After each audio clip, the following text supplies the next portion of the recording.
Beautiful Game, Stag Brothers, Book 5. Written by Lainey Davis. Narrated by Nikola Muchkayev. Prologue. Lucy. This is Lucy speaking. I almost never answer unknown numbers calling my phone, but I'm on edge today since my ex came to pick up Wyatt. Something seemed off with Nick. More than usual, I mean. It's bad enough I have to steal my features so Wyatt doesn't see my fear when he has to go with his father for visitation. When Nick decides to show up, that is. But today, Nick was on edge, and his eyes looked scary. So, yeah, I pick up the phone for the weird number. Lucy, this might seem strange. I've got a little boy here who told me this is your phone number? The woman on the other end of the line sounds friendly, but concerned. The hair on the back of my neck stands up, and I see goosebumps rise on my arms despite the heat. Wyatt? Where are you? Who is this calling? My name is Patty Hott. I was out for a run and I saw your little guy all alone in the back seat of a car. Oh, God! Where are you? I'm on my way. It's almost 90 degrees outside. I can't imagine why Wyatt would be alone in the car. What is Nick thinking? Usually Nick's antics are aimed at bothering me and making my life hard. I'm outside before Patty answers me.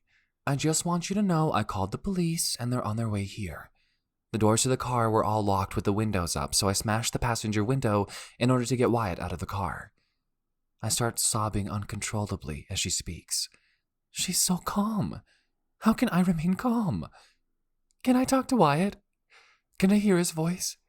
Sure, Lucy. Wyatt, buddy, your mom is on the phone. There's a crinkling sound, and I hear my little guy babbling something, and my entire body exhales. He's okay. Mom! This lady broke the window! She did it with a brick! Is she a crook? No, sweetie. She's a hero. My body is shaking now as the adrenaline pulses through me. I'm not sure whether I should drive. A hero? Like She-Ra. Do you know He-Man? I sit down on the curb next to my car, trying to think. Can I talk to Miss Patty again? Hi again, Lucy. I'm right here with Wyatt, and I can hear the police coming right now. Still no sign of whoever's car this is where Wyatt was left alone like that. Nick, I mutter. Wyatt's father. It's his visitation day. Ah, Patty says. You don't need to say any more. Well, hey, we're on the south side on 22nd Street, just a little back from East Carson. You know, by the bridge. Are you shitting me? Patty found my kid locked in a hot car along the strip of bars where college students spend their weekends binge drinking. I'm backing out of my parking spot before she can answer, heading away from my apartment toward the party scene where my kid was apparently left unattended, so his dad could tie one on with some hot co-eds. Hey, Lucy, I'm going to have to go answer questions with these officers, all right? Are you on your way? Yes, I'll be there in 10 minutes. Don't rush, Lucy. Everything is okay. She hangs up, and I try to rein in my crying while I drive. I don't notice the traffic. I'm not aware of myself navigating through Pittsburgh's Oakland neighborhood. This is not how I imagined my life would turn out, spending every day wondering what my ex will do to ruin my life. But I can't dwell on that now. I need to think about my 4-year-old. How scared he must be. Maybe that's not true. If he thought Patty was She-Ra, he mustn't be too worked up. I drag my palms down my cheeks as I wait to turn onto the Birmingham Bridge. If I'm going to have to talk to cops, I need to have my wits about me. Usually, Nick manages to twist these incidents so that I look insane, like he's a stand-up guy and I'm a hysterical, overprotective idiot. The police usually take Nick's side. I blow out a breath and remember it wasn't me calling the cops this time. Patty is a witness to this. An ally. Maybe this is the day I finally rid myself of Nick. I laugh at the folly of that fantasy. It will never be this easy to get rid of him, but I can't focus on long-term right now. When I turn onto 22nd Street, I see all kinds of flashing lights. A fire truck is there, along with cop cars and an ambulance. I stop my car in the middle of the street and run towards the chaos. When an officer tries to stop me, I can't help but scream, "That's my son over there!" Wyatt! At the sound of his name, he turns from where he's investigating the front of the fire truck and grins at me, waving. Mom! They gave me a fireman hat! To keep! I crumple in the arms of the police officer holding me back, relieved to lay eyes on my unharmed son. I don't really register their questions as the police try to piece together what happened, and soon there are teams of officers entering each bar nearby to look for Nick. The police won't let me over to Wyatt until I show them my license and explain repeatedly that I am his mother. It's hard to concentrate as the questions pour in, and I laugh maniacally when one of them asks how Nick managed to get partial custody. One of the firefighters walks Wyatt over toward me, and I run over to scoop my son into my arms, covering him with kisses as he squirms to get away from me. Mom! I was gonna honk the siren! The police officer clears his throat and says I have to answer more questions, and Wyatt seems desperate to get back over to the flashing lights on the fire truck. It's okay, ma'am, the firefighter says, reaching for Wyatt. We'll hang on to him for now. I nod and reluctantly hand him over as I prepare to review my life history with the police officer. Again. How many more times will I have to do this, I wonder, before they stop letting Nick have contact with us? I pull out my phone and search for the email with the current custody order, as I explain that Nick actually showed up for his overnight visit for once. It seems like ages since I left him, and used the free lawyer from the Women's Center to draft the initial custody agreement. I've been scrimping and saving ever since, trying to pay for a new lawyer. I answer the police officer's questions robotically, give him all the information about my address, the name of our caseworker with Child Protective Services, all of it. I don't have to let Wyatt go with him, right? A surge of panic pounds through me as I look at the custody order and imagine having to hand my child to Nick after this. The officer sighs, and I start shaking my head. No, I won't do it. I'm not going to let him see Wyatt. You can't make me do this. He pats me on the arm and tells me he's sorry things have to be this way. Ma'am, why don't you have a seat? There's going to be some paperwork. Have you heard about an emergency custody order? I wipe my nose and try to pull myself together. If I want Wyatt to keep thinking this is a fun experience, climbing in a truck, then he can't see me looking a mess. What do I need to do? For the emergency order. The officer gently places a hand on my arm. How about you sit on the curb here? I've got to call in for someone to come talk to you, okay? I sink to the curb on shaky legs, trying to focus on the deep breathing I use with my clients. Eventually, I notice the short-haired woman sitting next to me on the curb. I'm Patty. Are you Lucy? She smiles. I nod, and she does the most amazing thing. She wraps me into a tight hug. It's all right, Lucy. I'm here, and it's going to be all right. I don't mean to cry into this stranger's shoulder, but I can't seem to control my central nervous system anymore. Thank you, I repeat as she pats my back and tells me not to worry. I shake and I sob, and she just rubs my back until I start to feel like a human. Eventually, I look up in time to see my ex being dragged kicking and hollering from a dive bar up the block. He's cuffed and shoved into the back of a patrol car while Wyatt is busy pushing every button on the console of the fire truck. I feel relief, knowing he doesn't have to see his father like that. Patty stays seated next to me as the police officer hands me a stack of paperwork, explaining that I'll need to take it all to family court and file for emergency custody of Wyatt. I can tell you right now that Nick will spend at least tonight in the county lockup, he says, pointing at the current custody order.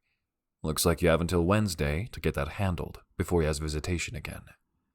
Patty places a reassuring hand on my shoulder. Do you have someone to go with you to help file the paperwork? I search my mind, mentally calculate the amount I have in my Get a Lawyer fund. I'm nowhere near the 4-figure retainer I need for the lawyer I really want, but I tell myself I can beg her to take payments. I nod to Patty. I have someone. I take a few shaky breaths and try to extract myself from this kind stranger letting me snot all over her t-shirt. I'm so sorry, I start to say again, but Patty holds up a hand. Hey, none of this is your fault, right? I'm glad I could be there to help Wyatt. I nod, glancing over her shoulder to make sure my son is still occupied with the firefighters. I hear those words all the time since leaving Nick, that none of this is my fault. But I'm the one who fell for him, had a baby with him, stayed with him too long. I brought this all on, and I have to figure out how to get past it. Patty pats my arm. You've got my number, and I've got yours. I'll call you tomorrow and check in. I notice the wet stains from my tears on Patty's t-shirt, which reads, "Ask me about my soccer team." I snort out a laugh. I haven't gotten to play soccer in years, not since before Wyatt. God, I love playing soccer. Loved? I swallow and gesture at her shirt. What's up with your soccer team? She grins. Oh, great question. What do you do on Wednesday nights? Chapter 1. Hawk. Moyer, boss wants to see you. My coach's voice snaps into the steamy shower room as I stand with my head against the tile, washing away the grime from practice. I give coach a thumbs up, too tired to even turn my head and acknowledge him properly. This is my third season with Salt Lake City's pro soccer team, which means it's my third year as a standout player in a mediocre franchise. I've been hoping for this meeting.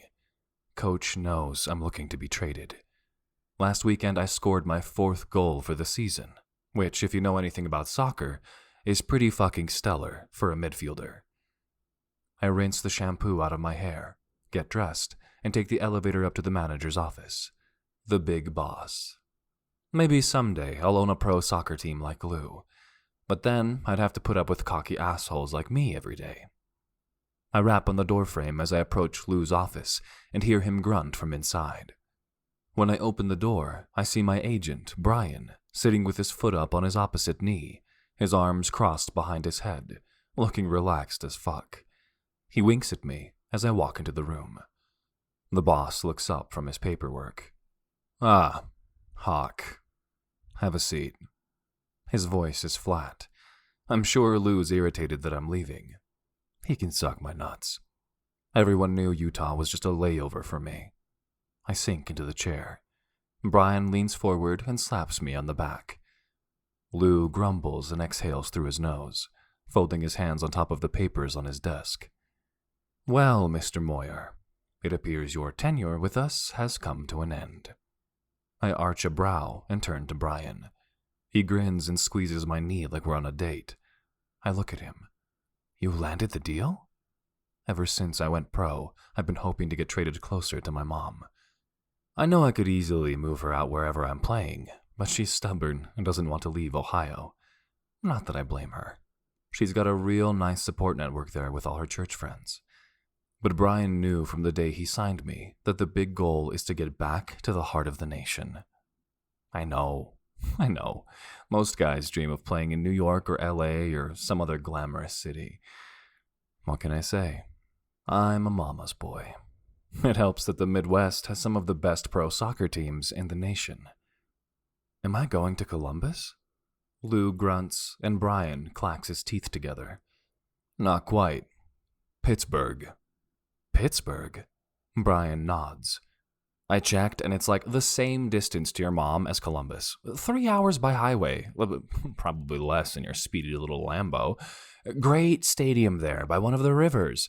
The Forge were pissing their pants with glee to buy your contract, let me tell you. Pittsburgh? Lou snorts, and Brian waves a hand. Don't worry about the doping scandal. The players have all tested clean, and that coach was fired. It was literally just that one dude messing things up. But Pittsburgh's publicity scandal is why I was able to get you so much fucking money, Hockey. I arch a brow at him. I could give two shits about a scandal over performance-enhancing drugs. That is not why I refuse to play for that city. Do you ever listen to a thing I say? Brian holds his hands up.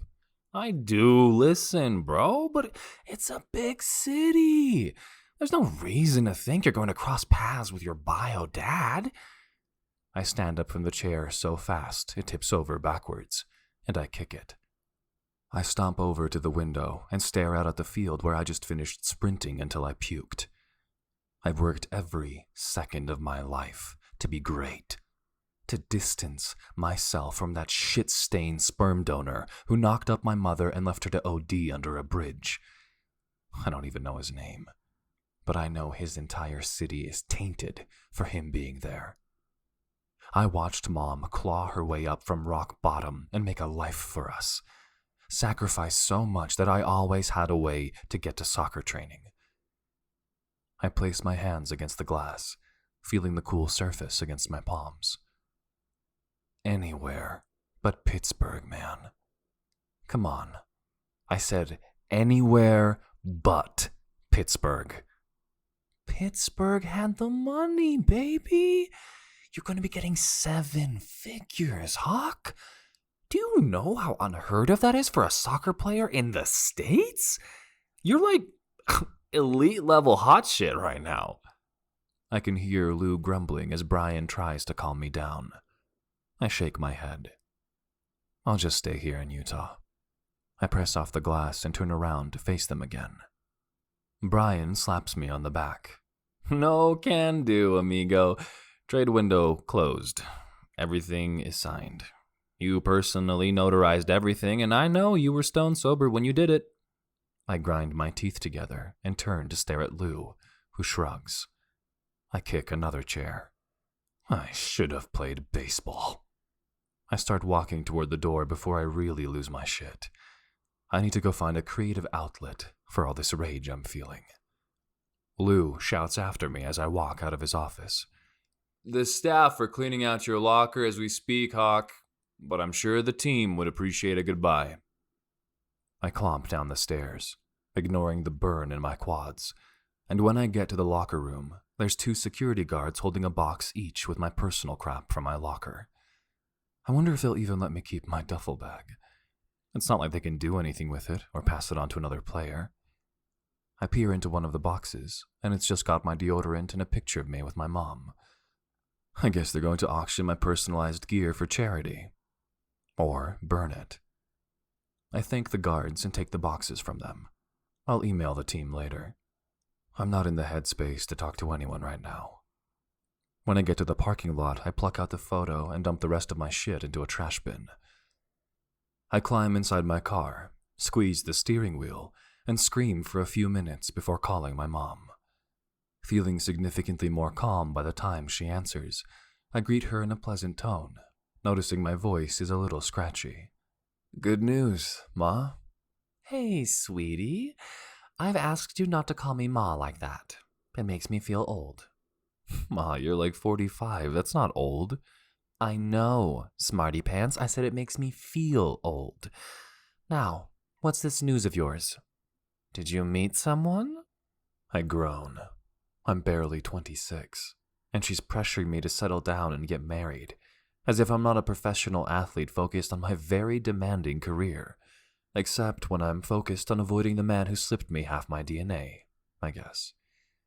I decide to ignore her question and just tell her I've been traded. I'll be living in Pittsburgh, I tell her, and she squeals. Brian says I'll be 2 hours from you. Oh, baby, that's amazing! I'll get to see you once a week. Maybe more. You're not driving that far once a week just to see me. Oh? And who says? I like road trips. I can listen to an audiobook. There's some really spicy ones I've got my eye on. Ma, please do not talk to me about spicy books, okay?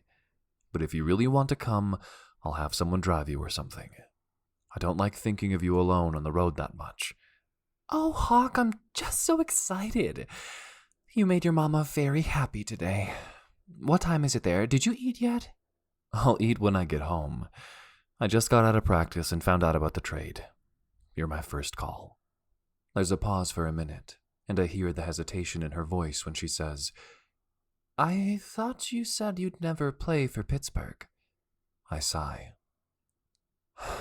I know, I said that.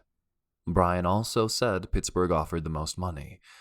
He says it's a pretty big city, and it is a big city, baby. And I'm glad Brian got you a good contract. You're worth every penny. Thanks, Mom. There. Was that so hard? She chuckles. I think Brian is right. There's no reason for you to avoid an entire city. That's just wasted bad energy, sweetheart. Maybe I'd have less rage about it if you just tell me who my father is, so I can go wring his neck and move on with my life. Hawk! My mother gasps. You're not being fair. We've been over this so many times. I was conceived during a very dark time in my mother's life, when she was struggling with addiction and living on the streets. She took up with a man twice her age for protection. He was in no shape to be anyone's father, baby. I chose to get my act together. You are a gift to me. You changed my life. She always gets emotional talking about it, like I was the result of a supernatural answered prayer, rather than a drunk slimeball who fucked a teenager. He left you to die, Ma. Hawk, I made a choice every time I put those drugs into my body. And then I made a choice to do something about it when I found out I was pregnant.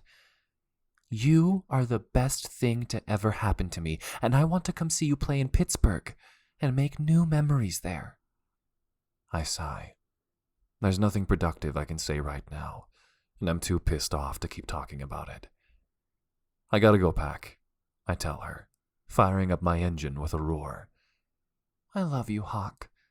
Fly home to me and let's talk more. I roll my eyes. Such a cheesy line, Ma.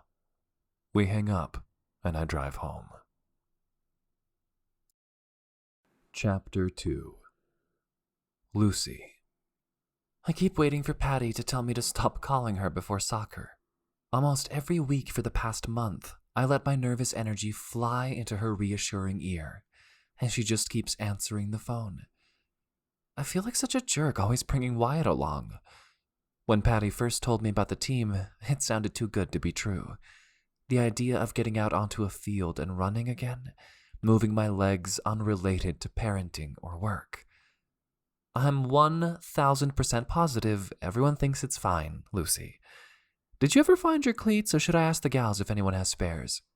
I look down at the tote bag full of snacks for Wyatt, drinks for Wyatt, and my tattered soccer cleats from college. They were in the bottom of a bin in our storage area of the basement, and it's taken me a while to find the time to search that deeply to find them.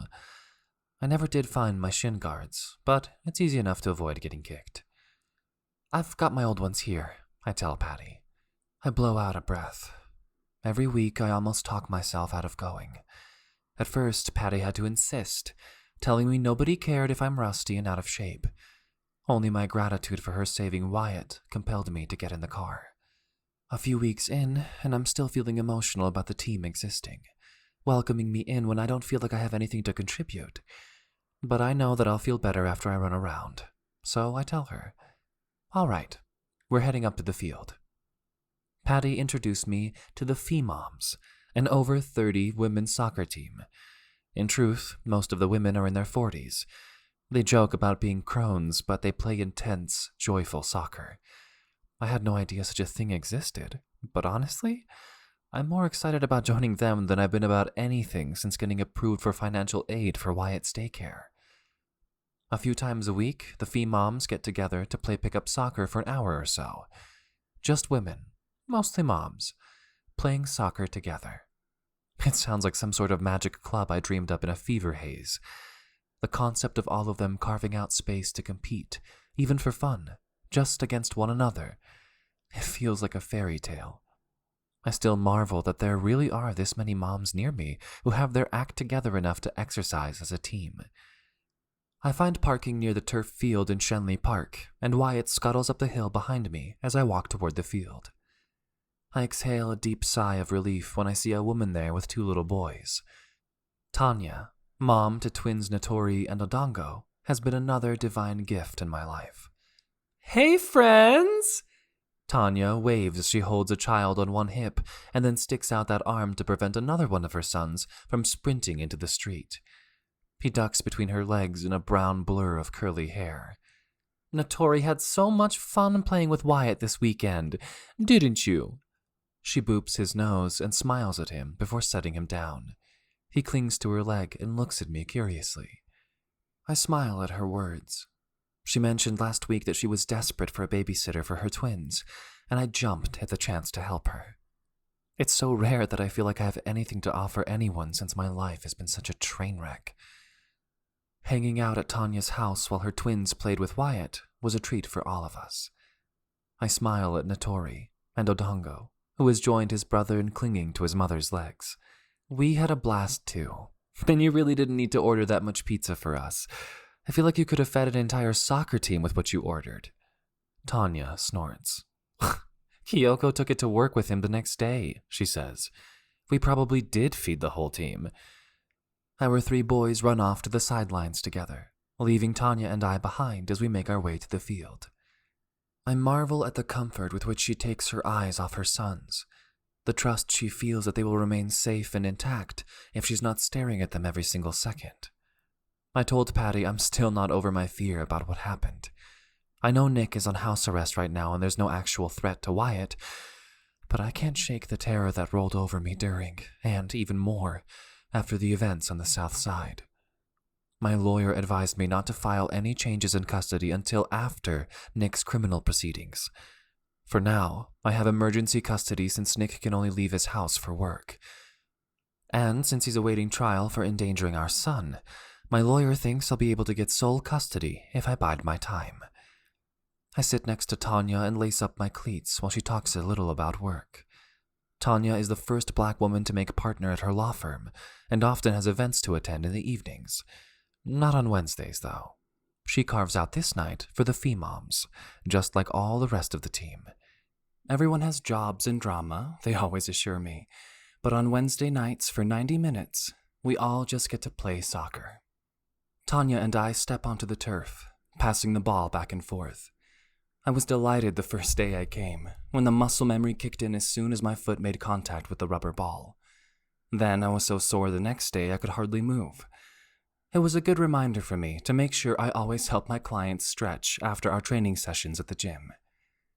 Patty walks onto the field and hollers for everyone to gather around before we get started.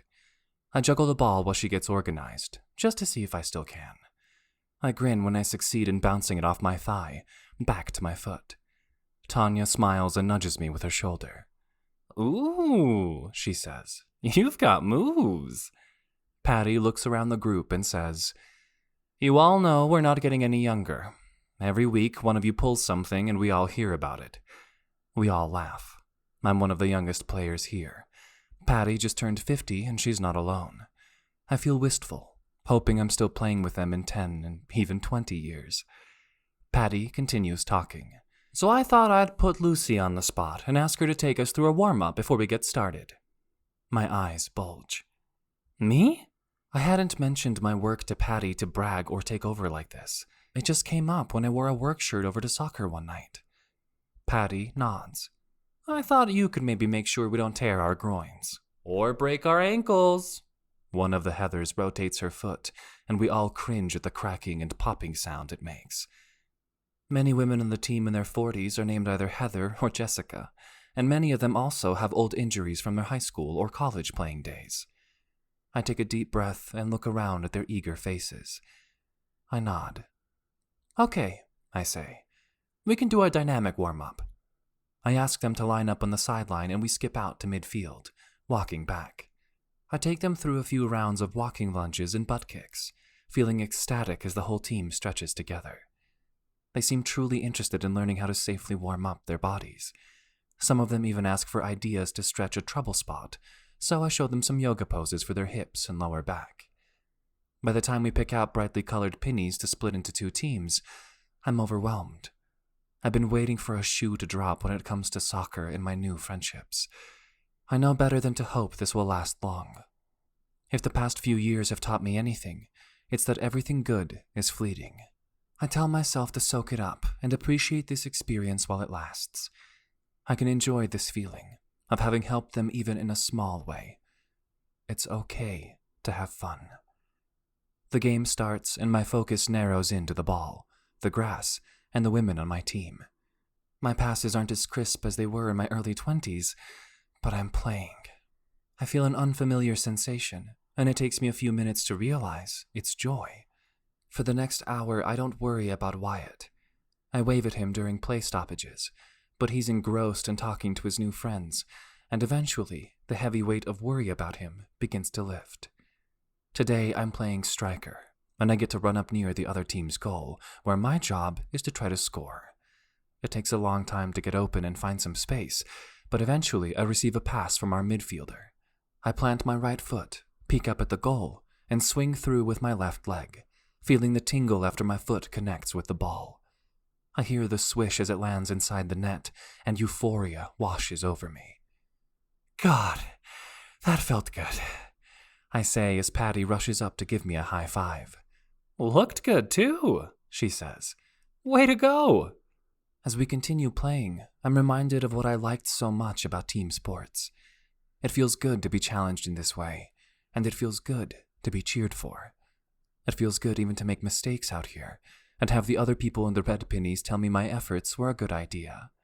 That's game, Soma, another femom, yells, a little after 9. I'm surprised to learn we've been playing for over an hour, and I jerk my head toward the sidelines, realizing I haven't laid eyes on Wyatt in a bit.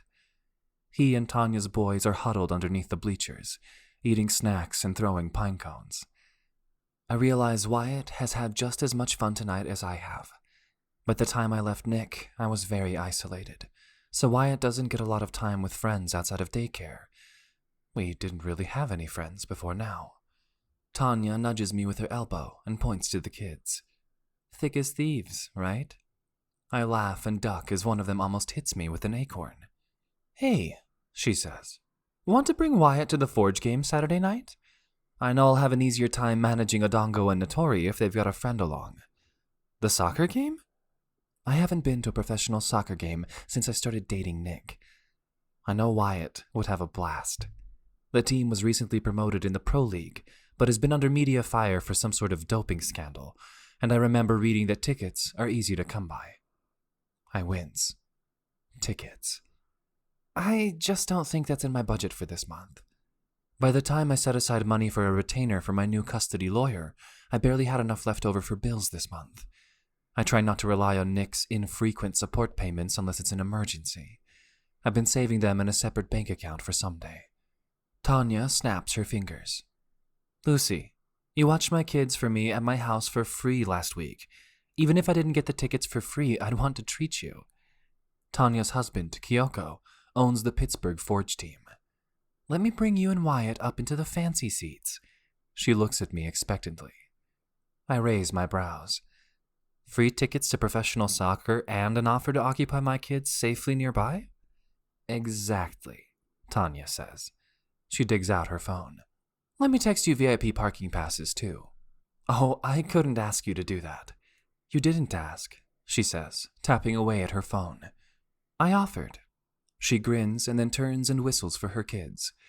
She waves as the three of them march off toward their car. By Saturday afternoon, Wyatt has told anyone who will listen that his new best friends are taking him to watch soccer. I think everyone in my apartment building has heard this story at least 4 times. I'm thankful he's sharing the story and not talking about the incident where his father locked him in a hot car so he could go drinking. As I'm buckling Wyatt into his car seat, he shouts over my shoulder to tell a person walking their dog, "We're going to watch professional soccer!" I grin and ruffle his hair. As I drive to the stadium, I take another moment to feel gratitude that he's happy. He wasn't traumatized by what happened with his dad. I'm the only one who was affected by that, and I'm strong enough to handle it. I handled it just like I handled every time Nick calls Child Protective Services to tell another outrageous lie about my parenting. I can handle it. I repeat this mantra to myself as I wait in line to enter the VIP lot and flash the e-tickets on my phone to the parking attendant. I grin as he waves me ahead, still marveling at the special treatment and opportunities that have been raining down on us since Patty stumbled across my kid. Tanya waves at me from the gate, and Wyatt tugs on my arm, wanting to run across the parking lot to his friends. Once we're safely inside the turnstile, I let go of Wyatt's hand so he can follow Notori and Odongo. They seem to know exactly where to go, leading the way as we head inside the stadium's offices. Tanya notices me looking around and smiles. First stop is the media center, to wish the team good luck. My jaw drops. We're going to meet the players? Whoa. I've worked with high-caliber athletes in the past. I don't really get starstruck, since I help train them and know what sort of work they put in to maintain their level of fitness. It's been a long time since I was a proper strength coach, though. Plus, it definitely feels impressive to get a VIP tour of a pro soccer stadium and full access to the team. Tanya pushes open a door and beckons for me to follow as the kids make their way through a line of players waiting for media interviews. Wyatt joins in, giving out high fives, eventually coming to a stop in front of two men clad in dark suits. Tanya leans into one of the men, planting a kiss on his cheek. "Babe, this is my friend I was telling you about." She squeezes his hand and grins. "Lucy, this is Kyoko." I hold out my hand for a shake, and he takes it between both of his, giving me a squeeze. I feel immediately at ease around him, even more so when he bends to greet Wyatt. "And this is the young man my sons have told me so much about, eh? Wait a second. I have something for you." Kyoko reaches into a pocket of his suit and extracts a small black and gold bundle. "If you're going to cheer for my team, you should be wearing their colors, yes?" Wyatt nods his head like this is the most logical thing he's ever heard. He unfolds a tiny Forge jersey, and his eyes light up as he looks at me. Kyoko stands back up and looks to the man at his side, who I realize is staring at us intently. I was so caught up in meeting Tanya's husband that I failed to notice his companion, looking devastating in a dark suit, with his dark hair and dark eyes, and dark stubble to match. My breath hitches in my throat when I catch his gaze, but then he grins and winks at my son as Kyoko says, "But where are my manners? I almost forgot to introduce my family to the newest member of the Forge. Lucy, Tanya, boys, meet Hawk. He debuts with us next week." The man in question nods his head. Kyoko thumps him on the back.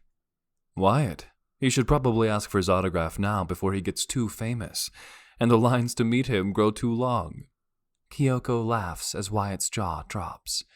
My son holds out his new jersey and says, "Can I have your autograph?" I practically swoon as Hawk reaches into his dress shirt pocket for a marker, crouching down to write his name on the yellow lettering of Wyatt's jersey. It's been way too long since I've thought about men. I feel a tingle all over when, in a deep, low voice, Hawk asks, "Does your mom want my autograph too?" "Yes," Wyatt says, nodding. "Definitely." "Oh gosh, that's not necessary," I say, wondering why my voice is suddenly high-pitched. Like I said, I don't usually get starstruck. There's just something about a broody man who can turn on the charm when it comes to young kids. Okay, this specific man. God, he's hot. Obviously, this professional athlete is just being polite while his boss is standing nearby. Hawk looks up at me. "Oh, I think it's definitely necessary." Glancing at Wyatt, he reaches into his shirt pocket again. Hawk asks, "What's your mom's name, bud? Lucy, was it?" Wyatt nods. Hawk extracts the stub of a parking garage ticket and starts to scribble on it. Kyoko looks at his watch. "My apologies, but we have to get going." He gestures his head toward the hall behind him. Hawk hands me the parking ticket, letting his fingers brush along mine. I look up, and the man winks at me. He winks. Once they're gone and the twins are helping Wyatt into his jersey, Tanya starts to fan herself. "Lucy Nelson! The heat between you two was insane. Let me see what he wrote." I'm about to tell her she's being ridiculous when I see the autograph. "Lucy, thanks for being my #1 fan." Tanya starts screeching with laughter. "He likes you! Oh, this is amazing! We have to text the Femoms. You should give him your number." I shake my head a few times, trying to process. He's hot, right? I'm not just old and married? I look at her incredulously. Hot doesn't even begin to describe him. Tanya hugs me and then whistles for the kids. "Oi, boys! Let's go find our seats." Chapter 3. Lucy. I don't understand why he's sitting up in the box with us, I hiss at Tanya, trying not to look back at Hawk sitting beside Kyoko in the owner's box. Even though Hawk and Kyoko are up in the second level of seats, I feel like Hawk's sitting right behind me, peering into my soul. She just shrugs and gestures at the field. He probably hasn't officially started yet or something. Honestly, you should just go back and sit next to him and ask him that question. She starts to elbow me until I squirm away from her and she cackles. It's hard to concentrate on the game knowing Hawk is so close by. He's so smoldering. I'm sure he was just teasing with the autograph business, but I'd be a big liar if I pretended my mind isn't drifting off into Fantasyland about the possibilities there. I might actually be his #1 fan already. I laugh off the idea. I sometimes forget that I'm allowed to fantasize about men if I want to. Nobody's going to scream at me for doing so.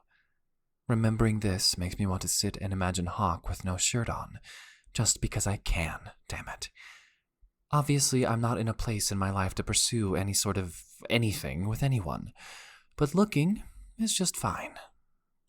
Looking is fine, I repeat before I glance over at Wyatt and grin. He and the twins are pointing at other players and talking about which ones have good haircuts. They have no consensus on what constitutes a good haircut. Tanya elbows me again while the team captains are doing the coin toss before the match. Lucy, Hawk the hottie is sitting right behind us. Ask him about moving here. She is definitely not hitting a good balance between whispering and being heard above the stadium music. I blush. Pass. Her eyes bug out, like she's trying not to explode. You should offer to give him a tour of the city. I roll my eyes at her. I'm serious, she hisses. No string sexy times with a professional athlete who's into you? I pat her hand. I don't need to tell you that my life is a shit show right now, but I appreciate your support of my fantasies. She rolls her eyes back at me. Oh, come on. The fact that your life is a shit show is exactly why you need to get plowed by a super fit athlete who isn't interested in anything past that. She turns around to face her husband. Hey, Keeks, can you get us some soft pretzels and some beer? None of that cheap stuff. He gives her a thumbs up, and she turns back to face me. But I won't turn around to look at Hawk. I will not. I keep my eyes on the field, where the players are taking their positions and jumping up and down to shake out the nerves before the kickoff. I miss that feeling. That moment in time before the kickoff was the most stressful part of the game. The anticipation, the not knowing. Once everyone is in motion, the nerves melt away from me. A memory of my ex flaring his nostrils sneaks into my consciousness, and I remember that same anticipation, only it was mixed with terror. I didn't know what he was going to do, but in the end, I learned the wide range of what that could look like. The stakes were a lot higher than just wondering if the opposition would go right, left, or charge the center of the field. I squeeze my hands into fists and release them, trying to shake the bad memories. But Tanya notices it. Her face turns from happiness into concern. What's up, Lucy? I wave a hand. I don't know whether Patty told the team anything about Nick's actions before I met the Femoms, but I definitely don't want to talk about it here, where both my kid and Hawk can hear. On the field, the Forge steal the ball and charge up the pitch toward their goal. The energy in the stadium turns wild as the fans cheer on the team. I join them, and then groan along with them when Charlotte recovers the ball. Oh, man, I moan. That would have been a perfect drive ball. Where was the support? Kyoko clucks his tongue, leaning in to hand Tanya the food. He's got a strange expression on his face as he considers me. You are not wrong. We are just not fast enough, he says. We have got to find a replacement for that drug-fiend fitness coach. Firing him left a huge hole in our staff. Hawk makes a grunting sound of agreement from behind me, and my heart leaps a little in my chest. But then the Forge get the ball back and take a shot at the goal, and the sound of the crowd distracts me from focusing any more on their conversation. Through most of the second half, I feel the burn of Hawk's eyes on the back of my neck. A few times, when I turned in my seat to grab a beer or check on the kids, he actually winks at me. Slow, deliberate winks like he fucking knows he's being sexy. After the third such display, Tanya grabs my arm and drags me to the back of the executive box, where there's a doorway into the club offices. "Lucy," she hisses, "you have to go out with him. Do it for all of us who are well past such opportunities." She holds her hands over her heart and looks to the heavens. I snort out a laugh.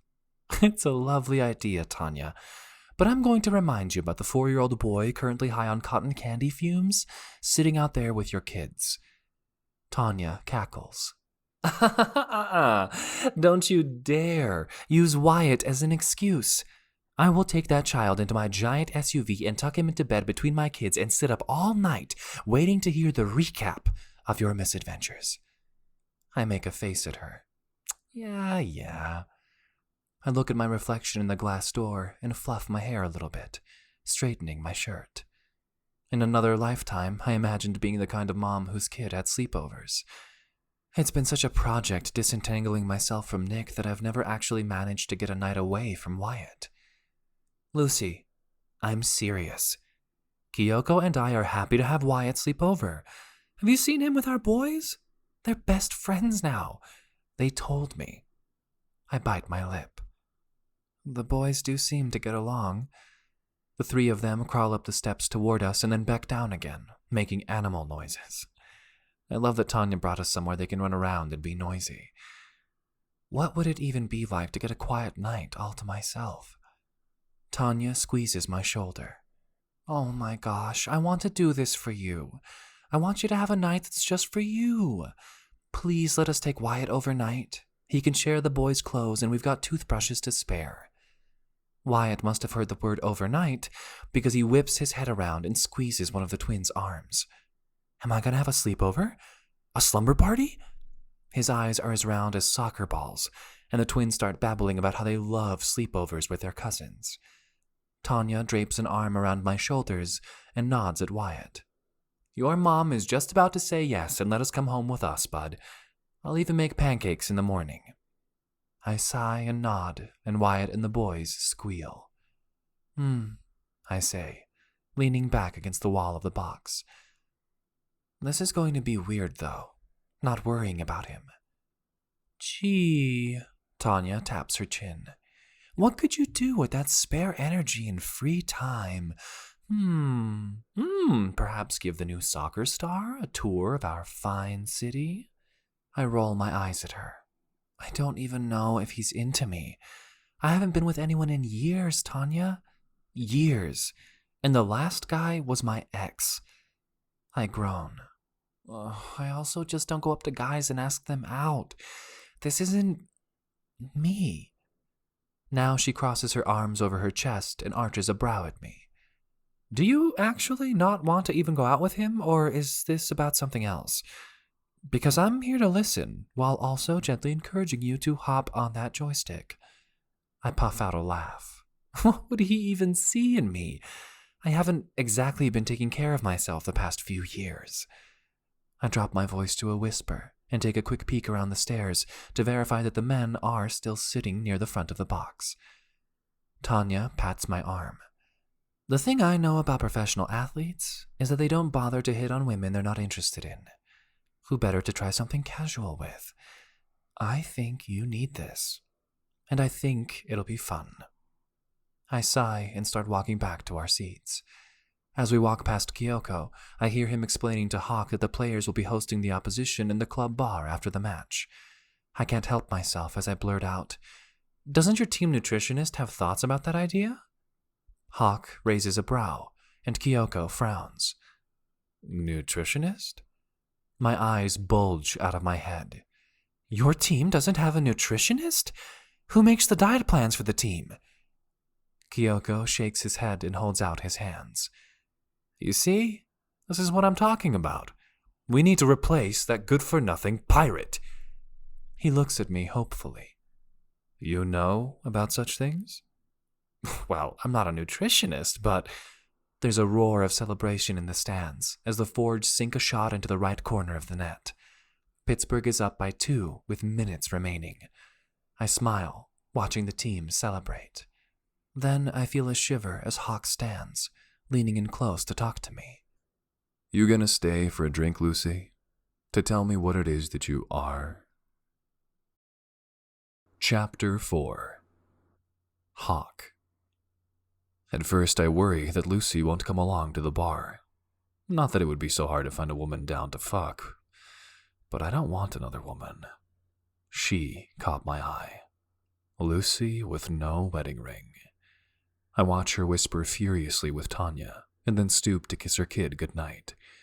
And then I grin, because she turns to me shyly, tucking her hair behind her ears. She's definitely interested. I nod my head toward the door. Join me? She bites her luscious bottom lip and hesitates. The team won't even be there yet. Good, I tell her, with a half smile playing on my lips.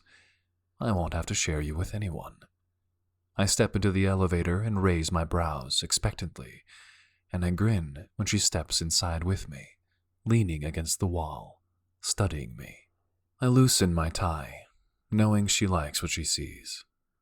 We both step out onto the ground floor and make our way into the clubhouse, where a few members of the medical staff from both teams are sitting around one of the tables with a pitcher of beer and some plastic cups. What's your poison?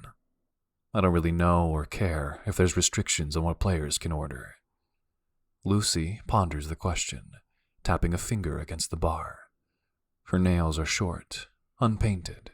She's a low-fuss woman, wearing cutoffs and a t-shirt. I like that. It's been a long time since I drank, she admits, scrunching up her face. I guess just a light beer? I nod and reach into a bucket sitting out on the bar, grabbing 2 bottles. I twist off the caps and hand her one and grin. What should we toast? She smiles. To Pittsburgh, she says. The Iron City. I lean closer to her, my mouth an inch from her ear. I can think of a few things that are made of iron. I don't miss the quick shift of her eyes, glancing down my body. Barbells, I say, inching closer still. Bridges. The thighs of a midfielder. Lucy laughs. That was terrible. You think I'm joking, Lucy? I trace a finger through her hair where a piece is stuck to her collarbone, watching her shiver beneath my touch. She looks up at me, pupils blown, chest heaving. She's into me, and I'm into that. Should we get out of here? Too much. A hint of uncertainty flashes over her face, so I say, we could check out the field. I haven't even felt the turf here yet. She grins and sets her beer on the bar. I'd love that, actually. Well, come on then. I grab her hand and tug her through the bar as the final fans make their way out of the stadium. It's much quieter out here now that everyone's gone, except for a few random groundskeepers. There's a fence separating the bleachers from the grass, but I hop over it easily. I turn to hoist Lucy over the fence, but see she's got a sneakered foot pressed into the wire mesh and is mid-swing, heaving herself over. I smile and nod slowly. This woman is all sorts of surprising. She inhales and looks up into the stadium lights and sighs. This is amazing. Look how flat it is. I love being on the field alone. I often come early on game day just so I get a chance to walk up and down the sideline, getting a feel for the turf that day. Depending on the weather, it can be a totally different experience from one week to the next. I spy a ball off to the side and walk toward it, towing it back. I drape my suit coat over the fence and gently tap the ball in between my feet. Yeah, I say. This is a good field. I love how the breeze from the river comes through here. Makes it so much cooler. Lucy seems like she's just wandering toward me to make conversation, but before I can react, she swipes the ball from me with her foot, scooting around behind me and dribbling her way toward the goal. Oh, hell no, I say, sprinting immediately after her. She laughs as she weaves around with the ball. Lucy is no newbie. I get in front of her, blocking her way to the goal, and in a few moves manage to get the ball back, charging away from her. She's on me in a flash, close up in my space, faking me out as she darts out a foot to steal the ball. Bet you can't score, she says, her face lit up with joy as she succeeds in snatching the ball. What do I get if I do? I check her with my hip and spin behind her, easily scooping up the ball. Even in dress shoes, bouncing it from my knee to my shin, showing off now as I try to circle her. Well, Lucy says, biting that lip of hers and stealing the ball back with her knee. What do you want? I want everything, I say, maneuvering into her space and then jogging backwards, towing the ball along with me while she tries to steal it again. But how about a kiss? I look up at the goal. I'm pretty far back to make a shot, but I'm a professional, and I'm confident. She laughs. I guess that sounds fair, but you're not going to score. She gets low, like she's ready to block a kick. I fake right, plant and swing as she pivots an instant too late. The ball sails into the net, and I step right in front of her, both of us breathing heavy. Ready to pay up, Lucy? She shrugs. Her eyes dance in the lights from the bleachers, and then we're plunged into darkness as the grounds crew shuts them off. She gasps at the sudden sound, and I wrap an arm around her waist. You all right? My mouth is close to her ear. 'Cause I'm about to rock your world with this kiss. I feel her relax as she laughs and swats at my chest. Cocky, she says. I shake my head. It's not cocky if I can back it up. She draws in a breath and tilts her head back, parting her lips. I lean in and press my mouth against hers. I intend to be gentle, but she wraps her arms around my neck and pulls me close. I moan in surprise and feel her lean into me. Lucy kisses me fiercely, her tongue swiping across the seam of my lips, her hands smoothing along my chest. I slide my mouth into her tongue and feel her open to me, yielding. She moans as her hips grind against mine, and I wish I'd taken her into an office or something instead of out here on the field, in the open, because I cannot get enough. But then she pulls back, breathless. She gathers her hair in one hand and tugs it back over her shoulder, panting. I have to go, she says, her eyes searching in the darkness, looking for the exit. I nod and walk with her toward the fence. You need help, Okay, nope. I laugh as she hops the fence again with ease, and I follow her over. You gonna call me sometime, Lucy? She reaches the exit and turns over her shoulder. She grins. Maybe. And then she's gone into the parking lot before I can give her my number. Chapter 5. Lucy. That's game. Once again, Soma is keeping time for us. She jogs over to the sideline and turns off the speaker, blasting tunes, as the Femoms wrap up another session of pickup soccer. I take a minute to catch my breath, before stripping off my neon pinny and looking for Wyatt.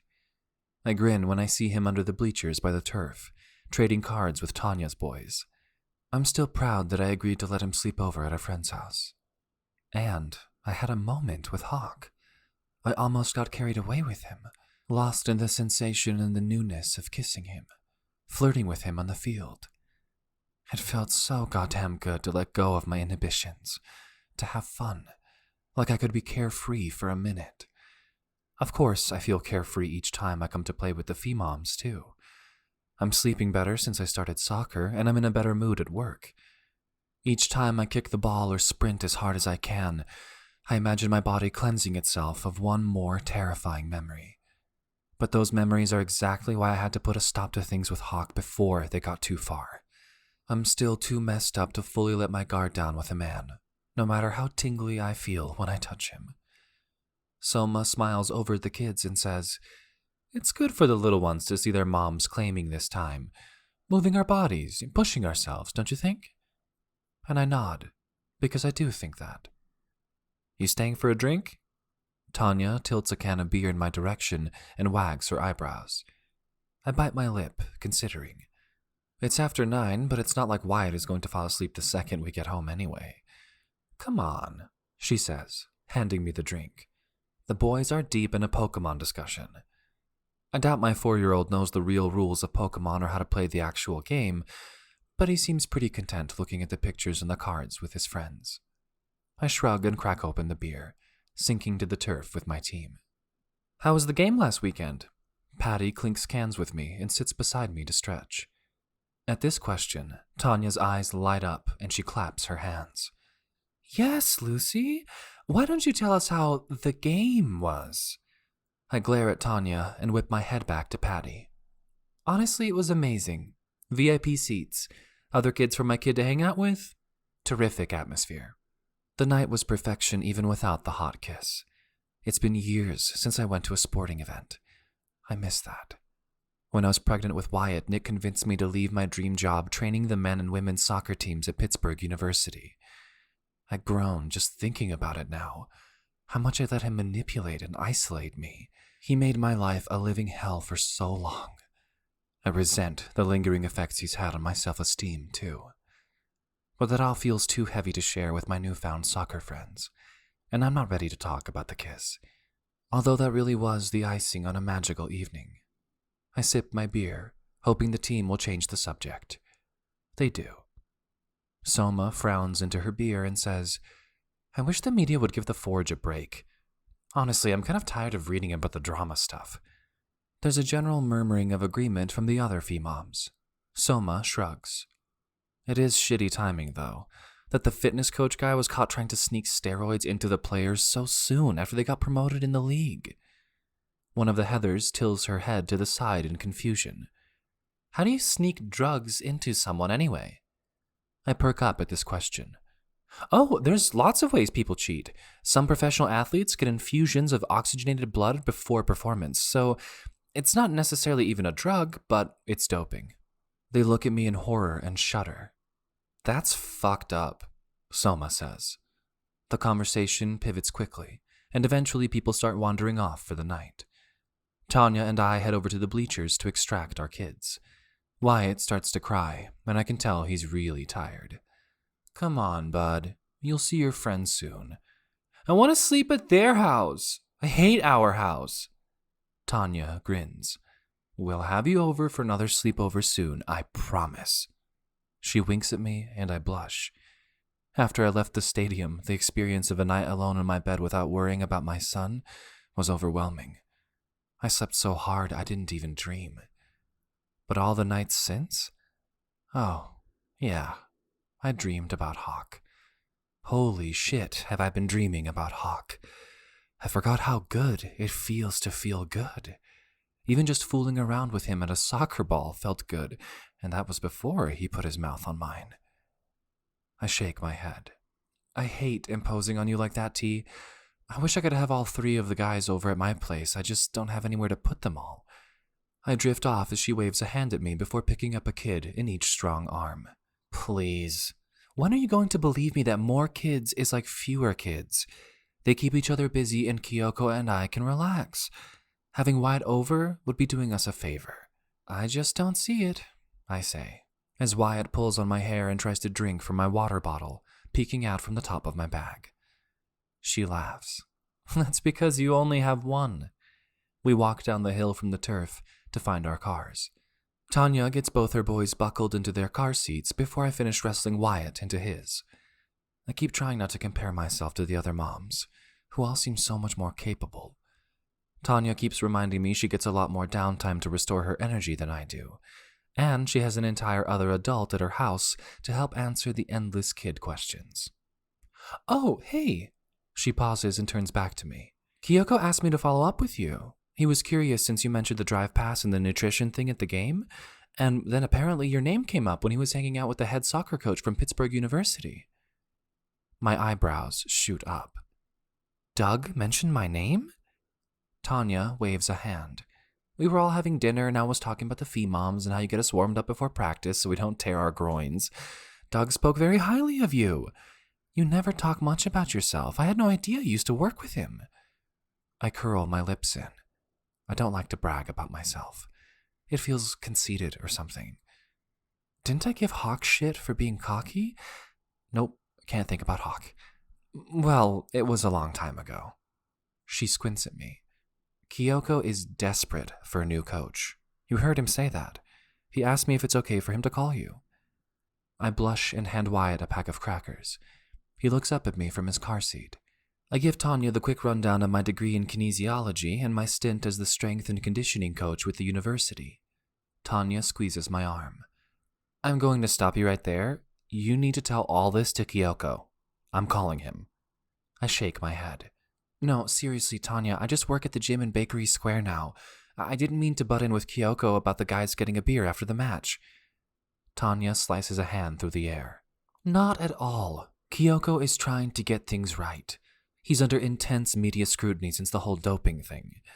I nod, remembering the news clip on the TV in the gym today. The reporter was talking about the team interviewing Kyoko. Then I had to force myself to look away and concentrate on my client when they showed clips of Hawk giving a media interview before practice. I really don't think Kyoko wants someone like me on his staff. She shakes her head as she rummages in her pocket for her phone. You have training in this field? Certifications and stuff? Well, yeah, but she cocks a dark brow at me. But you think a penis is required to coach a men's team?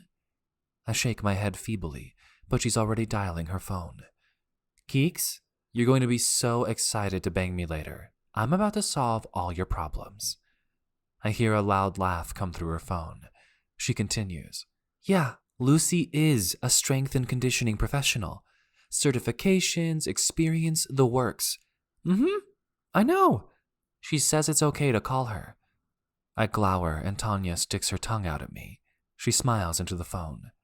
Yep, see you in an hour. She points the phone at me. You've got a job interview. He's going to text you. Before I can argue with her, tell her she's done too much for me already, she skipped off to her car and squealed away. She opens her window and sticks an arm out to weave as she tears off down the road like she didn't just offer to change my life. I check to make sure Wyatt is still buckled, and when I close his car door, I rest my head on the roof of the car for a minute, catching my breath.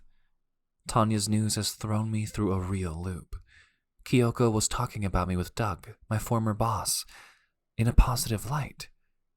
I had long since given up hope of returning to the collegiate level of coaching, and now I have a job interview with a professional team? I climb in the car, trying to decide what to do. I think about the lawyer's fees, and what a difference it's already made having someone competent in my court. I'm competent when it comes to strength training and team fitness, plus the money's sure to be good. I peek at my son in the rearview mirror as he tugs on the Velcro straps on his shoes. You ready to head home? He nods, and I start driving, imagining how I'll respond when Kyoko calls. Wyatt falls asleep within a few blocks of the field, and my phone dings with the incoming text message Tanya told me to expect. Chapter 6. Hawk. My mom calls before 8 in the morning. I groan, not sure I like being in the same time zone as her. Ma, it's early, I say, listening to her laugh. I just wanted to hear how things are going. Did you do a good job in practice? I try not to think about this week's session so far. It was my first time really meeting the team, and I didn't exactly make a great showing. I'm still finding my way, I admit, letting my voice drift off.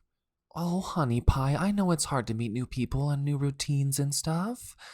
She tries to soothe me from afar, and I feel bad complaining to her. Here I am, dripping with money and opportunity, complaining to my mom that my week as a professional athlete on a new team was less than glamorous. It'll be fine, I tell her. It's the same game everywhere, right? That's right, Hawk. Today will be a better day. When do you have to leave? I pull the phone away from my ear and look at the time. Now. We have a press conference this morning. Press conference? Look at my boy, talking to the media. That's nothing new, Ma. She laughs. I guess not for you, but now you're close by enough that I might actually see you in our paper. You don't think they prefer to run news about the Ohio teams? I'm allowed to be excited for my baby, she chides. Let your mother gush. I sigh and get up, tugging on some forged sweats and the new sneakers my agent sent over. You can gush, Ma. I love you. I love you too, baby. Talk to you soon? Looking forward to it. I'm happy to take your questions. Kyoko spreads his hands wide, addressing the members of the media throughout the room. He asked me to join in on the press conference in case people had questions for me, but I can tell the majority of the action is for him, for the coach, and for our team captain. They've all repeatedly assured everyone that no current members of the Forge engaged in illegal doping, but the smell of scandal is too tempting. I zone out as the reporters ask more questions about the dangling forbidden fruit of high-tech illegal drugs, and whether the team thinks that's a sound strategy for their first season in the Premier League. I actually don't know how the former trainer got caught, but he certainly didn't go out quietly. I've only been in town for a week, but I feel like I've heard a month's worth of complaints about how that guy screwed everyone over. The reporters ask all the usual questions about how we're preparing for the game, how Kyoko plans to maintain our fitness regimen with the coaching vacancy. Honestly, I tune out. My mind drifts back to Lucy, how she wasn't afraid to play soccer against me, how she kissed me. Like a fool, I've been checking my phone all week to see if she reached out. I did give her my number with my autograph after all, but she never gave me hers. I have no idea what I'm doing with this whole scenario. I've picked up beautiful women before. Hell, I know what I look like, and I know the work I put into my body. I've seen beautiful women in all stages of undress. It wasn't her beauty that froze me in my tracks. There was just something magnetic about her, like she had some sort of ferocity force field around her. She emits this sense that she can do anything she sets her mind to. I'm sure if I played against her long enough, she'd score on me in a soccer match. There's really nothing hotter than a woman who's good at soccer. I want her to set her mind on me, damn it. I realize I'm nodding along with these dirty thoughts when Kyoko turns to me and says, "I'm glad you agree, Mr. Moyer." He nods his head in my direction, and I shake myself to attention. Hawk here is going to revitalize the midfield. He's a deceptive runner, an electric player. I promise you are all in for a thrill. He makes the beautiful game all that much more beautiful. I smile, admiring how Kyoko invokes the international nickname for soccer. Hawk, will you be starting this weekend against Baltimore? A reporter from the front row stands up and holds his little recorder in my direction. I shake my head. Hopefully, I'm able to elevate my performance this week at practice and earn a starting spot. I say a quick prayer of thanks for all the media training I did with my college team. I can answer these questions with my eyes shut if I need to. Always flip back to the team effort, great coaching, the heart of the opposing team, yada yada. It helps that I'm not known for being an attention whore with the media. I know my stats. But I'm also well aware that there's 10 other guys in the field making it possible for me to achieve anything out there. If only I had the same autopilot mode when it comes to mentions of this city. Why I don't want to be here. And, oh yeah, my biological origins. All I can ever think of are the evenings when my mom didn't know I was still awake, listening to her cry quietly in her bedroom while she tried to map out the bills, wondering how many extra shifts she'd have to pick up at Grocer Joe's to cover the gaps. I squeeze a water bottle in my fist while the press keeps asking questions. Eventually, I look up, and Kyoko is gesturing at me like I missed a question. Sorry, I mutter. I'm a little jet-lagged. Can you repeat the question? Yeah. An irritated-looking guy in a houndstooth blazer seems like he's going to trash me in print. I asked what excites you most about being here in the Steel City. You've got family in Ludenville, Ohio? I nod my head. That's right. My mother is south of Cleveland. It's great to be in the same time zone. The reporter looks at me funny, like maybe I missed half the question or said something odd. I quickly add, plus, I was actually born in the Burgh, so joining the Forge is a true homecoming. The reporter looks at me strangely, and I turn to face Kyoko, wondering where I went wrong. Kyoko clears his throat and leans into the mic. I'm sure you can all appreciate the team is eager to get to training. We have a big weekend ahead of us. That will be all for today. Coach Todd taps on my elbow, and I get up from the seat, following him down the hall as Kyoko waves and eases the press away a little more gently. Chapter 7. Lucy. You've got this. The text comes from Patty just as I'm about to throw up in the parking lot on my way into my first day with the Pittsburgh Forge. On the one hand, this is an amazing professional opportunity, and one I almost gave up dreaming about. On the other hand, I made out with the team's newest player, and there's just no way around that being awkward.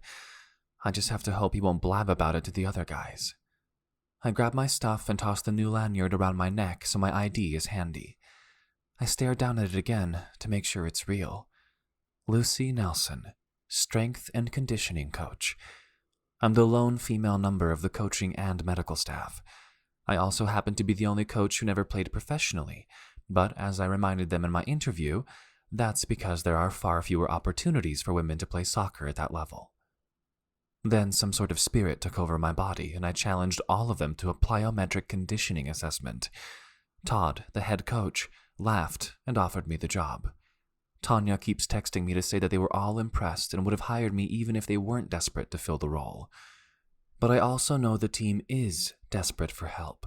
This morning's headline centered around Pittsburgh's professional sports team, as always. The baseball team is abysmal. The football team is holding steady. The hockey season hasn't started yet. And the soccer team has a lot going on between the move to the higher division, the doping scandal, and signing a hotshot new star who just happens to have been born in the Burgh.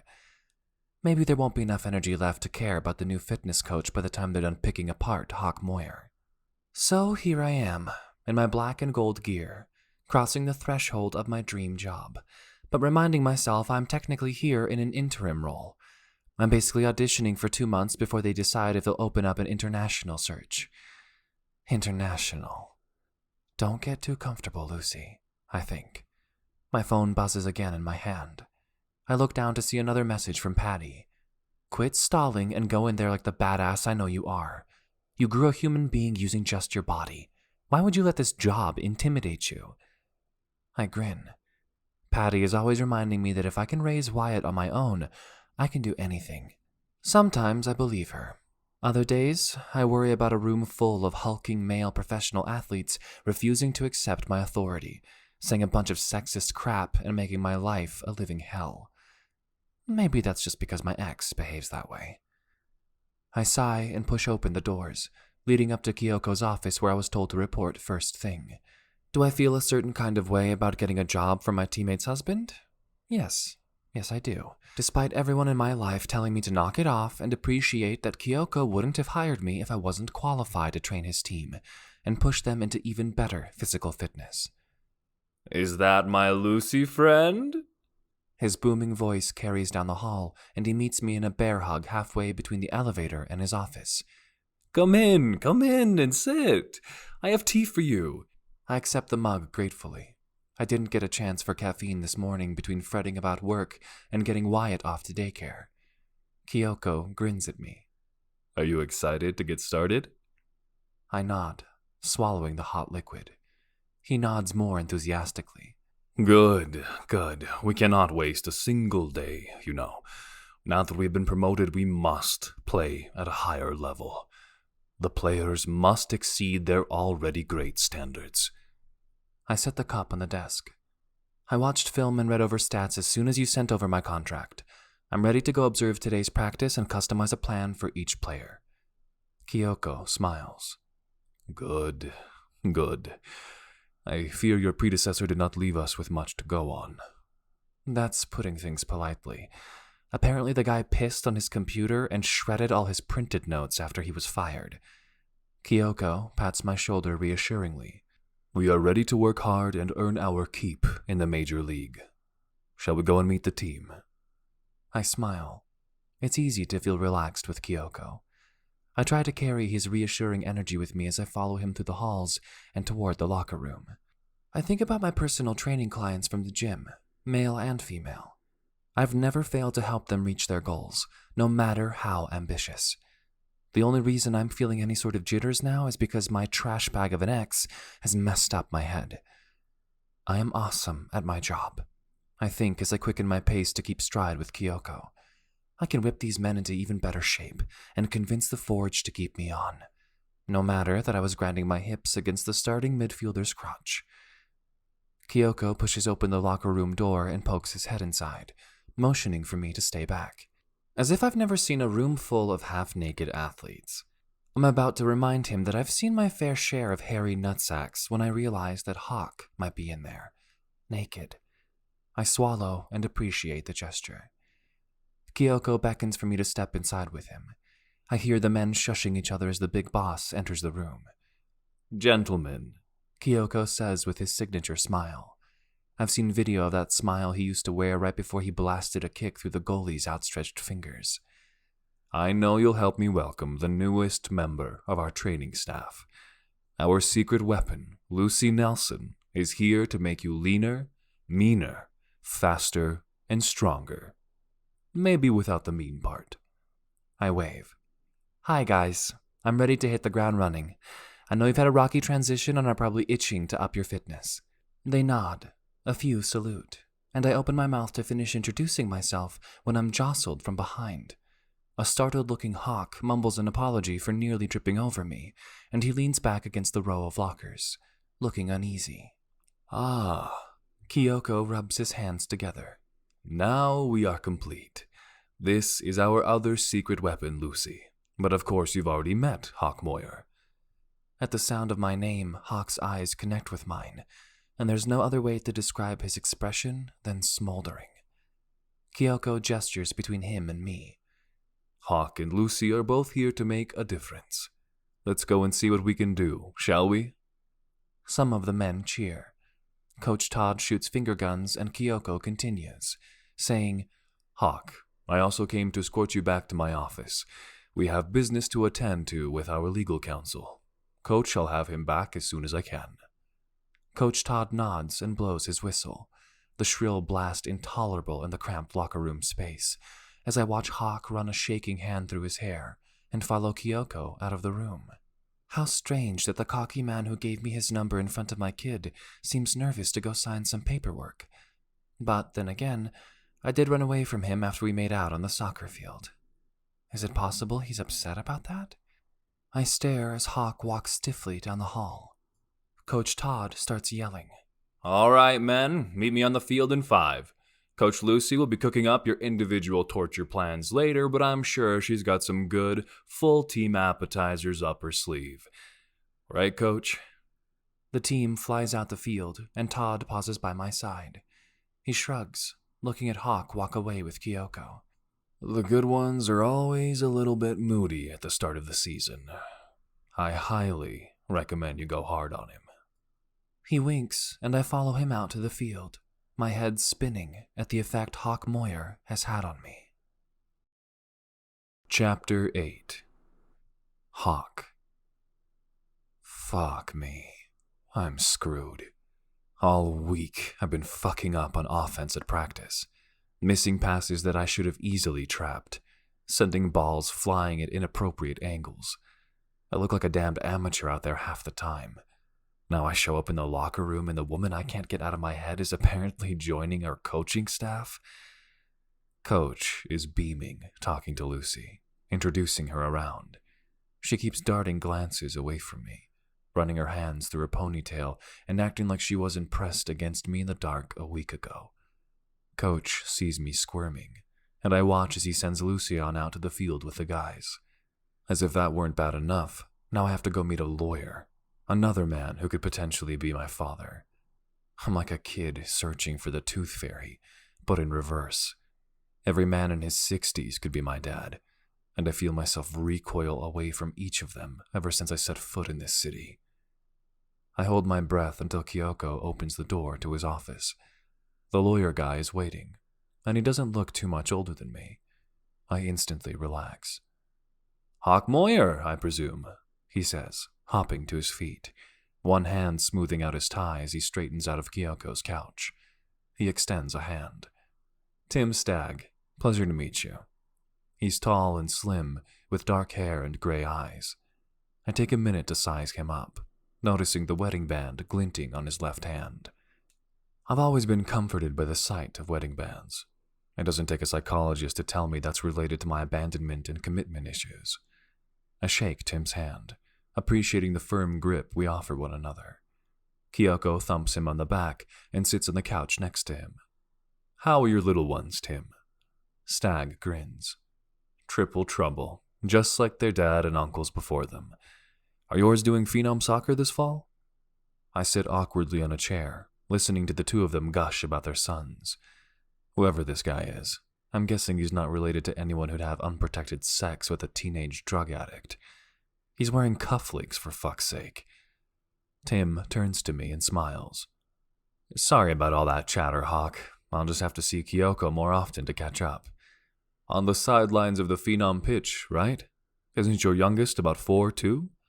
Tim nods, rifling through a folder in his briefcase. "Okay, Hawk. I sent these forms to your agent to look over last night. Everything is standard here. No individualized endorsement add-ons here, just your agreement with the team sponsors." "Yeah. Brian says it all looks good?" "All standard fare. You're committing to using Pittsburgh University Healthcare and will appear in a few of their print ads for now, and we will pretend you drive a Toyota." He reaches into his shirt pocket and extracts a very fancy pen, which he uses to sign the papers before passing them to Kyoko, who then passes it all to me. I like the weight of the pen in my hand. It feels symbolic, somehow. Like this team and this city is heavy, but somehow fine? I don't know. I sign my name at the bottom and blow out a breath, sitting back in the chair. "Is that it?" Tim smiles. "Should be, from my perspective anyway. If all goes well, I won't even see you again until you're up for renewal." Kyoko stands and claps another hand on my back. "All will go well. We have had enough scandal for the Forge." He squeezes my arm, and I try to decide if he's making any sort of reference to me and Lucy making out. Now that she works here, I guess she's even less likely to actually call me. I hate how irritated I feel about that. I remember that I'm supposed to be out on the field with the team, and I make my way to my feet. "Well, it was nice meeting you, I guess." I shrug. Tim grins. "It's fine. Kyoko has my info if you run into any issues with hookers and blow." I know he's joking, but I don't like thinking about drugs and sex workers when I'm busy brooding on my mom and my own conception. I must glower at him by accident because he holds his hands up. My apologies. In my line of work, I've had to bail a lot of athletes out of legal issues for unsavory behavior. No worries. Kyoko waves me out of the room, and I make my way down the stairs and out the tunnel to the field, where I can hear Coach blowing his whistle. I walk into the sunshine to see Lucy's ass as she leans on the fence, watching the team run sprints, with a look of extreme concentration on her face. I have to consciously look away from her round, tempting behind as I shed my hoodie and join in with the other guys, trying not to think unprofessional thoughts about my new coach. "Moyer," Coach Todd frowns at me after practice. "Meet me in my office." I nod wordlessly and follow him in, shutting the door behind me. It's never a good thing to get an unexpected invitation into the coach's office. I sink into the chair at his desk. He leans back into his chair, his arms crossed over his chest, pressing into the lanyard of his whistle. We stare at each other for a few beats before he says, "What's going on in that head of yours, son?" I blink. What am I supposed to tell him? That my game has sucked because I've been staying up all night searching the internet for evidence of the man who sired me? I have nothing to go on. Not really. I just sort of look at old newspaper articles about homeless guys to see if anyone looks like me. Coach leans forward and folds his hands on his desk. "Moyer, I know you're new here. We're not expecting you to automatically gel with the guys. That takes time. But this past week, that's your head. And you got to tell me what's going on in there." "Look, Coach, I know I haven't been playing my best. I'll up my time in the weight room. Direct my focus." Coach makes a noise like a moose or something. "Moyer, listen to me. I'm a fixer. All you guys out there, you're delicate, despite your fantastic physique. Whatever it is, I promise I've heard it before and I can help. He stares at me. I look at the ceiling. Moyer, I've arranged for custody and visitations for guys from a bathroom stall in Louisville. I made calls to get tattoos removed right here in the locker room before someone's wife caught sight of a mistake. Spit it out. I pull on my hair and groan.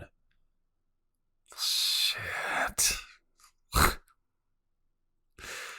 This is so fucking predictable. Coach nods. It's okay. It's affecting your game, so it warrants discussion. Hit me. I close my eyes. I never met my father. I don't even know his name. But he's here in Pittsburgh, and I can't fucking concentrate because I keep expecting to run into him in the hall or something. Like, what if he's the guy mowing the grass out there? My mom keeps trying to encourage me to be less angry at my father as a concept. When she met him, they were both addicted to substances. Neither of them was in any sort of position to take care of a child. She couldn't even find him when she found out she was pregnant and took that as a sign from the universe that she was meant to get her act together. I can't get past the fact that he got a free pass to carry on doing whatever he was doing, while she was saddled with a kid and living in bumfuck nowhere, Ohio. Okay. Coach claps his hands. Deadbeat, absent father. I can work with this, Hawk. I can work with this. You ever do therapy about it? What? No. Don't act like that. Mental health is hugely important for athletic performance. Coach points an index finger in the air. And of course, your overall well-being. But we can get you set up with someone. At minimum, get Coach Lucy to write you a workout plan incorporating the punching bag. He shrugs. I have it on the tip of my tongue to tell him Coach Lucy is the other half of my problem. That the woman I thought I'd get to take home to clear my head actually invaded my thoughts and is now sort of my boss. But I realize that Coach knowing that can be a pretty bad thing for Lucy employment-wise. So instead I say, "What's her deal anyway, Coach Lucy?" Coach grins. She's got a stellar resume, kid. And most importantly, she was available on short notice. He flips open a binder on his desk. Kyoko hired her for the rest of the season as a trial run. Things work out, and she gets to keep the job, and we get to not invest all our damn energy into a search for a replacement. He leans forward conspiratorially. Between you and me, I'm more than ready for the press to stop hounding me about you guys and your conditioning regimen. They act like we've been Rocky IV up in here, and not the barn stuff. He shakes his head. Lucy already started plans for each of you. Customized. All that. She's sharp. I nod. Of course she'd be sharp and focused. Is his message that I'm not? Coach, I'll get it together. Tomorrow's training will be better. I look forward to that, Moyer. What are you going to do about the father situation? Your mom give you a name or anything to go from? Oh, crap. I should have asked. Your mom still in the picture? He leans forward in the chair like he's ready to spring over the desk. Mom's great, I tell him, watching as he relaxes. Good. Great. Get a name for me and I'll find the guy. 2 hours and I can get you a father in here, Moyer. He holds up 2 thick fingers. Coach used to play defense back in his day. He's a large, intimidating man. I find myself trying to calculate his age, and then I realize there's no way he's my father. He doesn't have a gap in his resume for alcoholism and vagrancy. She won't speak his name, I mutter and sigh. It's always bothered me, but never so much as when I'm here, you know? He nods. My advice? Call your mom. Get a name. Look this guy up and have it over with. Pull off the bandage, Moyer. There's a lot of games left this season. That's a lot of time with you scanning the crowd instead of reading your teammates. You hear? Yes, sir. Back at my apartment, I stare into the empty living room. So far, I've got a starter kitchen set for the food I don't cook, 2 stools at my counter that I think came with the apartment, and my bed. The rest of my shit is heaped around in boxes. I haven't had a chance to order anything or go shopping yet, and it's not going to happen this evening. I pull out a box of the meals I get delivered. One of the guys on the team gave me a name of a chef that prepares everything. I just have to heat it up. While I wait for the microwave, I call my mother again.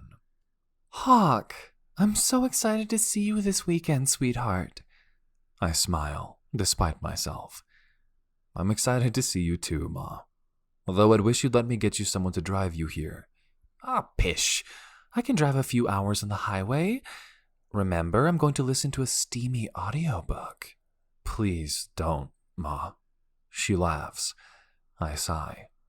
Hey, so Coach called me into his office today. Uh-oh. Did something happen? I shake my head, but remember she can't see me. Not really. I'm not playing my best here.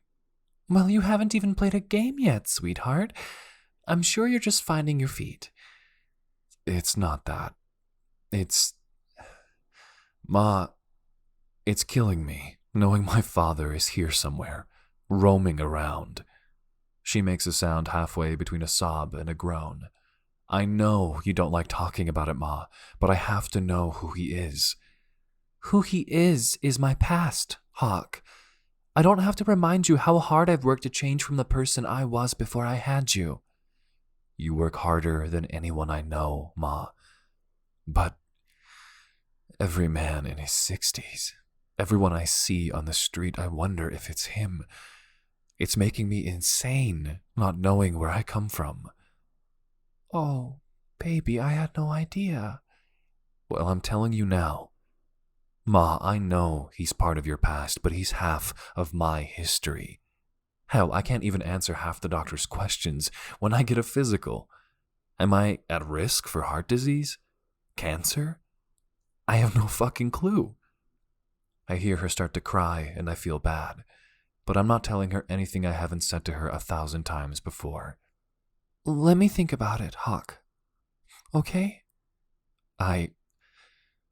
It's not okay, but you think about it. I hang up with her before she can get another word in. Chapter 9. Hawk. My legs are burning. I collapse onto the turf, exhausted, and I sincerely doubt I have the strength left to stand. Except I have to, because everyone around me springs back up at the sound of Coach Lucy's whistle. Turns out Lucy is indeed tough. My instincts were right about that. I guess we need that. I just didn't expect to be in this much pain during training. It's not like I'm right out of the minors or something. I thought I was in pretty good shape.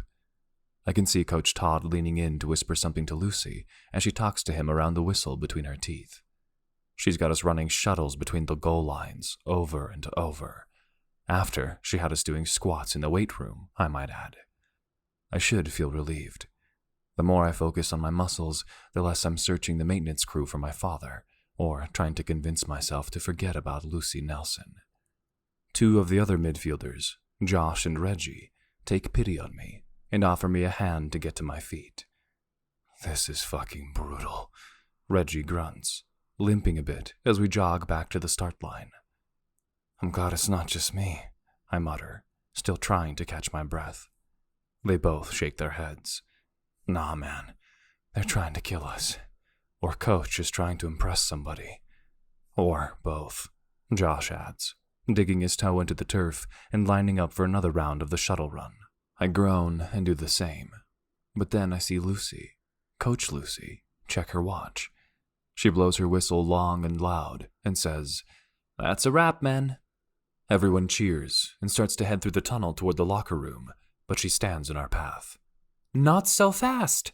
You'll flood your bodies with lactic acid if you don't stretch and cool down. On your bums, legs out in front. She doesn't have to ask me twice to sit down. I plunk onto the grass and reach for my toes, noticing the team following my lead. Lucy walks around, telling us where and how to bend and stretch, counting off until we're all breathing along with her. I'm mesmerized by it. She stops in front of me, lifting her hand as she breathes in, pressing her palms toward the grass as she breathes out, and I breathe along with her. It feels intimate, like we're all connected. I had no idea anyone could create this sort of feeling while we're all outdoors, sprawled on the grass. Her voice is low and calm as she tells us which muscles to stretch, and I feel my body relaxing, my quads unknotting. I've never experienced this before, breathing in unison with the team while we cool down. It's kind of magical. I don't know how to explain it. Finally, Lucy decides we've suffered enough and sends everyone off to the showers. I linger behind, not because I have a sadistic urge to talk to her, but because I really can't move any faster than this slug pace. I limp slowly as she finishes her conversation with the other coaches and strides my way. Settling in with a little light torture, I tease her, trying not to groan as I walk. She grins. Is the new training regimen too much for you, Moyer? I love this banter we have, like she's totally comfortable around me. I want to respond with something snarky. I want to make a sexual innuendo. But then we have to descend a few stairs and my quads practically give out on me. So all that comes out of my mouth is, oof. She laughs and continues walking past me. I'm not ready to be done talking to her yet, though. I lean against a wall and tease. I'm ready for anything you can throw at me, Lucy. Try me. She turns to look at me over her shoulder and has the grace not to say anything about how pathetic I look after one of her workouts. Are you always this cocky? I nod and pause for a second. Her brows shoot up, but I keep going. I even press off the wall so I can stand in front of her at my full height. I must smell terrible, but she wouldn't be here if she wasn't used to the smell of healthy sweat. I told you, Lucy. It's not cocky if I can back it up. Lucy makes a face. On the field, obviously. I wink. She smacks me with her clipboard. Hit the showers, Moyer. I'll see if you've still got spare energy for jokes tomorrow. I almost have the energy to strut into the locker room. Josh and Reggie are barely limping anymore by the time we shower and change. They motion for me to sit with them in the film room. Hopefully this is the only time I'll watch tape of the team playing without me on the field. Coach talks us through the game against Charlotte, pausing to talk about who was out of position or who made a particularly crisp pass. Basically, none of this applies to me, and I find it hard to pay attention. I watch as much as I can stand, and then I step out, thinking I'll go get a drink of water or something. But when I get into the hall, I hear music coming from one of the offices. Like a nosy motherfucker, I stick my head in the door and see Lucy rocking out while she's making notes on a whiteboard. She's got all the players' names written on the board, and she's making bulleted lists beneath each our names, like to-do lists. I see Reggie has acceleration on his list, and Josh has range of motion. I decide to make my presence known before she fills in the line beneath my name. Hawk. Cocky attitude, I say, leaning against her door jamb with my arms crossed over my chest. She whips her head around and nearly drops her marker. Jesus, Hawk, you scared me. Lucy blows a lock of her hair out of her eyes and reaches for the speaker on her desk, silencing the music. What are you doing here? Shouldn't you be in film? I shrug. Felt like seeing which skills our conditioning coach was having us focus on tomorrow. I gesture at the board. You're making notes on everyone? She squints. It's literally my job to analyze everyone's performance and make a plan to improve it. So yeah, I'm making notes on everyone. I hold my hands up. I get it. I just wondered what you have in mind for me, that's all. She licks her lips. Nobody's seen you play for us yet, Mr. Moyer. You remain a mystery. I meet her gaze coolly, and she averts her eyes, suddenly fidgeting nervously. I'm not sure why I'm writing her about this. She's right. It's definitely her job to think about this shit. I guess I don't like the idea of a woman I'm interested in digging into my potential weaknesses, which, I remind myself, is why I shouldn't be interested in this woman anymore. You never mentioned that you were in this line of work. She raises her brows at me. You never asked me for my resume. Fair enough, I chuckle. You're honestly telling me you haven't watched film from when I was with Utah? You have no idea what I need to work on? She sighs. Of course I've watched film, Hawk. I have plans for you. Don't worry.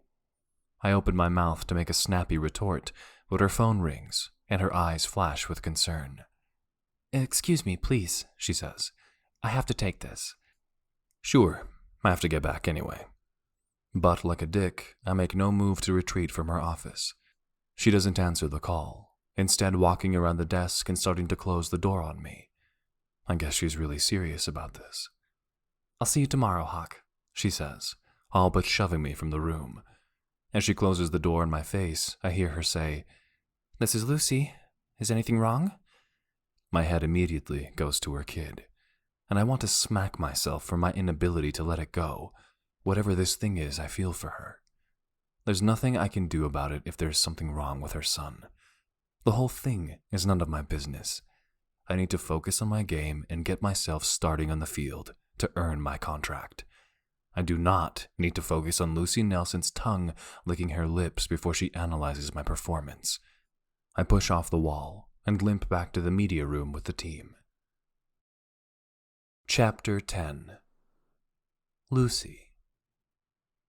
My new lawyer, Erica, isn't supposed to call me until next week, so when I see her name come up on my phone, I know I'm not going to like what she has to say. I'm just going to cut to the point, she says, which, thank you, because it costs me a few $100s every time she calls. I sigh. Nick is applying for partial custody again. I snort. You're joking, right?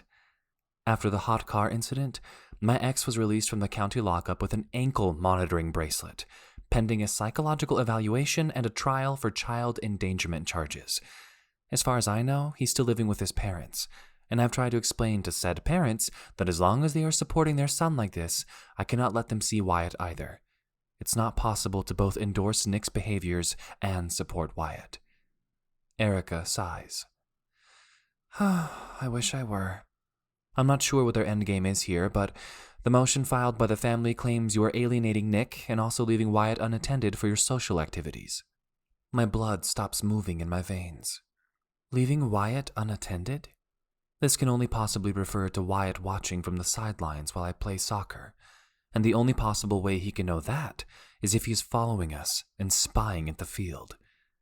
Nick has followed me places before, mostly at work before he got barred from the property. The idea of him coming to soccer fills me with a throbbing rage. Erica, setting aside for a minute the fact that my son is playing with other kids in a park about 50 feet away from me during soccer, what are our legal steps here if Nick is following me? How would he know about any of this otherwise? Erica makes a pained sound. Have you noticed any activity in the park that might indicate your ex is in the vicinity for work? As an electrician, Nick would be allowed to go to job sites, but Wyatt and I have protection from abuse orders against him for putting our son's life in danger. He's not supposed to be anywhere near us. I take some deep breaths. I'm pretty in tune with that stuff. I would have noticed. I hear Erica's keyboard clacking in the background as she takes notes. He could very easily have someone else spying on you. I'm sorry, Lucy, but until we know more, I don't think there's anything we can do about that issue. Let's respond to this custody motion. She asks if anyone can vouch for me that the kids are well looked after during soccer, and I happily give her Tanya's name. Oh, you know Tanya? I'll have to call her. Erica sounds pleased. I actually knew that they knew one another because I debriefed Tanya about my baggage, and she asked me who my legal counsel is. As for the alienation part, I'm just not even going to address it for now. Our response will be on the facts, which are that Nick cannot possibly carry out the requirements for shared physical custody when he is currently forbidden from seeing him. My thoughts flashed to the day I decided to leave Nick, when I realized that I was utterly and totally under his control financially and socially. He left me at the apartment every day with no car, no money, no credit card, unless I told him in advance I would be buying groceries or clothing for Wyatt. Erica mentioning a medical emergency calls to mind the morning Wyatt sobbed in my arms. I was sure he had an ear infection, but when I walked with him to the pediatrician, I didn't have money for the copay. I realized both of us were in danger from Nick's iron-fisted control. Voice shaking, I asked Erica, "Why is he even pursuing this? It's nonsensical to think someone facing child endangerment charges could get custody of that child, right?" "Men do this shit all the time, Lucy. He doesn't actually want custody of Wyatt. He wants to make your life hard." She pauses. "Have you considered the counseling information I forwarded to you? I need you to understand that this is far from over, and that the mental toll these cases can take is—" "I have the list," I tell her, cutting her off. "I just haven't had the time to look into it." "That's just it, Lucy. I know you don't have time. You're working full-time and parenting full-time, and I'm sure you're compartmentalizing the shit out of the stress of having to hire me to keep you and Wyatt safe. I want to make sure you are taking care of yourself. These counselors I recommended, they're flexible. See if Naomi has openings. She offers virtual appointments." I promise her I'll look into it, and we get off the phone so she can email me the response to Nick's motion.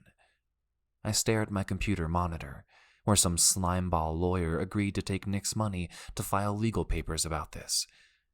Then I stare up at the whiteboard, where the names of about 30 professional soccer players are staring at me, waiting for me to devise a workout plan to maximize their fitness and conditioning. I'm sure Erica is right, that I can't keep suppressing my rage at the drama in my life, but I literally do not have time to think about that right now. Hawk's next on my list of players to plan for. Hawk. I also don't have time to think about him, or his cocky mouth, or his innuendos, or that I find it all thrilling. I used to love flirting. Apparently I still do. My cheeks heat when I remember how I felt when he was teasing me, making sexy jokes. I should nip all that in the bud, but he thinks I'm interesting enough to tease, and it's been so damn long since I let myself be liked by a man. Add in a man with his perfect physique and phenomenal skill in the sport I love most in the world. I am tanning without sunscreen here. Coach Todd asked me to go hard on Hawk. I guess he wants me to try to break his spirit or something to help him fit with the team. I can't get involved in sports psychology. That's not what I'm here for. Not really. I'm also not here to moon over the star transfer like a jersey-chasing fangirl. I look down at my notes about Hawk. I've been struggling to identify a focus area for him. He has good acceleration, changes directions flawlessly, and has excellent stamina. Todd says on film he's great with footwork and all the technical aspects of soccer. He's had a rocky first week with the Forge, but based on what I've seen, this is a hiccup. I mean, the man is here on a 7-figure contract in a sport where American players don't typically get that kind of money. I pull up a file on my computer, a video of his last game with Utah. Hawk looks distracted on the field before the kickoff, staring into the stands. But the second the ref blows the whistle, he's all business. I relate to that mindset. I should tell Erica that soccer is my therapy right now. Like Hawk, I'm able to build tunnel vision on the field, focus on the job at hand. I have to believe that's at least helping to stave off a mental breakdown for a little while. Gah, I'm not supposed to be thinking about me right now. I have to get these plans done before it's time for me to go grab Wyatt. I take one last look at Hawk on the computer monitor as he paces backward, getting set to take a penalty kick. He's left-footed like me, brutal to defend. I like this about him too, his relentless precision in soccer, and, apparently, in his flirting. He's sort of infuriating. That's a lie, I think, as I watch him aim his hips, plant his foot, and strike the ball, which flies into the corner of the net. The camera pans to Hawk, who doesn't even seem out of breath. He's like poetry in motion. And he likes me.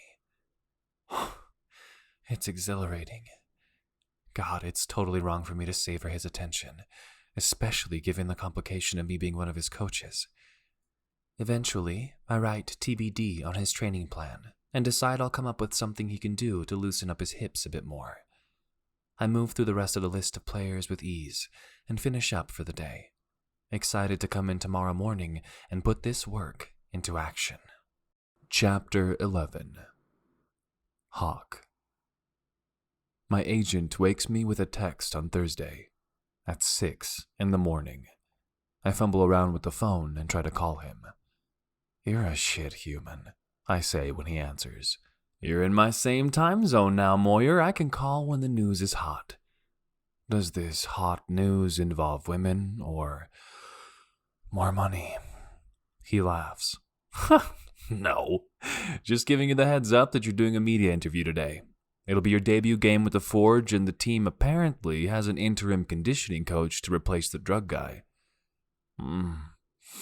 Lucy, I mutter, scraping a hand on my face as if I can erase the dream I just had about her. It was not what you might call a professional sort of work dream. Come again? The coach. Lucy. A chick? He laughs again.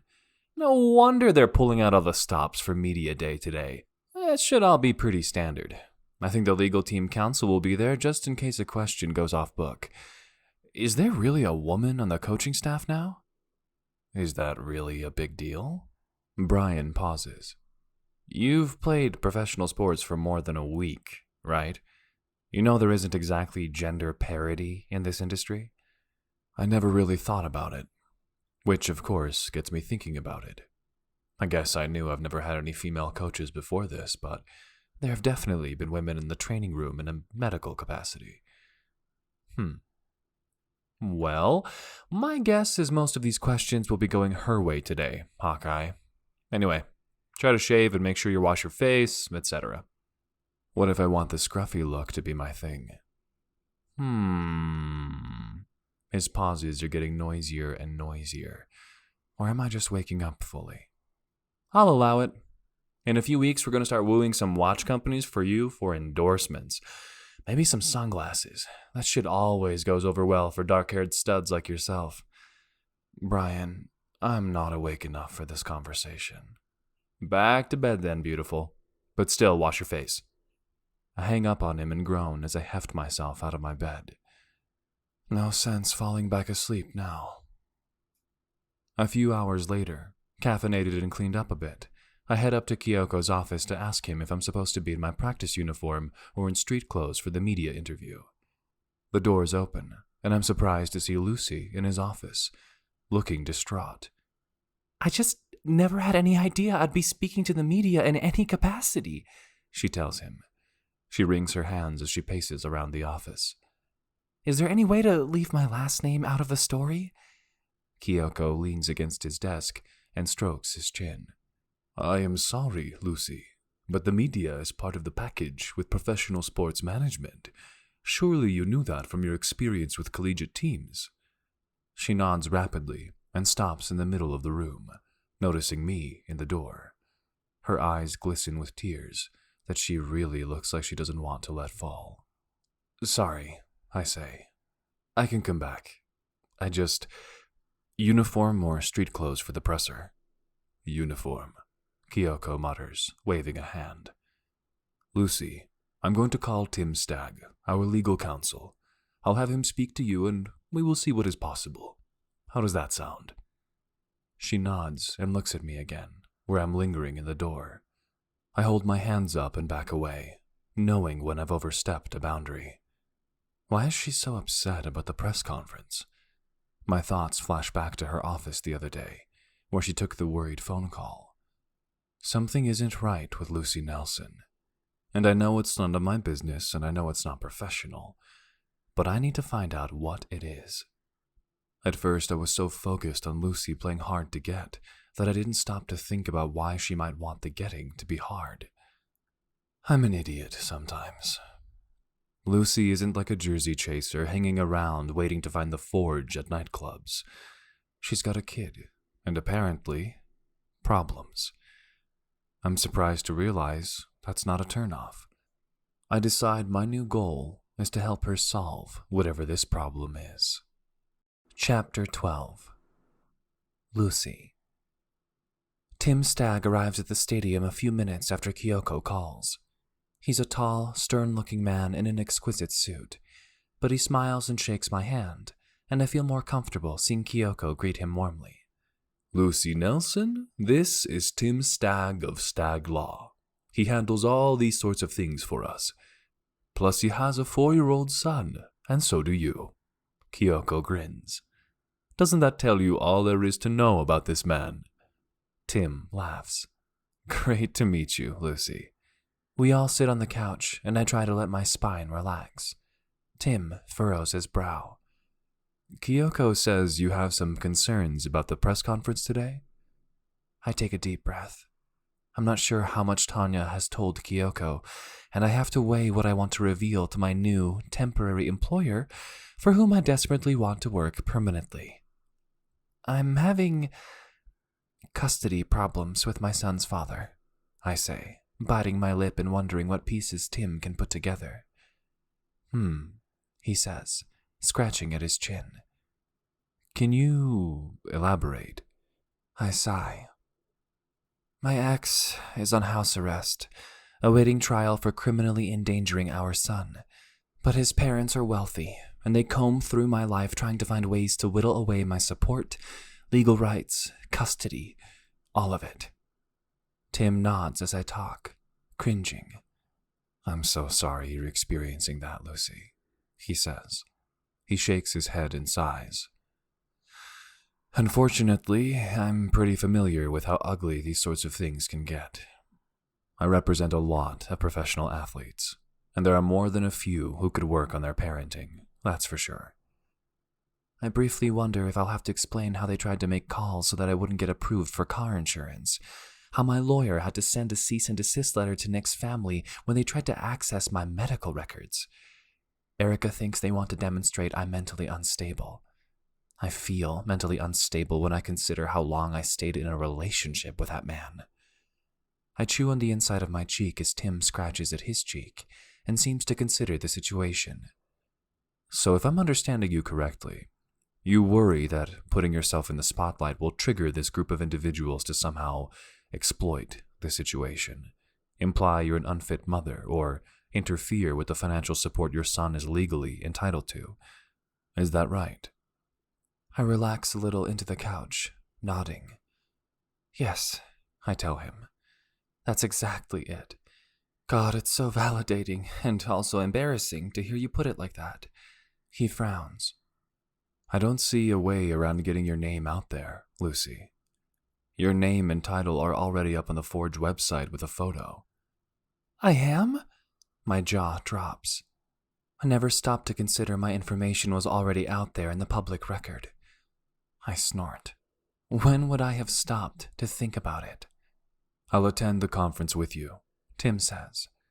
If any of the press questions veer away from your professional qualifications, I'll wave a hand, and you just say no comment. How does that sound? I shrug. What do you think they'll ask me? Kyoko slides a piece of paper across the coffee table. This is the press release our marketing team sent ahead of time. I scan over it, looking at the bulleted list of my degree, previous experience. He says, they might ask about the gap in employment. We both look over to Tim for input. I don't want to bring Wyatt into this conversation at all, but I have no other explanation for that time in my life. Tim points at Kyoko. If they do that, just deflect. Interrupt. Ask if anyone has more questions for Hawk. Where's the marketing director for the Forge? Are they aware of the situation? Tim and Kyoko call in some of the other PR and marketing staff, and I sit burning with humiliation while they make a game plan to help keep the media spotlight off my baggage. I feel sure that I can kiss my chances at a permanent position here goodbye. I'm causing so much extra work for all of them, just for a press conference. Eventually, we make our way into the media room, where they've set up chairs in the front for Kyoko, Coach Todd, Hawk, and me. Tim and the marketing guy stand off to the side, and Hawk saunters in looking all moody and stubbly. He tips his chin at me and sinks into the center seat at the table. I can smell his deodorant from my seat next to him, and I know it's weird, but that calms me down a bit. It's such a normal thing. Athletes, before practice, smell like deodorant and clean laundry. This is just another day at work. I can do this. Hawk looks over at me, and he seems like he wants to ask me something, but holds back. What? I say, watching at the side of my eye as the members of the media make their way into the room. He shrugs. I frown at him. No sexual? Not going to ask me for my number? Then I gasp, holding my hand over the microphone. I realize it's not on yet, and I chastise myself for being so careless, especially after I was the cause of urgent last-minute planning meetings for this conference I'm sure they thought would be par for the course. I always want your number, Lucy, he whispers. And then he winks at me. I swear I feel it in every pore of my body. I can't decide if he means it or if he knew how much I needed the distraction. Before I have time to decide, Kyoko claps his hands and welcomes the press to the stadium. Todd, Kyoko, and the press corps could have heard any of this. I clench my fists and try to regain my composure. I cannot talk like this with Hawk. Not here. The questions start firing in. Is the team ready to face Baltimore this weekend? Has Hawk been able to learn all the plays in his short time here? Does the Forge feel Hawk was worth the significant financial investment they placed in his contract? Yes, Kyoko says with a smile. Absolutely. I start to relax, especially as the questions center around Hawk and his adjustment to Pittsburgh.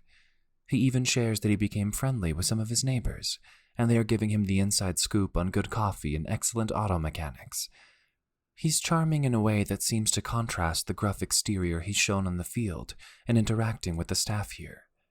Finally, the questions pivot to the team's strength and conditioning, and I'm called on to verify details about my background, what it's like being a woman on the all-male staff.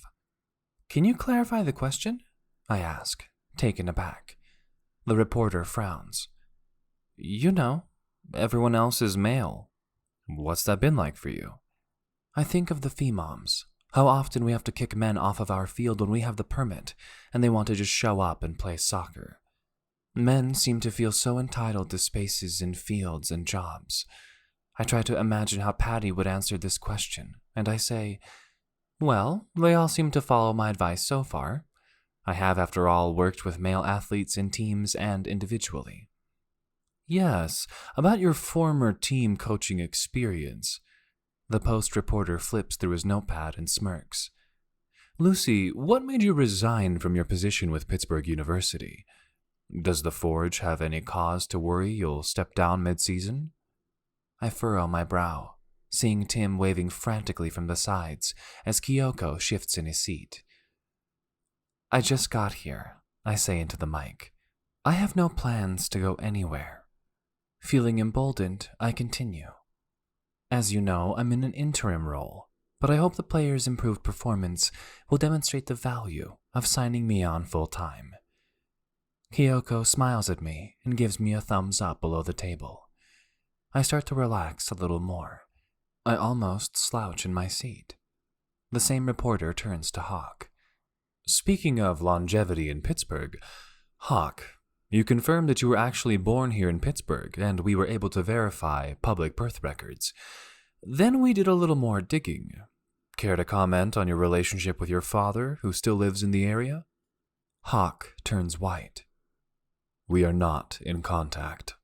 He glares at the reporter, who stares at his notes, smirking. That's interesting, considering your brother seems to be handling your legal contracts and managing the negotiation to get you here on the Forge. No inside baseball with your biological family? I watch as the bones seem to fall out of Hawk's body, along with the color in his skin. Excuse me? Ted Stag, the reporter says, checking his notepad. Your father. Do you care to comment on your relationship with him? I notice you don't share a last name. Chapter 13.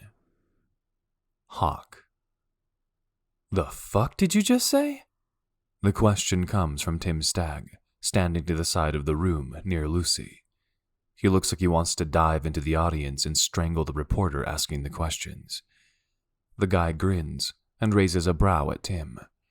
I try to remember how to breathe. Did he just say my father's name? The reporter says, Ted Stag is the biological father of Hawk Moyer. We've confirmed this from several sources at a rehabilitation clinic and a social services organization who worked with homeless populations. The readers of the Pittsburgh Post want to know if they're still in touch and how the Stag family feels about the return of their long-lost brother. I don't even have to say anything. Tim storms over to the wall and yanks on the cord to the power strip for all the mics. This press conference is over, he yells, his face turning red and his nostrils flaring. I cross my arms over my chest, trying to figure out which emotions I'm feeling, or if it's possible to just have them all at once. The shock is so intense I feel like I'm going to fly out of my body. Ted Stag is my father's name? Stag like Tim Stag. Kyoko clears the room, and I jump when I feel a hand on my arm. It's Lucy's. I stare down at her fingers on my bicep. Are you okay? What's going on? I shake my head and glance over her shoulder to where Tim is screaming, but trying not to scream, at the PR and marketing staff. He evidently feels the reporter should have given the team a heads up if they were going to pursue that line of questioning. I swallow and turn my attention back to Lucy, wondering why her hand is still on my arm and if I could possibly convince her to keep it there. So my birth father lives here in Pittsburgh, I tell her. He's a piece of shit. She nods. I know a little bit about that sort of thing, she says. Her touch is grounding me, and I'm able to think. I never even met him. My mother never told him about me. That's how little my mother wanted him involved in my life. Lucy starts rubbing my arm now, and it makes me want to tell her everything, anything, just so she'll continue touching me like this, soothing me. She just navigated her own stressful crap, and she's somehow finding the ability to offer me comfort right now. I need it. She frowns. Does the press ask the other players about their families? She looks over her shoulder where Tim has his phone in hand and is yelling things about slander and libel. Her questions keep me grounded, which is good because I feel like I'm going to sink through the floor. I shrug, trying to figure out why this reporter was so invasive at a standard presser. I think any time a pro athlete is playing for their hometown team, they do. Not that I consider Pittsburgh my hometown. Hawk, Kyoko shouts from the doorway.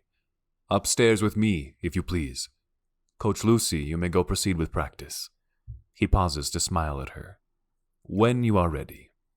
Lucy pats my arm and waves. See you out there, okay? I'll make sure you get caught up on the extra sprints. I groan and rise to follow Kyoko, who is now in the hallway waiting for the elevator with Tim Stag, who looks like he swallowed something electric. Ted Stag, the reporter said. Holy shit, it's all starting to sink in now, but the edges of the picture are still fuzzy as my brain tries to work it all out. Do I seriously have a name for the absent figure in my life? Tim is tugging on his hair and muttering something about should have known and should have fucking assumed. He finally seems to realize I'm in the room and whips his head around to me. Did you know? He points a finger at me and steps closer. I edge back. Did I know what? That my deadbeat father lives in Pittsburgh? Yeah. I also know I've never met him, and he left my pregnant mother to die under a bridge. What of it? His eyes narrow, and a vein in his neck looks like it's going to burst as it pulses. Ted Stag, he hisses, is my father, too. Kyoko manages to get me and Tim into the elevator and into his office, where I collapse onto the couch, and Tim commences pacing the room. Tim Stag, my brother. I stare at him, trying to decide if we look alike, if I should have noticed. Should I have felt some sort of connection to him? Like, should I have known in my cells? I have a brother. Not only do I have a father out here somewhere, but I have a sibling. Are there more of you? I direct the question at Tim and realize it doesn't make any sense because he's not inside my head working through this chain of events. But he must catch my drift because he pauses and frowns. I have 2 brothers, yes. Do you not read the news? Truly? The news? I snort. All I usually read is my training plan. What should I know about your brothers exactly? Tim scoffs and resumes pacing, muttering to himself. Kyoko approaches him and suggests he call his wife, which halts Tim in his tracks. Yes, Alice, of course. I should call Alice. I watch as he sinks into the couch and calls his wife. How he seems to calm down immediately upon hearing her voice. It's surreal, listening to him tell her, my father must have had an affair after he left us. Yes, Ted. We have a fucking brother, Alice. A secret stag. Kyoko places a hand on Tim's back and he swats him away, then lowers the phone and looks at me. Will you agree to a DNA test? What? A DNA test, to verify the reporter's allegations. I look up at Kyoko. Look, man, I'm having a little bit of a stroke right now. Nobody is sticking a swab in my nose until I understand what just happened. Kyoko repeats that a reporter apparently interrogated anyone he could find in connection with my mother, that a few people told him the name of the guy she'd been sleeping with when she was a teenager. A teenager? Christ! Fuck! Tim screams and roars as he paces around the room, and then stops abruptly with the phone against his ear and nods his head. You're right, baby. No, I don't need you to come by. You're right. Yes, he says. Yes, maybe it would be good to send someone else. Can you ask Donna to do that for me? He hangs up with his wife and kicks a trash can, reminding me of my own proclivity toward angry outbursts. At least I can go kick some balls around when I'm this pissed. Not that I'm able to move from this couch right now. Tim drags his palms down his cheeks and makes his way over to me, squatting down. I owe you an apology. My father is a sore subject of conversation for me, and, as you can imagine, this news upsets me a great deal. I nod at him, just the tiniest movement of my head. Half my existence is a black hole, I growl at him. Just darkness. Nothingness. No name. No nothing. We stare at each other a few minutes, and I could have had brothers. My voice is a whisper. Tim nods and swallows. He looks up at Kyoko. Kyoko, my friend, please excuse me. I was unforgivably rude. Kyoko waves a hand, leaning against the window. Tim gathers up some of his things. I'm bringing in another member of Stag Law. I'm no longer able to be partial in assessing contracts related to the forge or to Mr. Moyer, to my brother. That seems like a nice solution for paperwork, Kyoko says. But Tim, I am concerned for you as my friend. This is a very big shock. And Hawk, I was not aware this could be a problem. Are you okay? Well, no, I'm not okay, sir. I need a few minutes, to be frank. Kyoko nods and mumbles something about more scandal, more bad press for the team. I start to wish I could sink into the sofa and disappear. Chapter 14. Lucy. As I walk away from the press conference, my heart aches a bit for Hawk, and for my own son. I see the hurt in Hawk's eyes, and know there is nothing anyone can do to repair or replace the love he should have had from his father. No wonder he's been moody, if he moved to a city where he knows his father is living, unaware he even has another son. In 20 years, will Wyatt have this sort of chip on his shoulder? If Nick produces more children, will Wyatt mourn the loss of knowing them? I know it doesn't make sense, but I feel like somehow, if I can be there for Hawk as he navigates this pain, I'll feel more in control. I pause in my office, gathering my notes and my whistle, and decide there's nothing I can do about Wyatt's future anger at his father. I'm angry at Nick, too. I think back to Erica's insistence that I speak to someone professionally so that my anger doesn't simmer and pressurize. I think today's press conference gave me a preview of what might happen if I don't prioritize her advice. I look at the sheet of counselors Erica gave me, but it all seems like too much. All those names. The idea of calling them all, waiting for calls back, disrupting my day again and again just to get set up. I shake my head. I'm not ready for that right now. I have work to do here, to secure my place so I have hope of someday soon having the capacity to deal with my own shit. I walk out to the field, where Todd has the men warming up by running laps. I groan. I had a whole plan in place to warm up with hip openers and plyometric exercises to loosen the players' knee joints. I blow my whistle. All right, Forge, stop where you are and walk to me, please. Todd's eyes widen in confusion as he looks at me, but I tap my clipboard, which he has a copy of, because I set it on his desk before I left yesterday.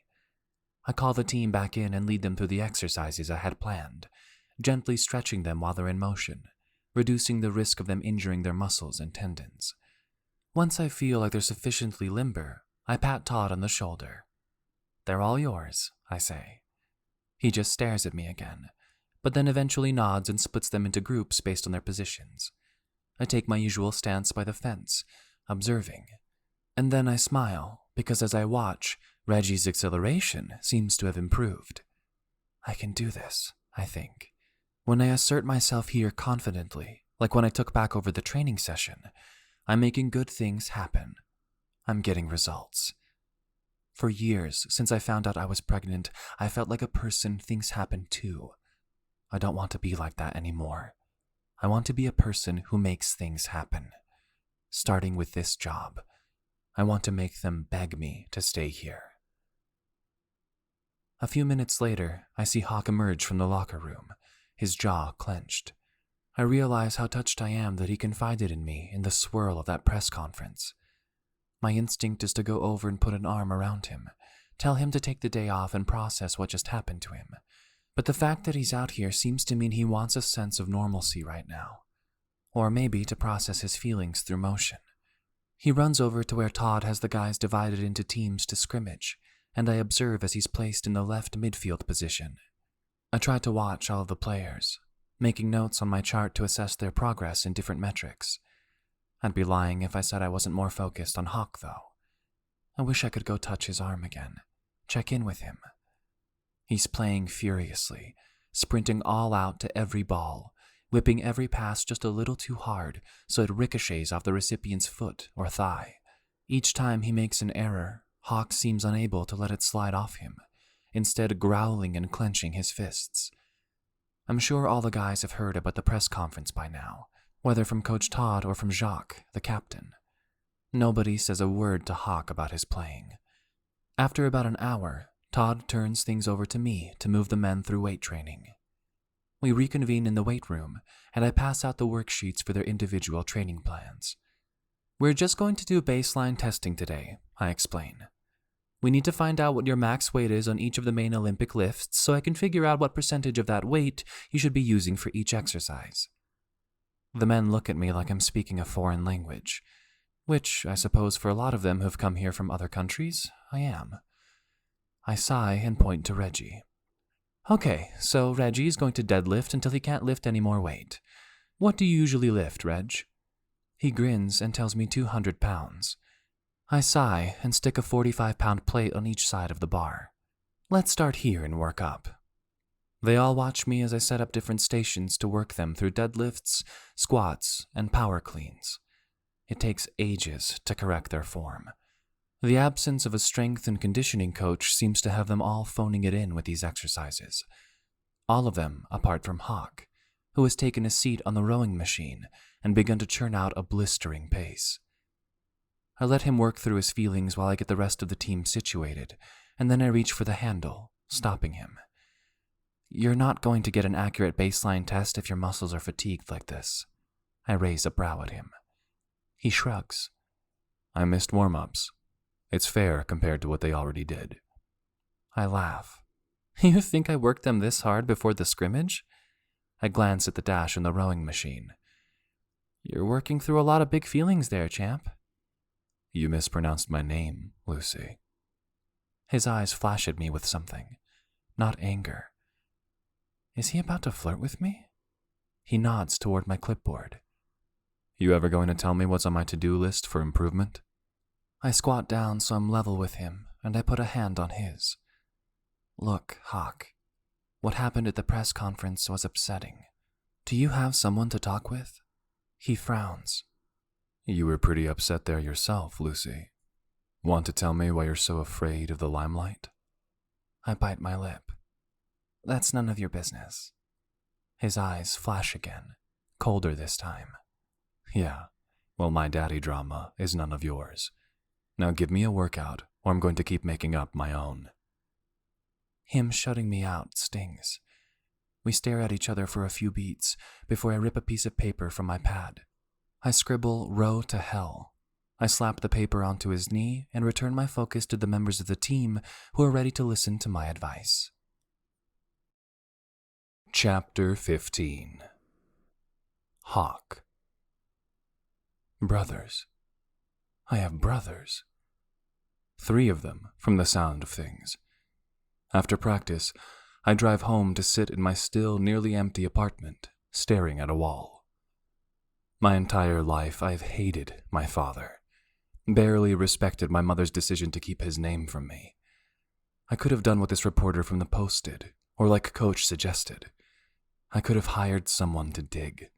I could have done that at any time.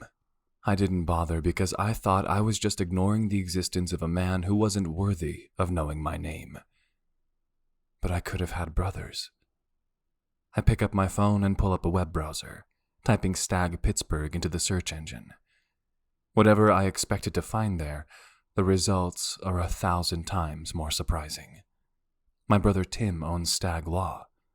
I knew this, but didn't realize what a big deal it is. His law firm represents all the professional sport teams in the city, handles their endorsement contracts, all of it. And Tim is big into philanthropy and community service, so there are hundreds of news articles about him. No wonder that reporter looked like a bear discovering a honeycomb.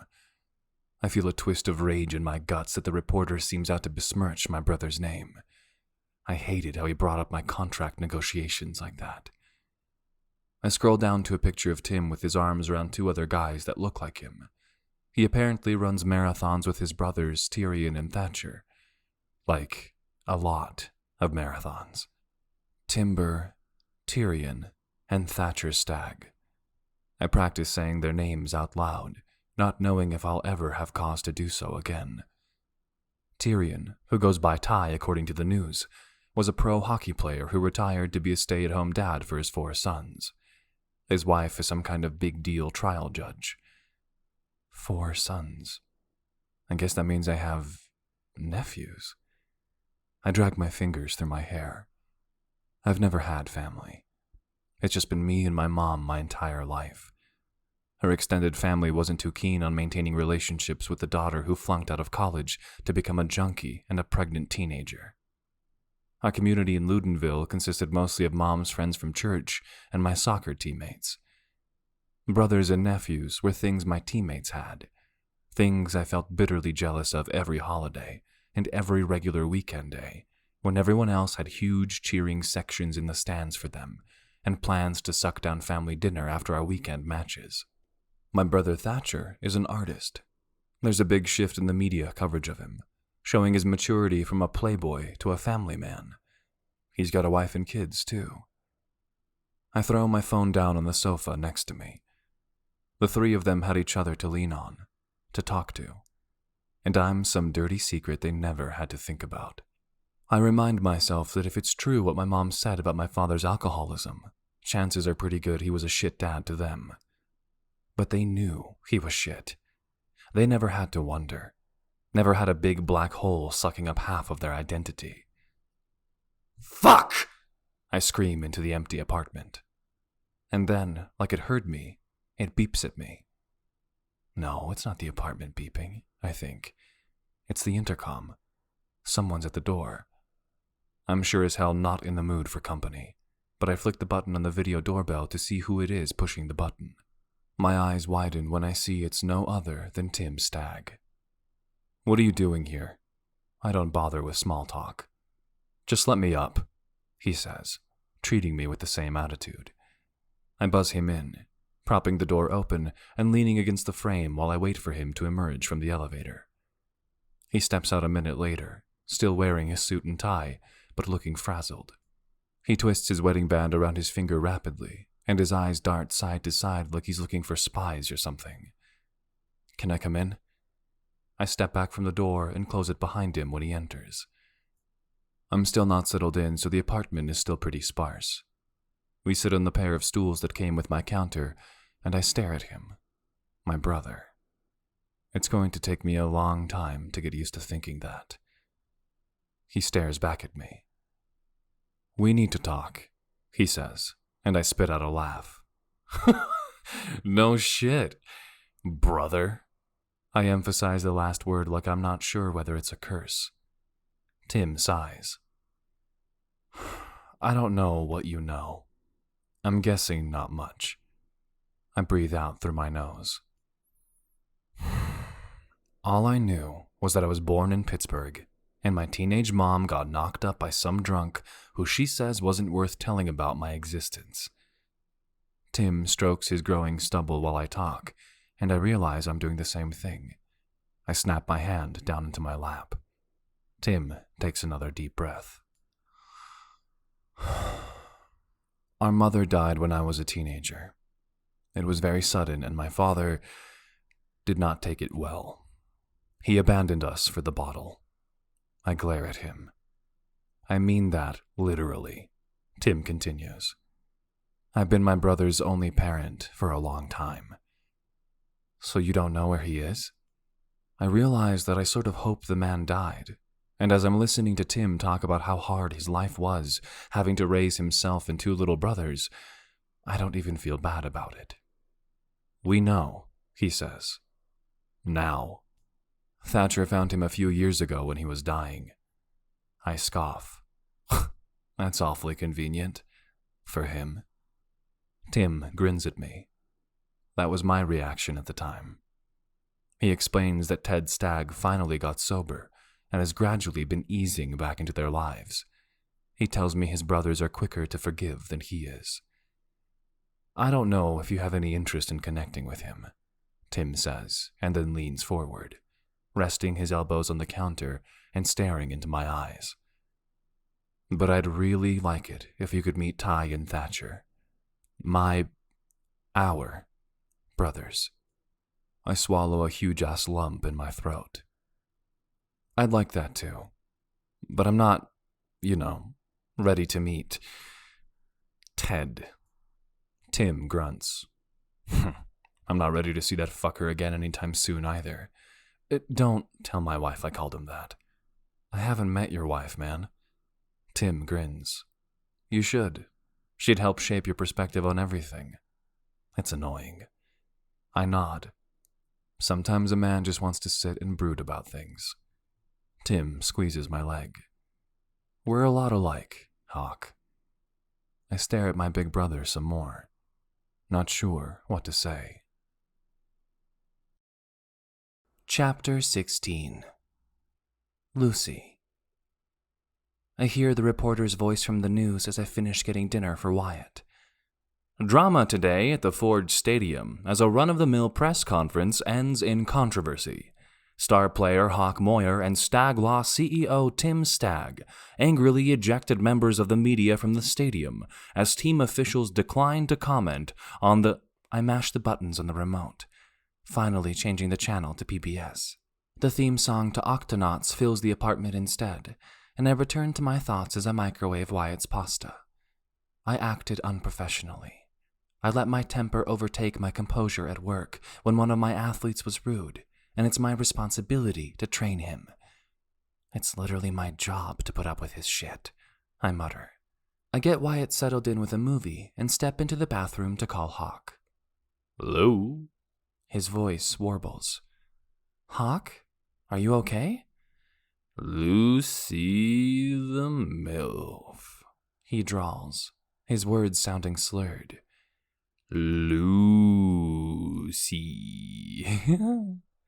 Holy shit, are you drunk? We have a game tomorrow.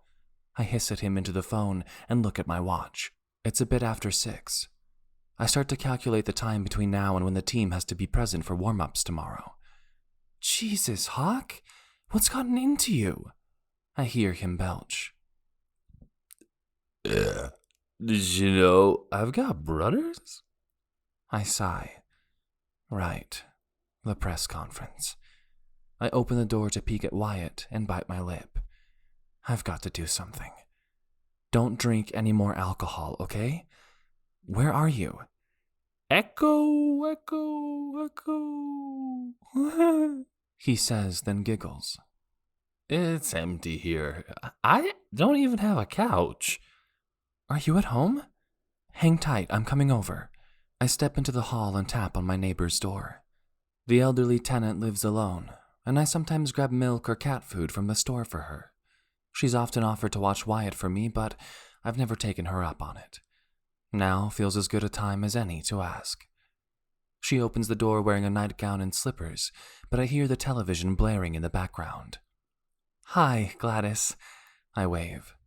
Would I be able to ask you to hang out with Wyatt for an hour while I take care of a friend? Her eyes light up. Sure, she says, smiling and putting on her robe. You've got a sweet boy there, Lucy. I'm happy to help. I choke back a wave of emotion at her sincerity and get her situated on my couch next to Wyatt, who spoils the plot of the movie for her. I slip out quietly to look Hawk's address up in his file, and remind myself I have access to this file because I'm in a position of authority at his workplace. He lives close by, and I realize I could walk if I wanted. We're almost neighbors. Faster to drive, though. When I get to Hawk's building, I'm relieved that someone is coming out the front door as I rush up to it, so I don't even have to buzz and wait for him to amble over to the intercom. I tap on his door. Hawk! I whisper-shout. It's Lucy. Can you let me in? The door cracks open a minute later, and Hawk squints at me. You're really here? I roll my eyes.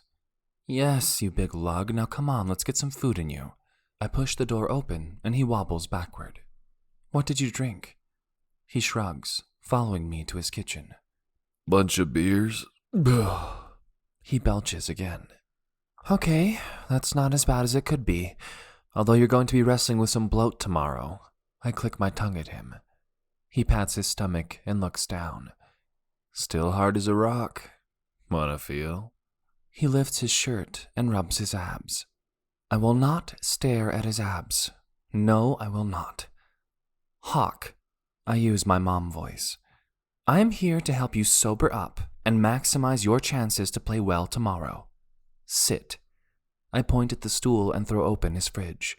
He's got a stack of packaged meals in there, and I sigh in relief as I grab one and shove it in the microwave. I don't see any sports drinks, so I pour him a glass of water and root around my purse for some aspirin. Take this. He gives me a feeble salute and starts to chug the water. Another belch. The microwave bings and I slide him a plate of food.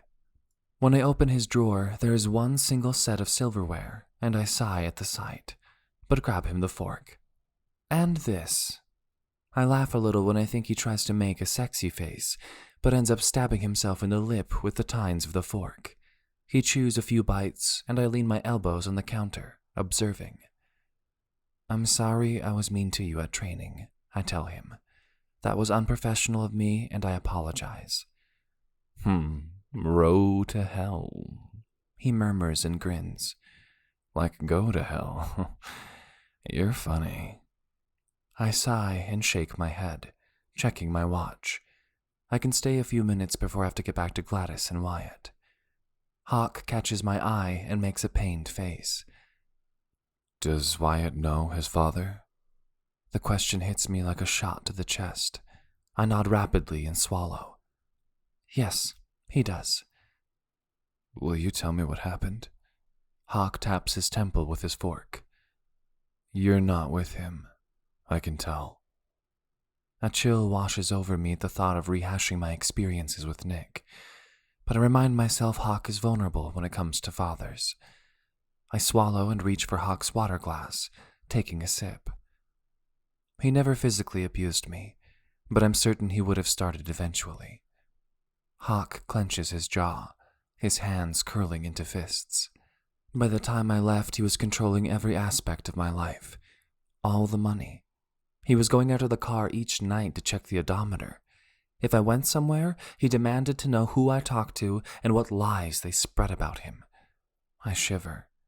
When I left, I took nothing, just Wyatt.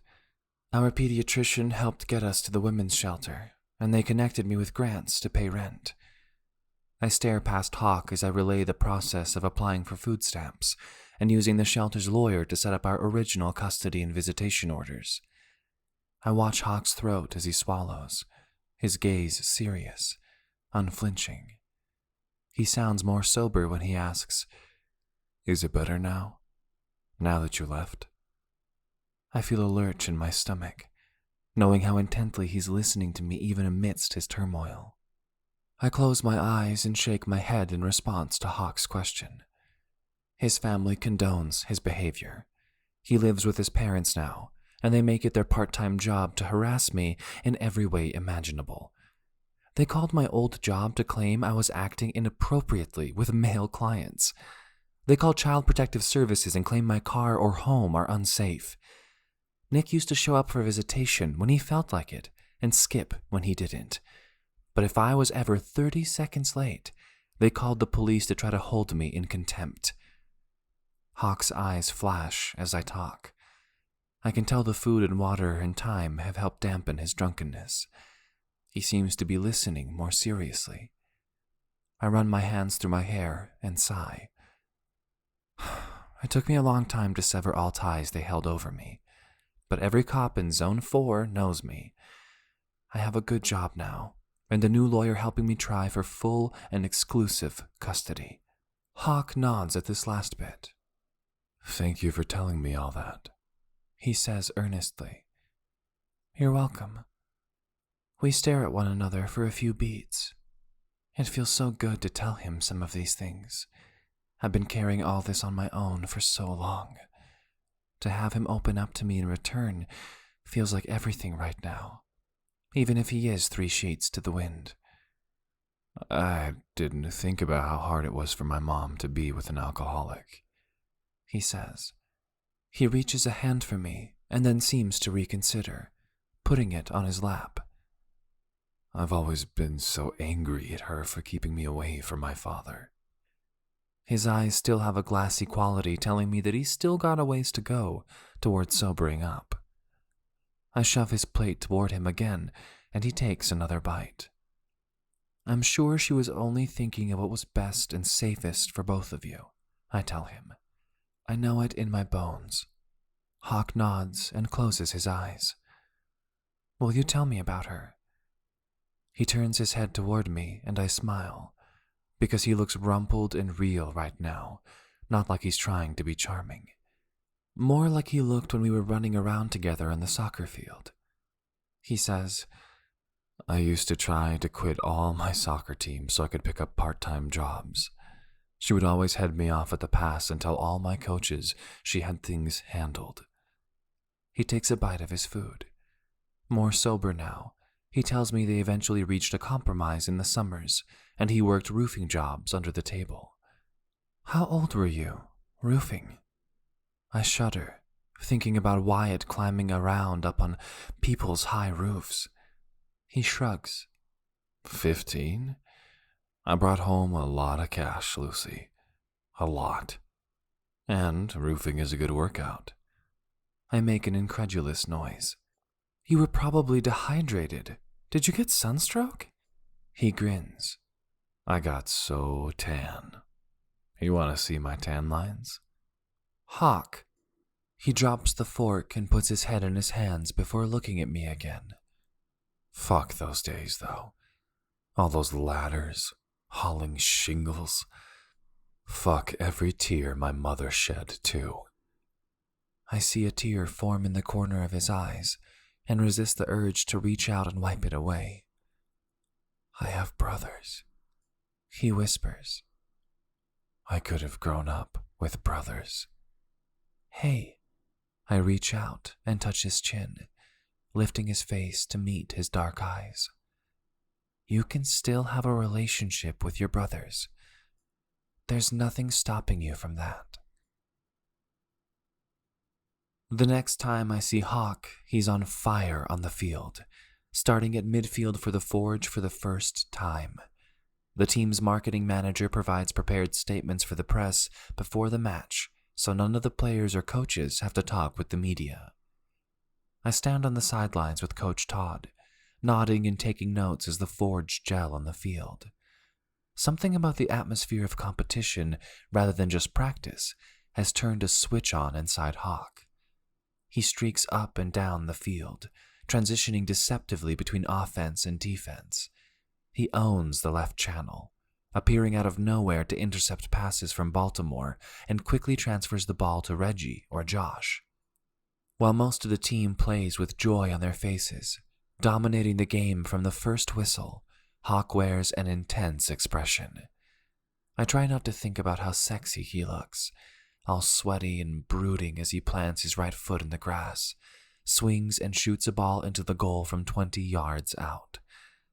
I try to think about the mechanics of his glorious thigh muscles, his trim calves. I can't let myself lust after the man who was so vulnerable last night, who listened so intently as I poured my guts out talking about my ex. He takes his jersey off and whips it around his head, sweat glistening in the dark curls on his chest as he cheers. I swallow thickly from the sidelines, extremely turned on and not sure what to do about it. I force myself to ignore the flutter in my belly when the final whistle blows and Hawk turns towards me on the sideline. His eyes meet mine for a brief moment. He smiles before the team crashes around him to celebrate. Chapter 17. Hawk. Hey man, that was a great pass. I slap Reggie on the back in the locker room after the match. He turns and looks at me, his expression strange. Thanks, Hawk. Yeah, man, of course. The room is buzzing with excitement. I should feel more excited about the win, but I'm still carrying around a lot of the weight of yesterday's big reveal. I take a minute to wonder if my brothers watched the game, and then I get angry for hoping they had, even if they haven't met me yet. I can't have any expectations about any of this. It's going to fuck with my head, and that's going to fuck with my career. Christ, why couldn't Brian have just sealed a deal with Columbus? None of this would have happened. Coach sticks his head into the room, a grin on his face. Men, shower up. Coach Lucy says to go easy on the booze tonight. He winks and heads back into the hall. Around me, I hear the guys talking about which clubs they'll hit up on the south side, which is evidently the city's hot neighborhood for nightlife. I yank off my cleats and hurry through a shower, not wanting to lose myself in the base tonight at a club. I know if I go to one of those places, I'll drink way too much and make bad choices. I've been doing enough of that the past few weeks. Hawk, you going to the club with us? Josh folds his dark arms across his chest, already decked out in Tom Ford and a flashy watch. I shake my head while pulling on a clean shirt. Sorry, I'm still in my head a little. I can't tonight. I push the door open into the hall and a tiny human crashes into me, wrapping arms around my legs. I look down to see Lucy's kid hugging me. Hawk, that was amazing! You scored a goal! He grins up at me with eyes shining, and I see that he's wearing the jersey I signed for him my first night in town. I'll catch you later then, Josh says, giving me a salute as he and a group of the guys head out together. I crouch down and offer Wyatt a high five. Thanks, pal. Fans like you make it worthwhile. I peer over his shoulder, not seeing Lucy. Where's your mom? She's in her office. I'm not supposed to touch anything.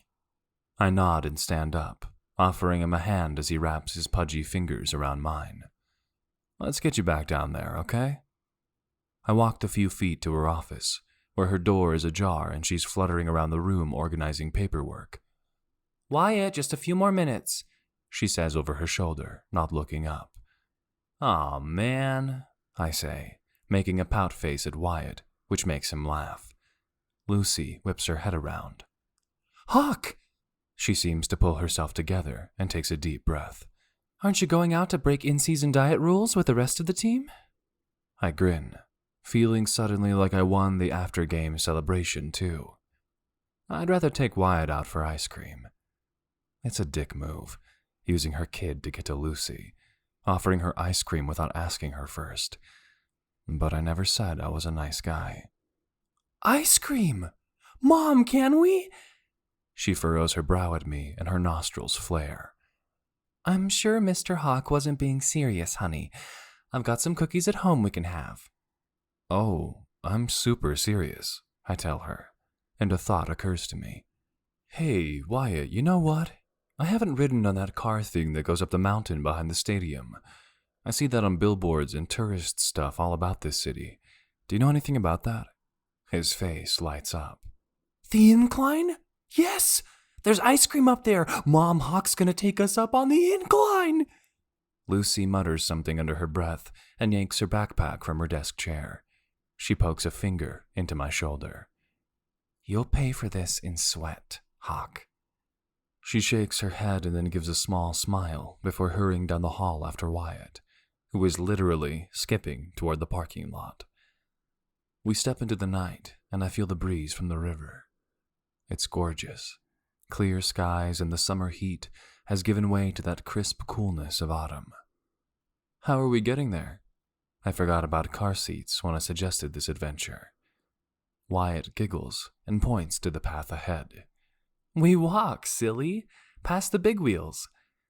There's a fleet of paddled wheel riverboats parked near the stadium, and beyond that, I see a pedestrian walkway over the highway, leading up to the incline. The iconic red cars move on rails in opposite directions up the steep angle of Mount Washington, originally built to help transport mill workers, I guess. Imagine having to take this home from work in a factory. I look up overhead as one of the cars descends to get a fresh wave of passengers. Lucy shrugs. A lot of people still do ride it to commute, but I guess they're mostly going downtown to work in offices or hospitals these days. We make our way over the road and up the steps to the ticket booth. I step up to the window before Lucy can fish around in her bag for her wallet and grab 3 round-trip tickets. It was my idea, so I should pay, I tell her. Wyatt is jumping up and down, peeking through the window at the gears on the tracks, waiting for the next car. Lucy wraps an arm around his shoulders, pulling him back when it arrives, and unloads a car full of people dressed up for a night out. They noisily make their way out into the night, and Lucy lets Wyatt loose inside the car. He jumps to the back, where he presses his hands and face against the glass, ready to watch as we ascend. I take a seat next to him, and Lucy watches me strangely as I put a hand on his back to steady him when the car groans into motion. I shrug. I don't want him to fall. No, she whispers. We all look out the window as the car climbs the hill. The city sure does put on a show at night. Lit up skyscrapers and stadiums, all of it reflecting off the water of the rivers that converge at Point Park. It's so pretty, Lucy says to Wyatt, stroking his cheek. We have a beautiful city, huh? He nods and points to the Science Museum. We're going there, on a field trip. She smiles at him. That's right. Kyoko is taking you to tour the submarine, huh? As the car reaches the top and slows, it occurs to me that I'm a professional athlete at the peak of my career, declining a night out in a slick club in order to talk about submarines with a 4-year-old and a beautiful woman. I decide that this is actually an amazing way to spend the evening, until I remember that Lucy is technically my boss, and she doesn't want me that way, the way that leads to moans and gasps and slick bodies pressed together. I sigh as Wyatt bursts out of the car, shouting for me to follow him to look at the gears through the window in the upper station. We look at the historic photographs on the walls, and he shows me pictures of old floods and the city's industrial history. Okay, he says, putting a hand on his hip and making me laugh. Now we go outside and take pictures on the platform. Is that right? I love how he's pretending to be a tour guide. Hell, I need a tour guide. I haven't done anything like this since I moved here. It's nice getting a sense of the city where I was born. I try to tamp down the other feelings I have about those circumstances and appreciate how amazing it is to look down the mountain at the colors and lights. Okay, this is where you lean on the fence and take a selfie, Wyatt says, pointing. I do as he says and grin. I'll send this to my mom, I tell him, and Wyatt's eyes get wide. You have a mom? Sure, kid, just like you have a mom. I wink at Lucy and she flushes, looking like she wants to murder me for a minute. Probably because I winked at her in front of her kid, who promptly interrupts. Okay, now we all do a picture and we ask a nice stranger to take it for us. Hawk, get your camera ready. He wiggles against my front and tugs Lucy in. A middle-aged woman passing by smiles and says, Can I take a picture for you three? Lucy starts to shake her head in protest, but I reach out and hand her my phone. Thank you so much, I tell her, dropping a hand on Wyatt's shoulder and nuzzling close to Lucy. I bump her shoulder with mine. You better smile for posterity. There, the woman says, beaming. I took a few. Enjoy your evening. You too, I tell her, smiling at the shot. It's awesome, the three of us looking cozy. Like a family, I think, before I remember that we aren't. Lucy sighs as Wyatt starts looking around for the ice cream place. Can I text you a copy? I have her number from when she came to my drunken rescue last night, and you better believe I saved that shit. Maybe if you buy me a cone. She nudges me with her shoulder, seeming to accept that I'm not going to let up when it comes to her. I grin. Hell, Lucy. I'll even spring for rainbow sprinkles. Chapter 18. Lucy. Kyoko gives us all off on Mondays when the team plays a weekend match. I consider keeping Wyatt home with me, but then I imagine the luxury of doing our laundry and running errands by myself, and I drop him at daycare. On my own, I finish all the boring chores before 10 in the morning. And then I have no idea what to do with myself. Truth be told, I really need the time alone to think. It's very rare that I get a day off while he has daycare. I decide this is what people must be talking about when they say self-care. I'm not really a bubble bath kind of person, and I don't have the spare funds for a massage or a pedicure. My paychecks from the forge are significantly higher than they were from the gym, but I need to save up first month's rent, last month, and a security deposit on a new place if I ever want to move Wyatt into a home that's bigger than a few 100 square feet. Right now, all my spare funds go toward Erica's lawyer fees, and all my spare energy is apparently reserved for trying to figure out my feelings for Hawk Moyer. I should probably use today to call one of the counselors Erica recommended. I groan and change into workout clothes. I go for a run instead, enjoying the quiet of my neighborhood on a sunny day. Autumn is coming quickly, and I smile, thinking about how nice it was to bring Wyatt with me to the evening forge game, with the leaves changing colors. Mount Washington is a beautiful backdrop for the forge stadium. Mount Washington. God, what was that on Saturday night? I've spent way too many minutes staring at the picture Hawk texted me of our ride up for ice cream. I'd be lying if I said I wasn't shocked that he would rather spend time hanging out with us and sightseeing than going out with the guys. I shouldn't be enjoying spending time with Hawk at all. I don't have time for this sort of thinking. I pick up my pace, running harder, jumping over the cracks in the uneven sidewalks. I remind myself that any second now, Erica could call with new information I have to combat from Nick or his parents. I'm sure it's just a matter of time before they figure out a way to present this current job as unsuitable and try to finagle Wyatt away from me, or weaponize this friendship I'm building with one of the players. Because even though I know it's a bad idea, I enjoy spending time with Hawk. I enjoy his flirting, his innuendos, and the way he seems to want me. Feeling wanted that way thrills me. Maybe because I know it's dangerous. I remember how Hawk stripped off his shirt after Saturday's goal, and I pick up my pace again, trying to erase the fantasies of him naked. But the thoughts won't leave. I think about his hands on me the night I met him, as we kissed, how gentle he felt, but also assertive, hard, making me tingle with pleasure, with relaxation. I was relaxed on the incline too.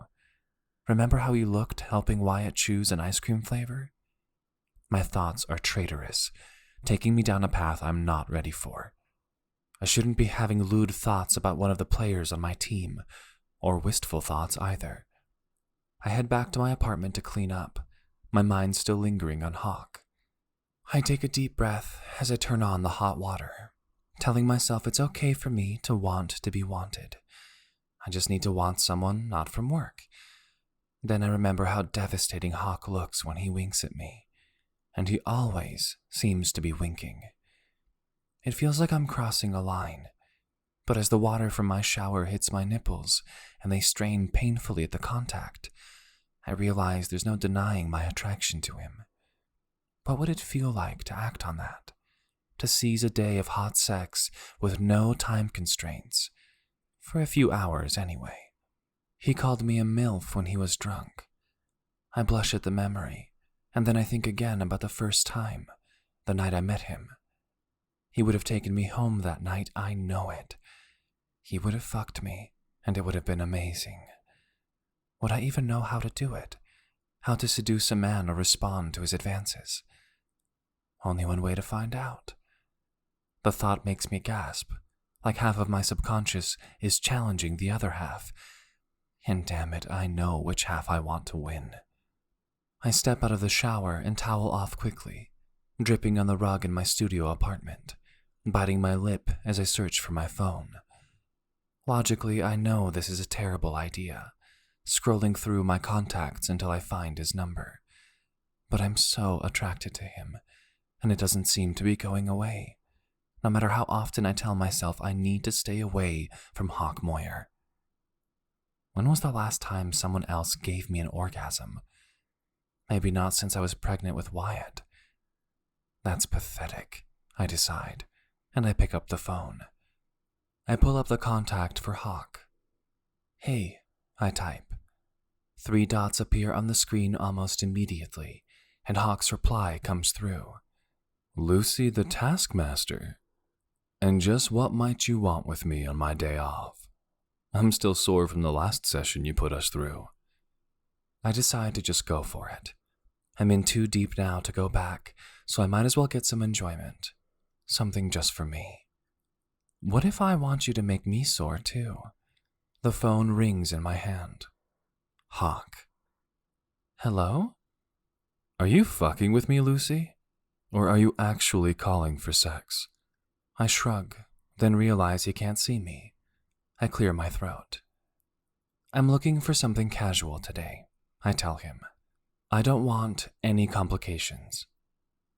There's a pause and I can hear him breathing. So, you were bored and looking to fuck someone on your day off, and you called me? Yes, I respond right away. Are you interested or what? Text me your address and I'll be there in 15 seconds, he says, his breathing coming a little faster now. No, I can't have you over here. I'll be at your place soon.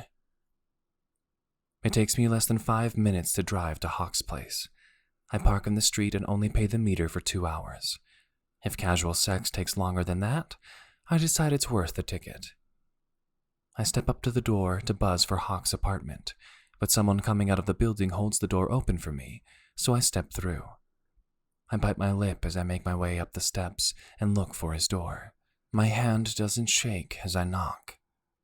He's someone I work with, not just a random jock I met out with Tanya.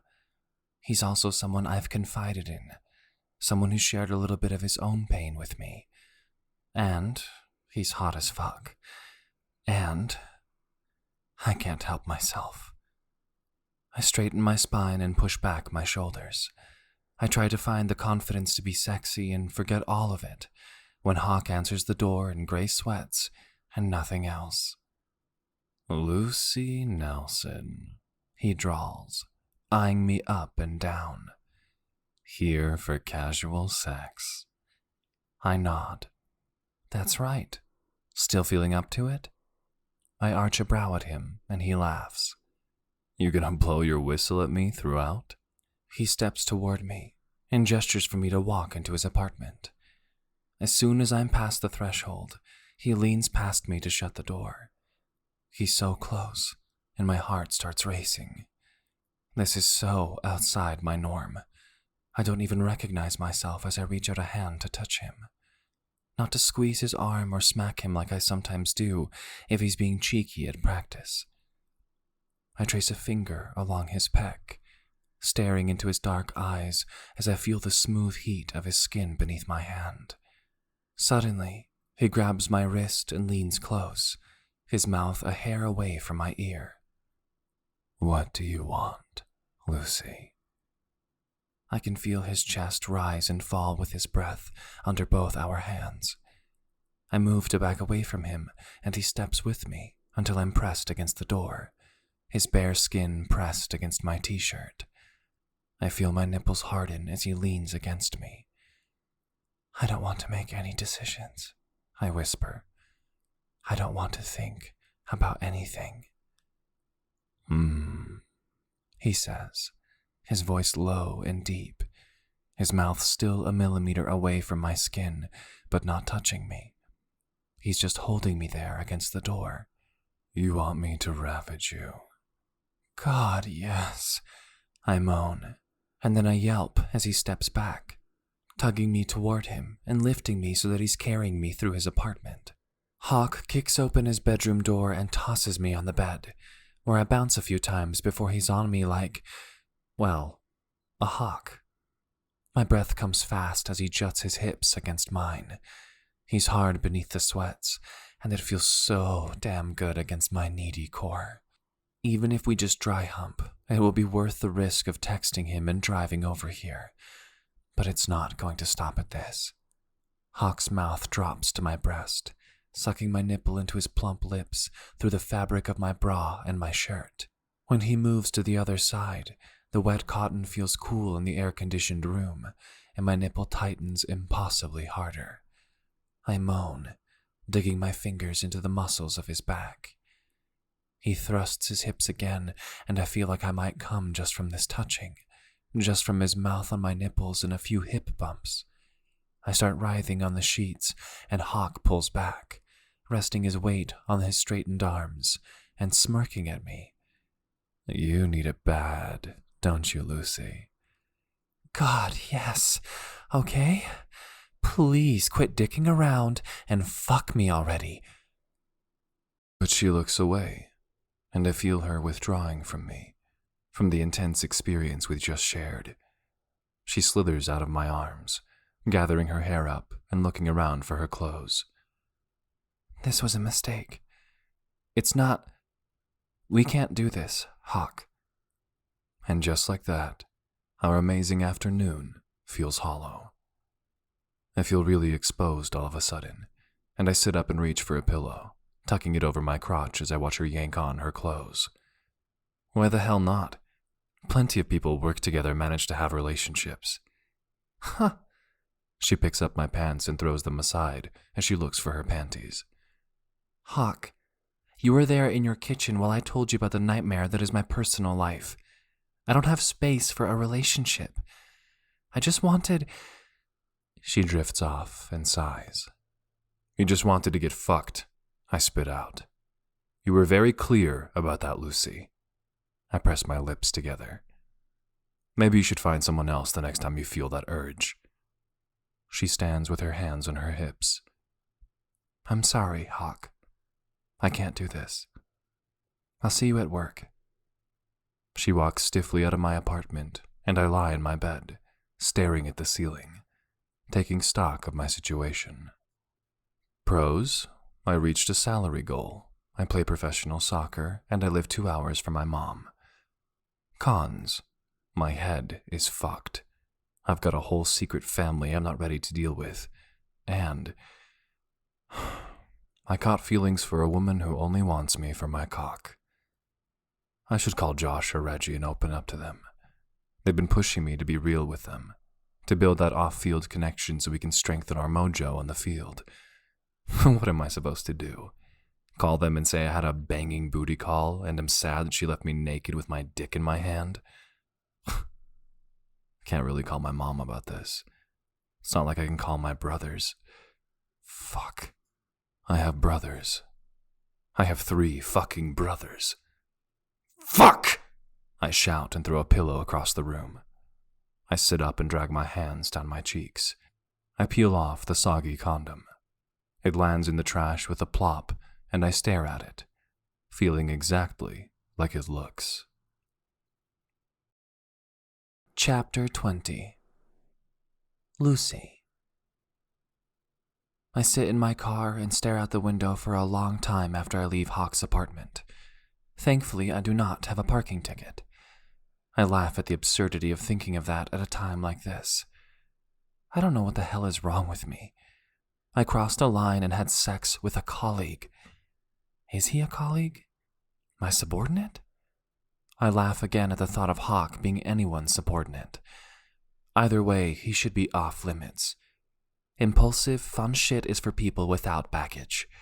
I have to be on all the time, to keep my job and to keep my kid and to stay safe. I can't afford this sort of diversion. What did I just jeopardize for an afternoon in Hawk's arms? God, maybe it was worth it. I drag my hands down my cheeks as I think about the risk to my job, let alone the risk to the fragile shell of a heart that's somehow still beating inside my chest. That was hands down the most intense sexual experience of my life. Hawk is such an intuitive lover. He can read my body so well. And I just left him in there. I walked away from him like he's nothing. I groan, thinking of all that I know about his history, and how I probably played into his insecurities by walking away. He told me to find someone else to fuck next time I feel horny, as if there could ever be anyone else after that. He certainly doesn't need me messing with his already fragile headspace, especially when he's dealing with all his family stuff. I hate that I sent him such mixed signals today. It's not fair to him and I owe him an apology. Of course, I need to talk to him to offer that. And I know that talking to him will lead me to picturing him naked. I check my phone in an attempt to distract myself, and I almost faint in relief when I see an email from the Femoms asking if anyone is up for a quick game of pickup this afternoon. Many women on the team are teachers or professors. At least 8 people chime in that they're available. Eager for the distraction, I add my name to the in list and hurry home to grab my cleats. When I get to the field, my teammate Dina shouts and waves from the turf. "Lucy, we need to establish a presence. It's every group for themselves with no permits today." The park is crowded, with people playing pickleball and running hurdles on the track. There's even a group of folks clad in all black, dancing through a Tai Chi sequence under the trees behind the far goal. In the middle of this bustle, I spy groups of athletes eyeballing the open field, hoping to snag it for their own activity. The Femoms are often fighting to claim space, even when we do have the permit. It's a pretty strong metaphor for most of my adult life. At least once a week, someone tries to boot us or just infiltrate our game. Dina gestures to a group of frisbee players looking to use the turf too, so I hurry over to her and lay out some cones. We trade some long passes, successfully claiming a slice of field until more of the Femoms arrive, and I lose myself in the energy and sounds of a pickup game in a busy urban park. Surely I should be able to compartmentalize my life like we did for this field. We've got multiple distinct groups coexisting here, and everything seems to be flowing pretty smoothly. I try to shake off what happened earlier. I made one slip up and gave in to my lust. Just once. Maybe if I play hard enough, I can somehow erase the feeling of Hawk's hands on my skin. I realize my thoughts are scattered and I'm not making any sense. This is definitely reflected in my play. At one point, I charge after the ball, growling as Patty swerves in front of me and manages to steal it away, kicking it down the field towards Soma, who scores. Frustrated, I shout, "Shit!" I stomp my foot, angry that my lack of focus cost my side a goal. "Hey," Patty says, signaling for a water break. "What's up, Lucy? It's not like you to get heated." She's right, of course. Part of the vibe of the Femoms is that we're all here for fun, to challenge each other in a positive way. I lean my head on Patty's shoulder. "I'm sorry," I tell her. "I should just view it as a growth opportunity when you get the ball away from me." "That's the spirit," Patty says. giving my arm a squeeze. I try harder to focus on the game. I've got about 1 hour left before I have to pick up Wyatt. 1 hour of time to do what I always do with the Femoms. Shut out the stress of the world and just focus on soccer. But today it doesn't work. I keep seeing Hawk's face as he worshipped me with his body, the way his eyes conveyed a tenderness that shook me to my core. Because if I respond, if I open myself up to receiving that kind of emotion, I choke down a sob as I think about how easily I lost myself in Nick, how quickly things moved from him sweeping me off my feet to him ruining my life. I can't do that to myself again. I can't do that to Wyatt. I have so much in my life to feel thankful for right now. I've got these women around me, probably wishing I was paying better attention to our soccer game. I've got a kick-ass job I need to keep. I need to keep my nose to the grindstone. Hawk Moyer will find someone else without baggage, though the thought of him with another woman curdles my stomach. I steel myself to block a kick, and it bounces off my shoulder just as Soma shouts that we're done for the day. I smile at Patty as I reach for my water bottle. Sorry I was a mess today. No worries. That's the beauty of a team sport, right? There are always other people on the field in support. I close my eyes, wishing I could confide in her, not sure what's holding me back. Patty is quiet, like she's waiting for me to say more. Suddenly I feel ashamed of how I behaved earlier, of how I let it bleed into the game this afternoon. I don't say anything, shifting my weight from foot to foot as I pull off my cleats. Eventually, Patty asks, "You off to grab my buddy Wyatt?" I nod, and she grins. "Tell him She-Ra says hey." My heart warms as I imagine delivering the message. My life is full right now, thanks to Patty and the Femoms. I can get past this infatuation with Hawk. I owe him the space to focus on his game, on connecting with his brothers. I, likewise, need to focus on soccer and on work. I need to box up whatever feelings I'm having toward Hawk and forget this afternoon ever happened. This is the way, I mutter, quoting Wyatt's new favorite show. Chapter 21. Hawk. The next day I decide to come in a bit early and stop by Lucy's office. I know her shit is complicated, but I also know that yesterday wasn't a freak of nature sort of thing. We have a connection, damn it. I wasn't alone in feeling that. I knock on her doorframe and push the door open. "Hey, Lucy, can I talk to you?" "Oh." She pops her head up from her desk, and I see that she's got her kid on her lap. "Hey, Hawk." "Hawk Moyer!" he shouts, imitating the stadium announcer when I scored a goal the other day. I laugh. "Hey, bud, you joining the team?" Lucy kisses the top of his head. "Today's the day Kyoko takes the twins and Wyatt to the science center. Isn't that so nice?" I nod. "It's amazing." She looks up at me and her face shifts. "Can I do anything for you? We've got a little time before practice, so Wyatt is just hanging out." I bite my lip. I wondered if you had my training plan for this week. For conditioning and weights and... She raises a brow at me. "Did you check your locker? I put everyone's plan in their locker this morning." I nod. "Right. Sorry. I stopped here first. I'll go check and...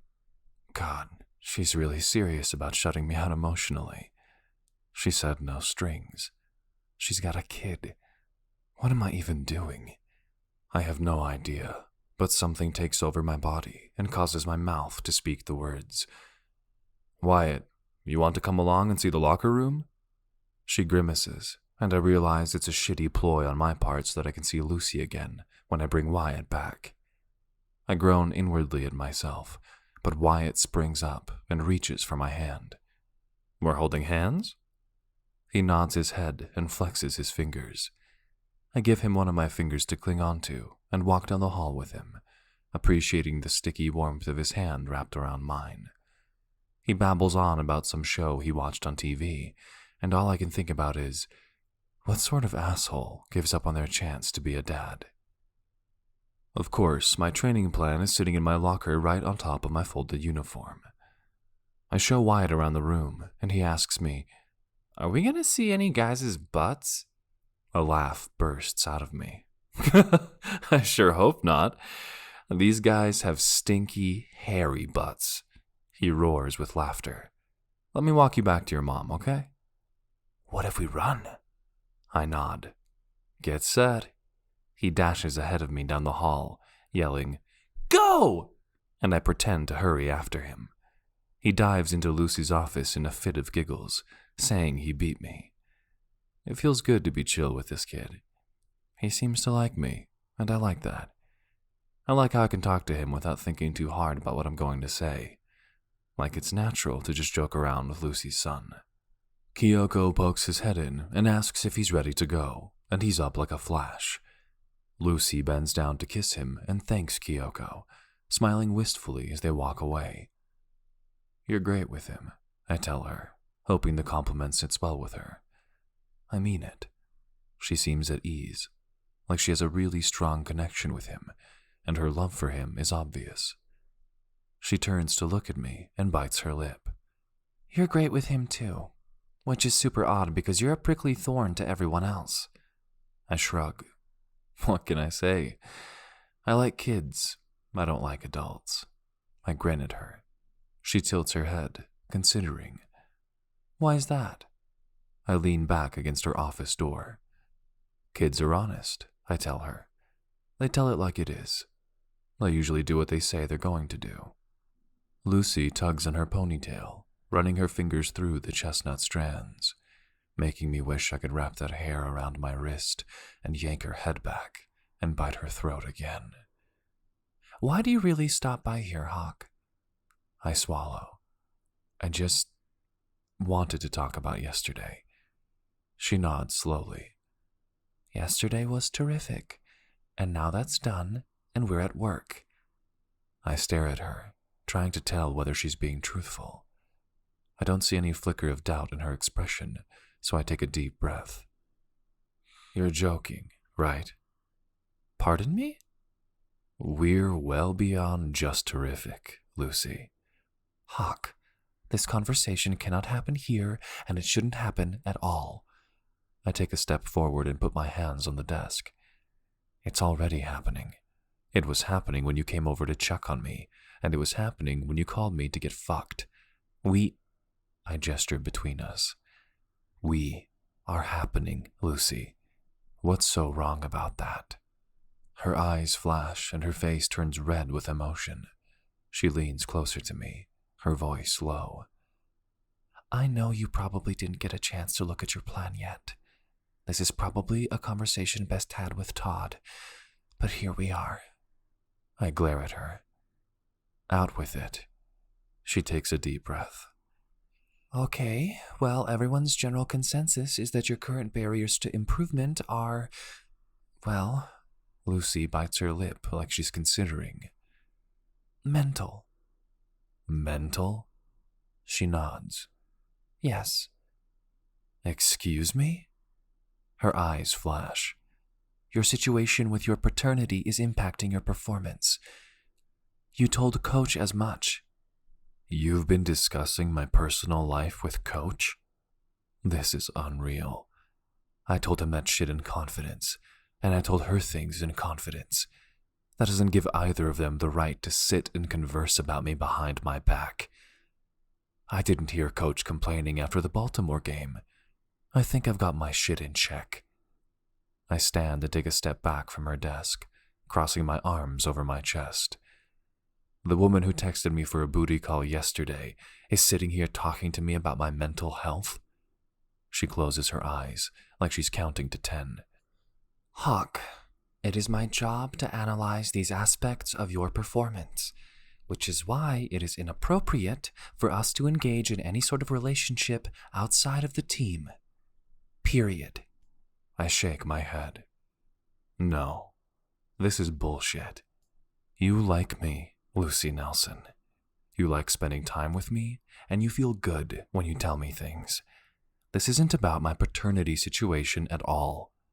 I use finger quotes to emphasize her words right back to her. This is 100% about you being afraid to trust anyone.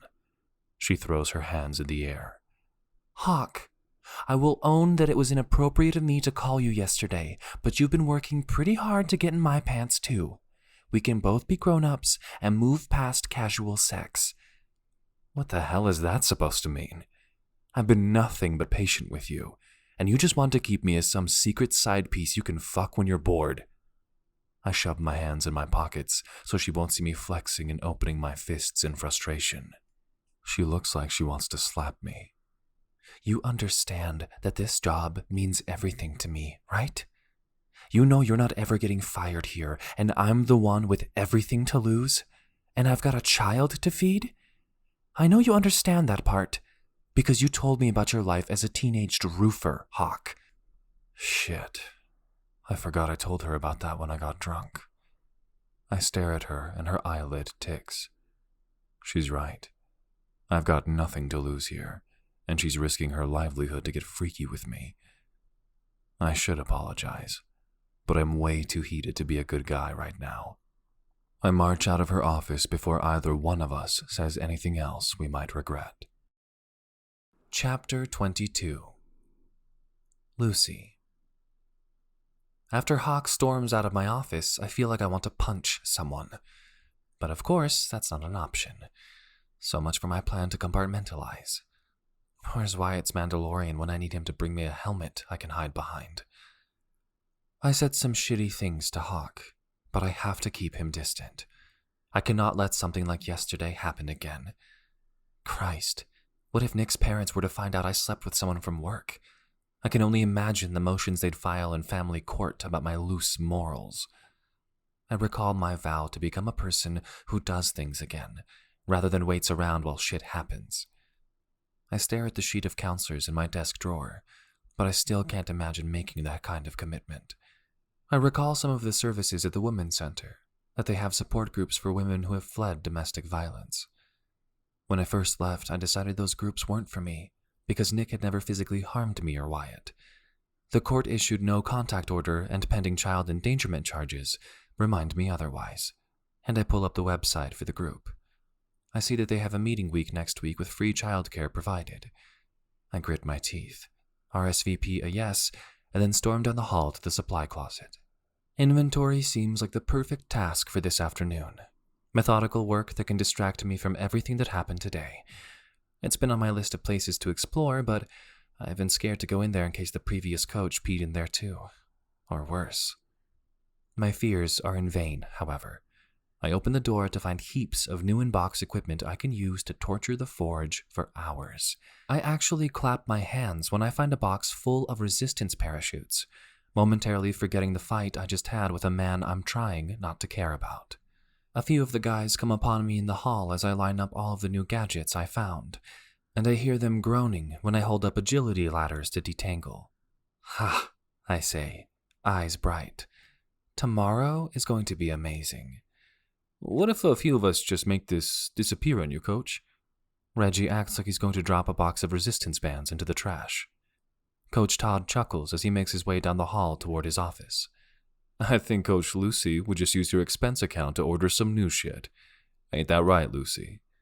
He snaps his gum and grins. Apparently, I have an expense account. I stand up from the treasure trove and grin. I don't need equipment to torture you with, I tell them, but I'm sure gonna make use of what we've got here.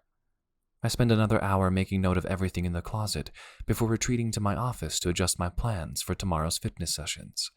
I have to figure out the right approach to inquire after that expense account Coach Todd mentioned. I'm very aware of my position as temporary seat filler in this role. I don't want to come across as someone who spends frivolously, but I also don't want the management to think I don't properly utilize resources. I scour my work email for the word budget, but come up empty. I keep thinking of Kyoko's comment when I first met him, about how the team was gathering for alcoholic drinks in season. I suppose the staff is aware that the players imbibe occasionally, but I'd really like to get a nutritionist in here to refine a plan for the athletes. It's barely October. We can still make a difference by the time playoffs begin in earnest. Chewing my pen, I dial up to the management office, hoping to catch an admin. Nina speaking, how may I direct your call? Oh, great, Nina, this is Lucy Nelson from downstairs. Could I bother you for some help? You bet, she quips, and she sounds cheerful enough. So I go ahead and ask her both how much is in my expense account and how I access it to do things like hire vendors to help with the team. The number she spits back at me is truly staggering, and I hang up the phone shaking my head in disbelief. I often forget how much money there is in professional sports. I immediately call one of the sports nutritionists I used to work with years ago at Pittsburgh University, and she refers me to someone who's able to consult right away. I squeal after I hang up, knowing that tomorrow will not only be a day full of fitness fun, but will also be a total dietary overhaul for half the guys. Tomorrow will bring entirely new opportunity to shine in my job. I growl at the memory of Hawk suggesting I'll never get past Nick enough to trust anyone. Just because I don't want to dive into something more serious with my subordinate at work doesn't mean I'm permanently damaged by my psycho ex. I told Hawk I wanted no strings.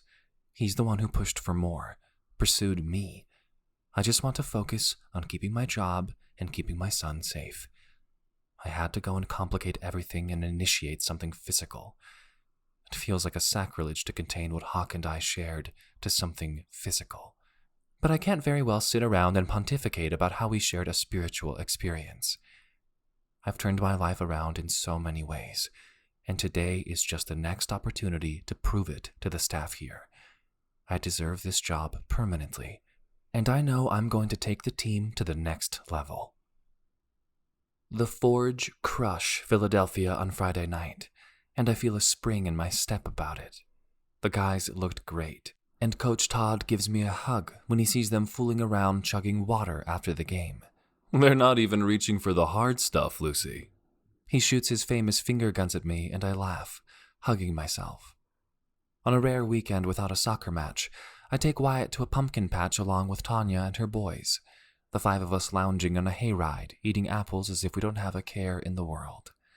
That feeling slips away early Monday, when Hawk spends the entire morning glaring at me. He's dismissive in the weight room, gruff in the afternoon stretching session, and flat out ignores me on Tuesday. As I rush to pick up Wyatt after practice, I decide it's probably for the best. This is what I asked of him, to leave me alone, keep things professional at work. Wyatt and I eat sandwiches in the car as I hurry from his daycare to the women's center for the support group. Of course, he gets jelly all over the front of his shirt, and I'm not sure why, but the sight of it sends me right over the edge.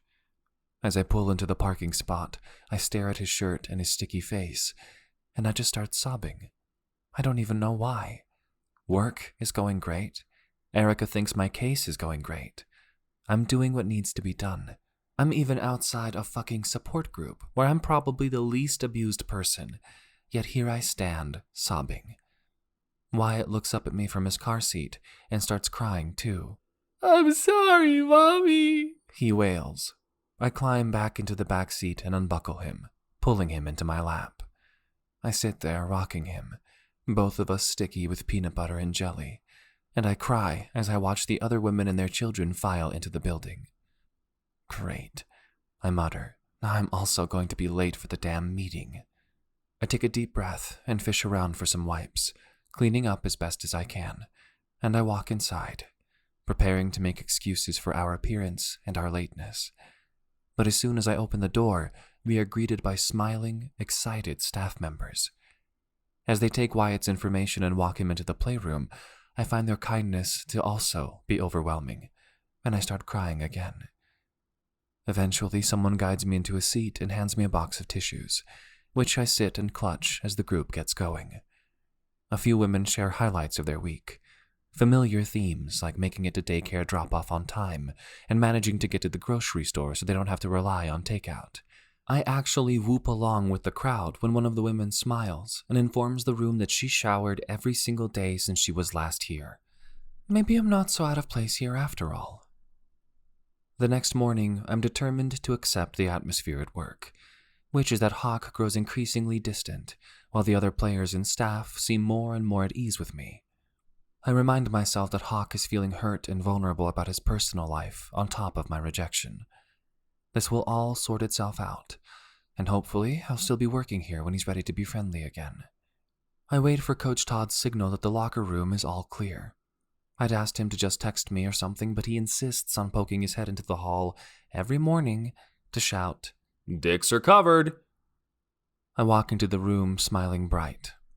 "Who's ready for the Lucy gauntlet?" I ask, rubbing my palms together. They eye me skeptically, especially Hawk, who seems broodier than ever. Good. I'll give him something to brood about. I gesture for them to follow me onto the field, and I break them up into 4 groups. We're going to do intervals. I've got battling ropes, resistance parachutes, agility ladders, and plain old sprints for you all to run today. More groans. I cackle. You think Hartford is sitting around eating greasy fries? I watched their game tape, fellas. We've got to be agile and ready to change directions. Hence, I spread an arm around toward my creations. I count them off by 4s and set them through 90-second work periods with just 20 seconds of rest. We go for 10 rounds before our goalie starts puking. Coach Todd raises an eye at me, so I whistle for them to take a break. But don't go anywhere, I shout to them. Phase 2 of the gauntlet is on her way out here right now. They collapse on the grass inside the penalty box as Piper the nutritionist emerges from the entry gate, right on time. I let them rest for a few minutes while I greet her with a high five. Hey, she says, looking around. This is amazing. I know. I can't wait to hear how they're doing with the nutrition stuff. She wags her eyes at me as Coach Todd makes his way over. Todd, I say, meet Piper Conklin. She's the one who drew up the nutrition plans I sent around. He beams. Terrific to hear, Lucy. We need all the help you can get us, Miss Conklin. Piper, please. She grins and shakes his hand. I'm ready to strip these men of all their bad food habits. I let her get her papers organized as I call the guys in to stretch. All right, I tell them. We've got another round on the gauntlet, but while you're recovering and stretching your hammies, I need to introduce you to the next secret weapon we've got for you. I pause in my pacing when I feel Hawk's gaze burning into me. He and most of the guys have stripped their shirts by now. Of course, they're all fit and firm and glistening with sweat, but only Hawk catches my eye as he bends over, the muscles of his back flexing while he reaches for his toes. I remind myself my interest right now is purely chemical. He brought me orgasms, he looks amazing, and my synapses are just firing accordingly. He's also angry and in a messed up headspace about his family situation. I have no time or space to lend him my spare thoughts. I stand by while Piper talks the team through the general basics of the nutrition plan, asks them about the timing of their meals, how they're doing with the new recommendations. I've got binders for each of you in your lockers, she says. We'll start with some general guidelines this first week until I can meet with you individually to refine the plan. She grins and slaps me on the back.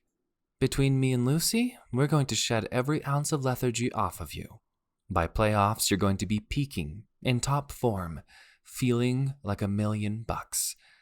Yeah, but only some of us are earning that much. Reggie jokes, shoving Hawk in the shoulder. It should be a good thing. The guy's teasing him. The team chuckles, but Hawk doesn't smile. He just continues to glare at me, and I still feel the burn of his anger at my rejection as I blow the whistle and send them through another round of torture. Chapter 23. Hawk. I feel like shit, and it's not related to my diet. It's also not related to the ramped-up physical torture Lucy has been putting us through the past few weeks. My mood is 100% related to my fucked-up family situation and my love life. Exactly what I screamed at Lucy for suggesting. She's absolutely right that the thing I need to do most is sort out my feelings about my father. But so far, I haven't even called my brother back. Tim texted me that he's got an inside source at the Post who is keeping the story hushed until the Stag family works out a response. He included me in that phrase. The Stag family. I haven't even met any of them apart from Tim. I'm not speaking to my mom right now either. I'm pretty much just going balls out every day at practice and then holing up in my apartment with canned tuna and my own misery. No Lucy, no family.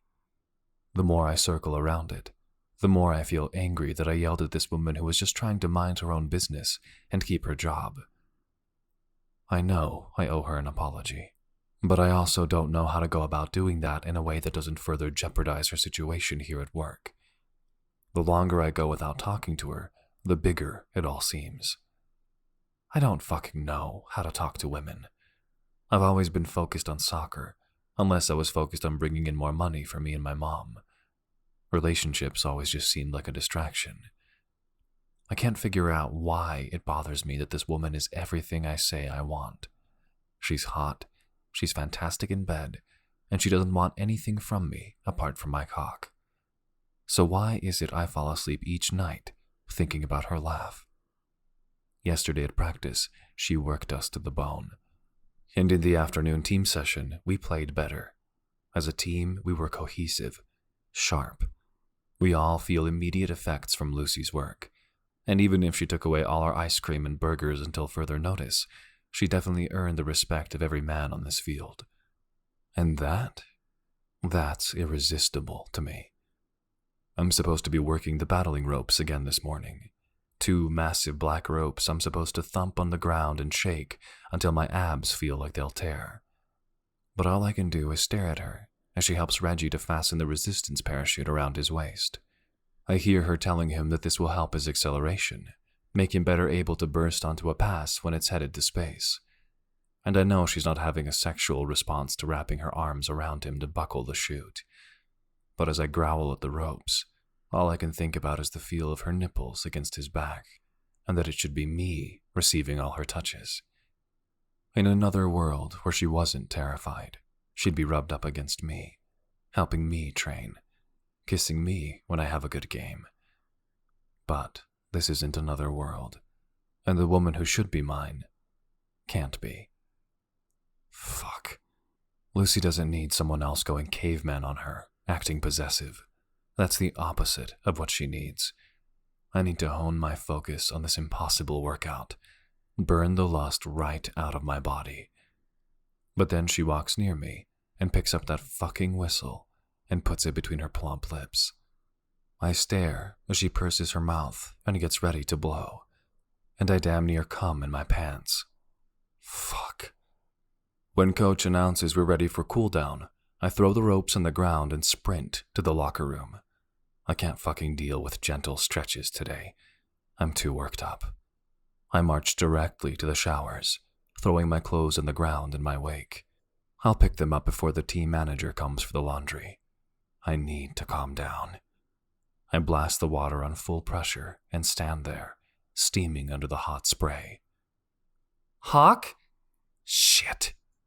I hear her voice even in here, where the steam of the shower is supposed to drown out my reactions. Hawk, I'm talking to you. You need to cool down properly. You can't just storm off the field. They're having a meeting out there. I whip my head around the glass partition of the showers, and I see Lucy standing in the locker rooms with her hands on her hips. The water pelts down on me as I stare at her. Chapter 24. Lucy. What the hell am I doing? I rush from the locker room like it's on fire, my head spinning. Hawk seemed so angry as he glowered at me all this week. I thought I only followed him into the locker room to check in. I should have turned around and left when I saw that he was naked. I should have. Why does it have to feel so fucking good to be with him? God, he's right. About all of it.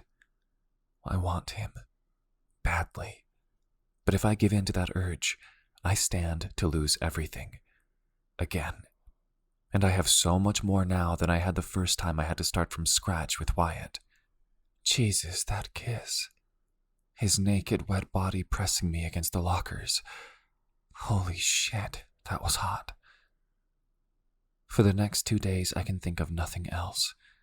I tried to resist touching myself to thoughts of Hawk, naked and ferocious, wanting me. It's not fair to him. I'm like an addict, and my drug of choice is Hawk Moyer. It doesn't help that my son wants to wear his autographed Forge jersey every day and ask me when his buddy will take him out for ice cream again. Despite a few sleepless nights agonizing over the new drama I created that I didn't have time for, I managed to lead the team through an uneventful training session and guide them through a long stretch after film. I, just barely, managed to not make eye contact with Hawk at all during work hours. I also don't call him, and I don't offer that apology that I definitely owe him. We're away this weekend, against New York.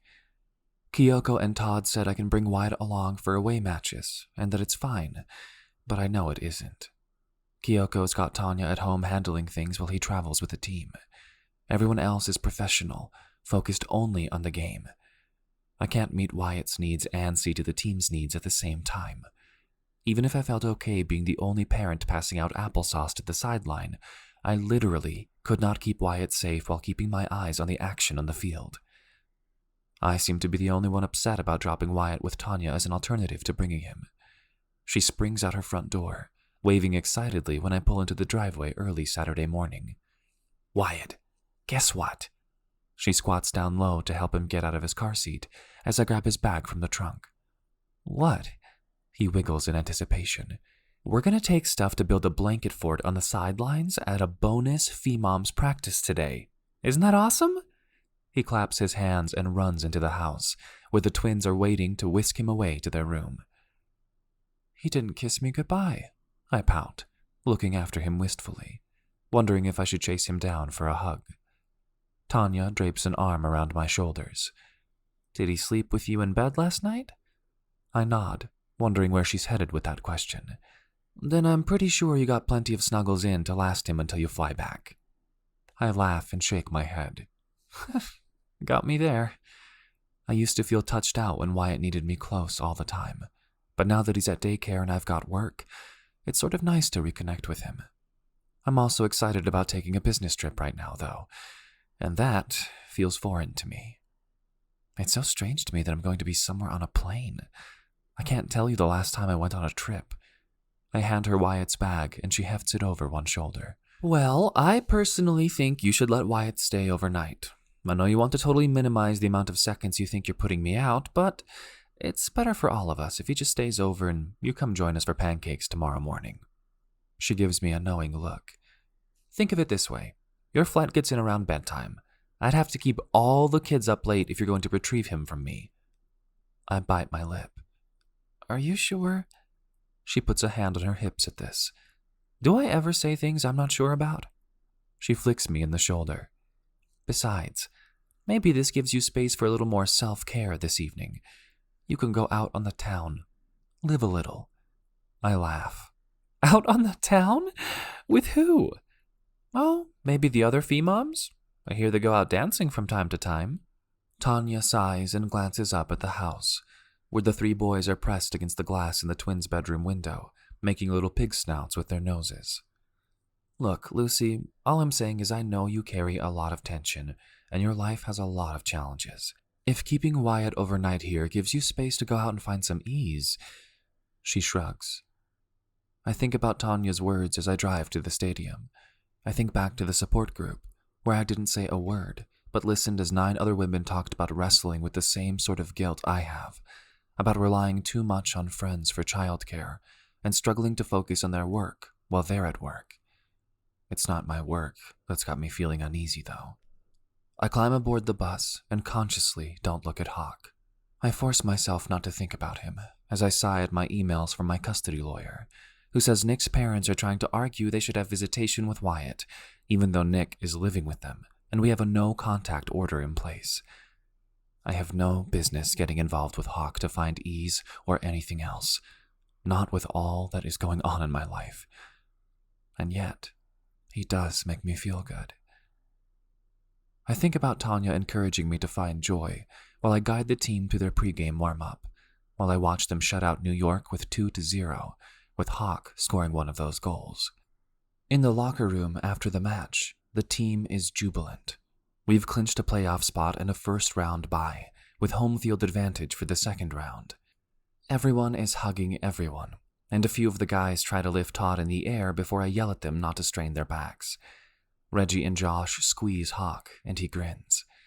This is the first time I've seen him really gel with his teammates, really enjoy himself. The defensive players stand on the bench, singing an old British song about a juggler with large balls, and Hawk's face lights up. He climbs up and joins them, as do a few of the other players who are from other countries, or at least spent some time playing soccer abroad. Soon, half the team are standing on the bench in their cleats, singing and swaying and making me nervous they'll slip and hurt themselves. Coach!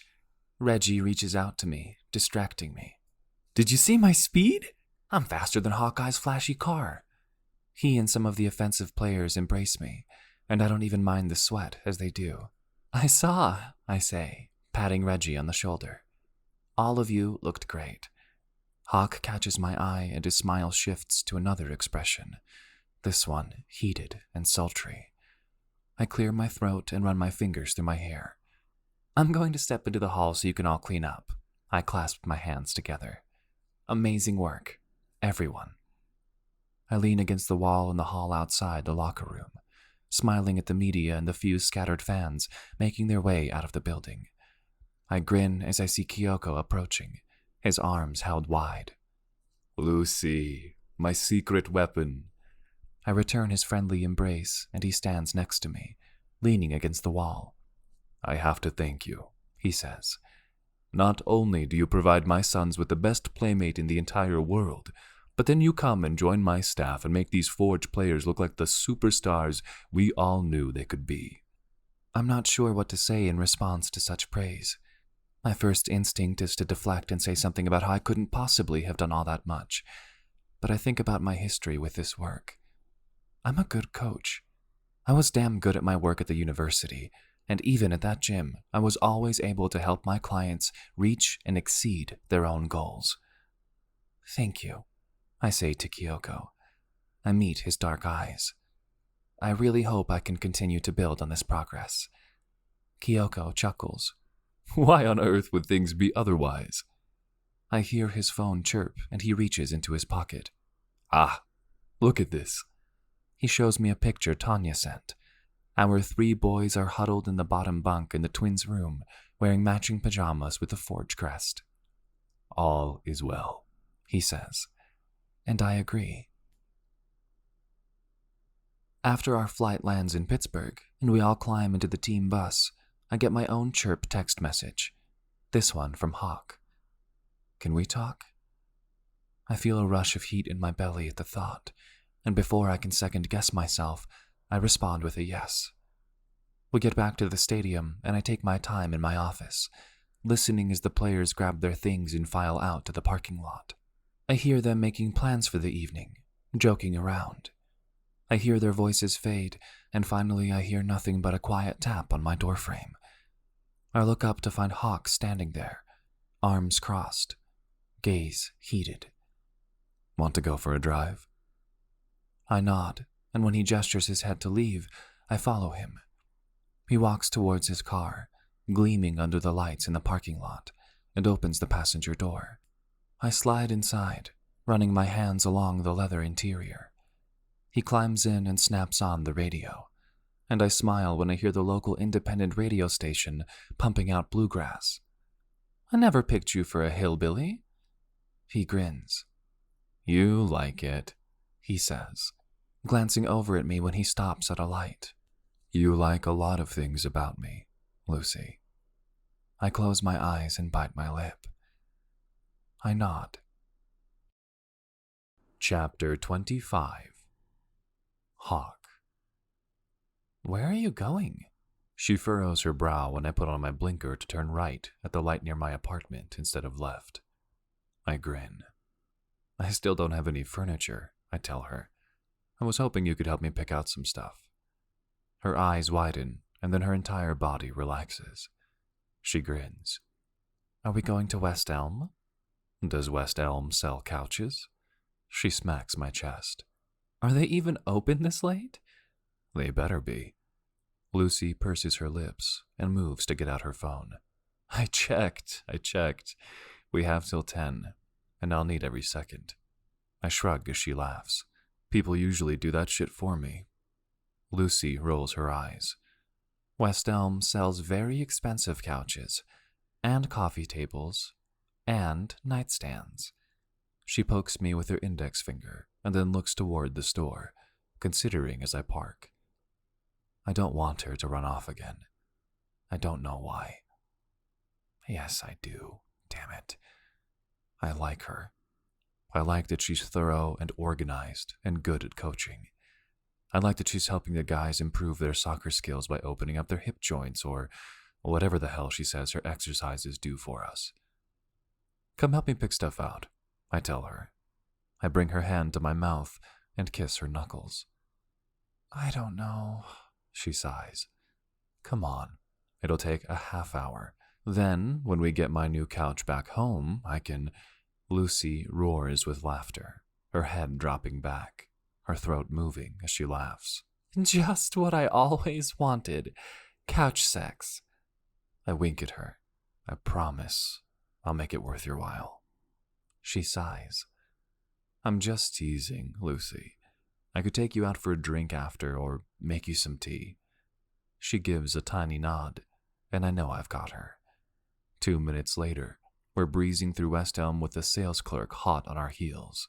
I tried to hold Lucy's hand, but she shakes herself loose from my grasp, and I remind myself that I can't push her too far, or she'll leave.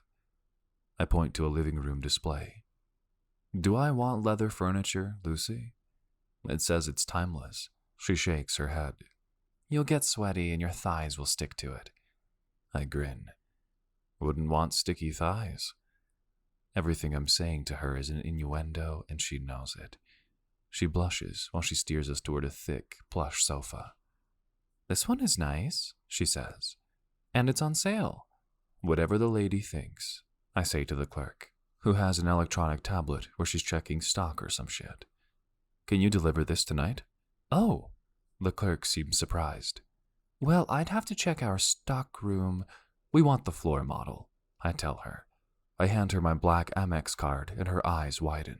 We're going to pick out a bunch of shit, and I'll pay whatever for you to bring it across the street when we check out. Lucy stands with her mouth hanging open, making eyes with the sales clerk. Lucy shrugs. I smile. You said I need a coffee table too?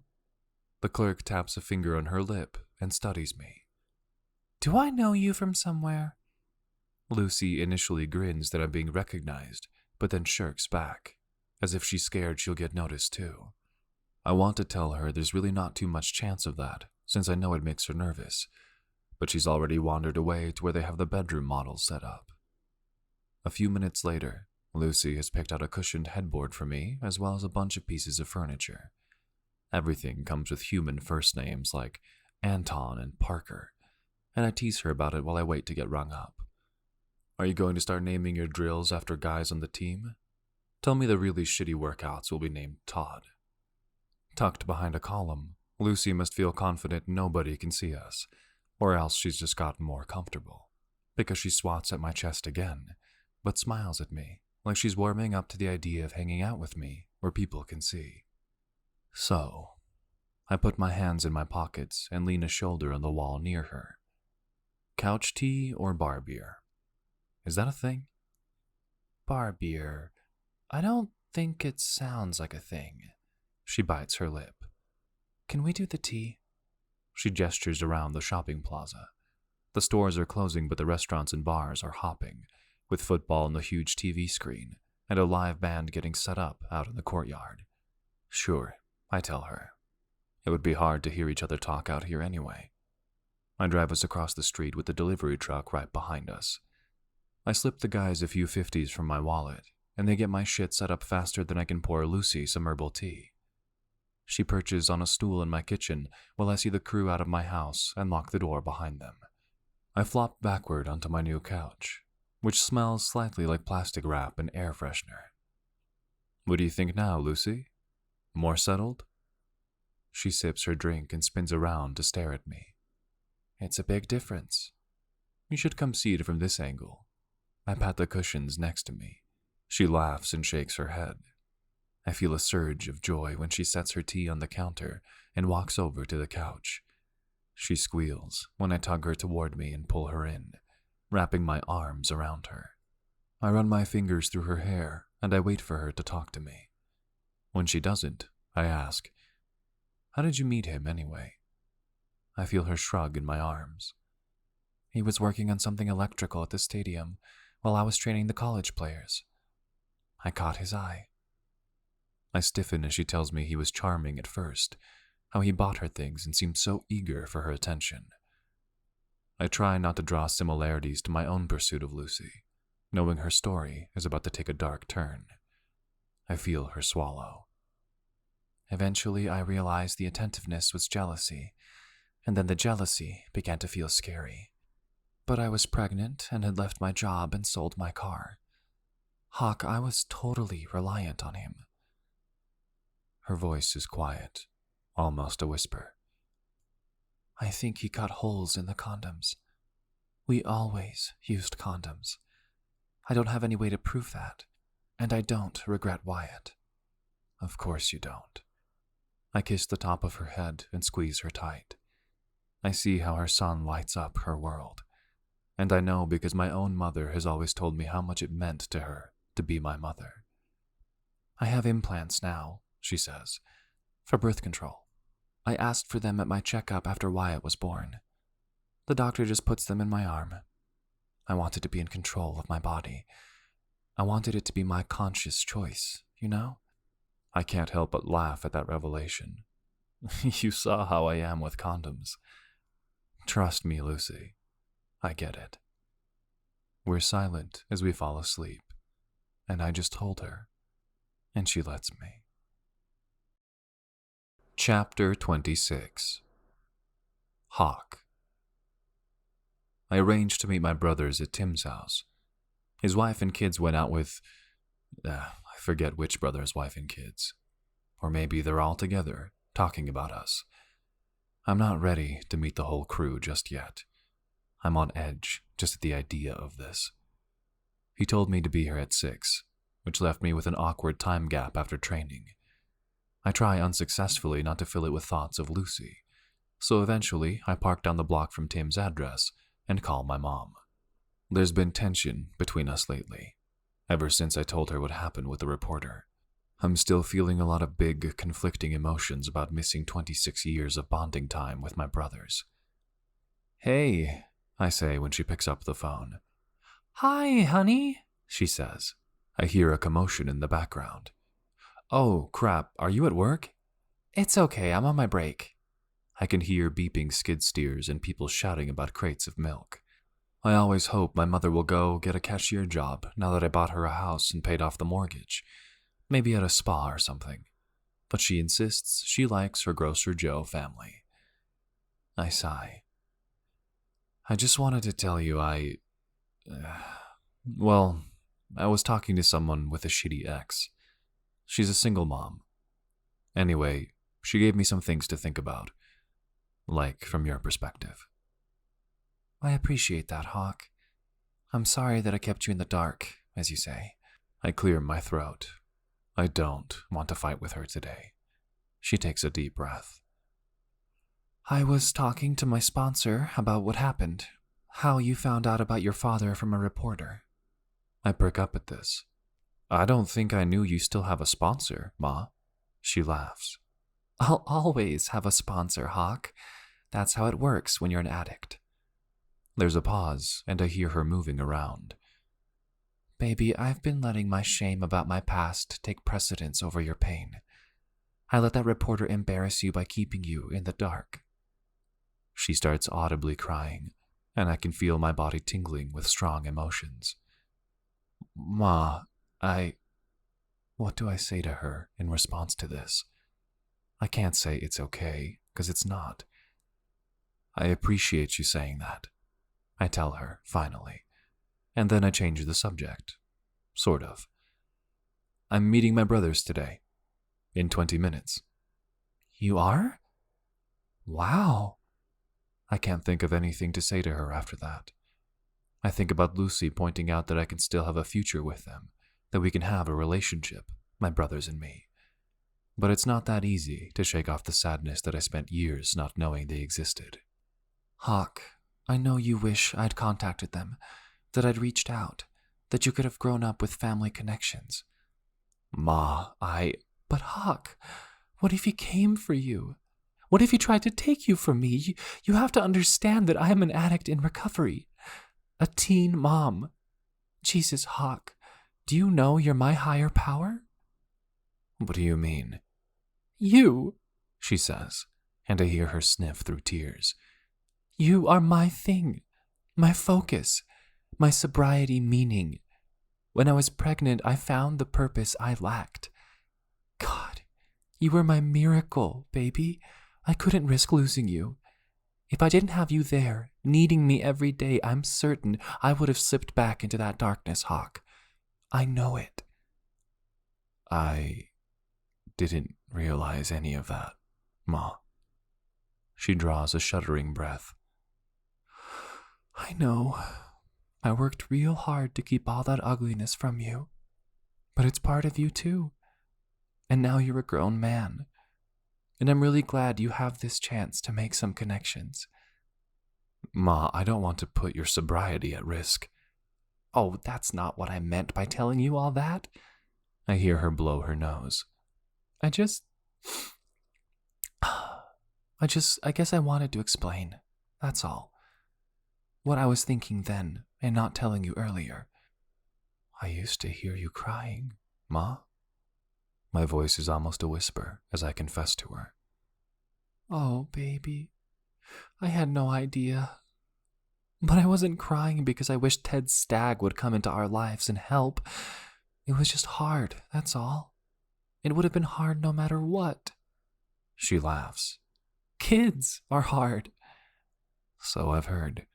I mutter. In the rearview mirror, I see a bunch of kids spill out of Tim's house, and a curly-haired woman loads them all into a silver Volvo. I watch as she backs out of the driveway and drives away.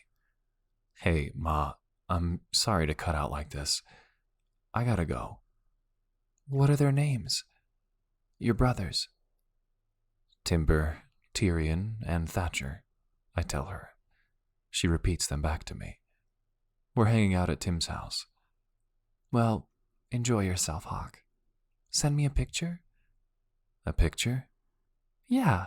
Her voice is lighter now. You should do a selfie. Capture the moment. The four brothers Stag meet at last. We'll see, Ma. I love you.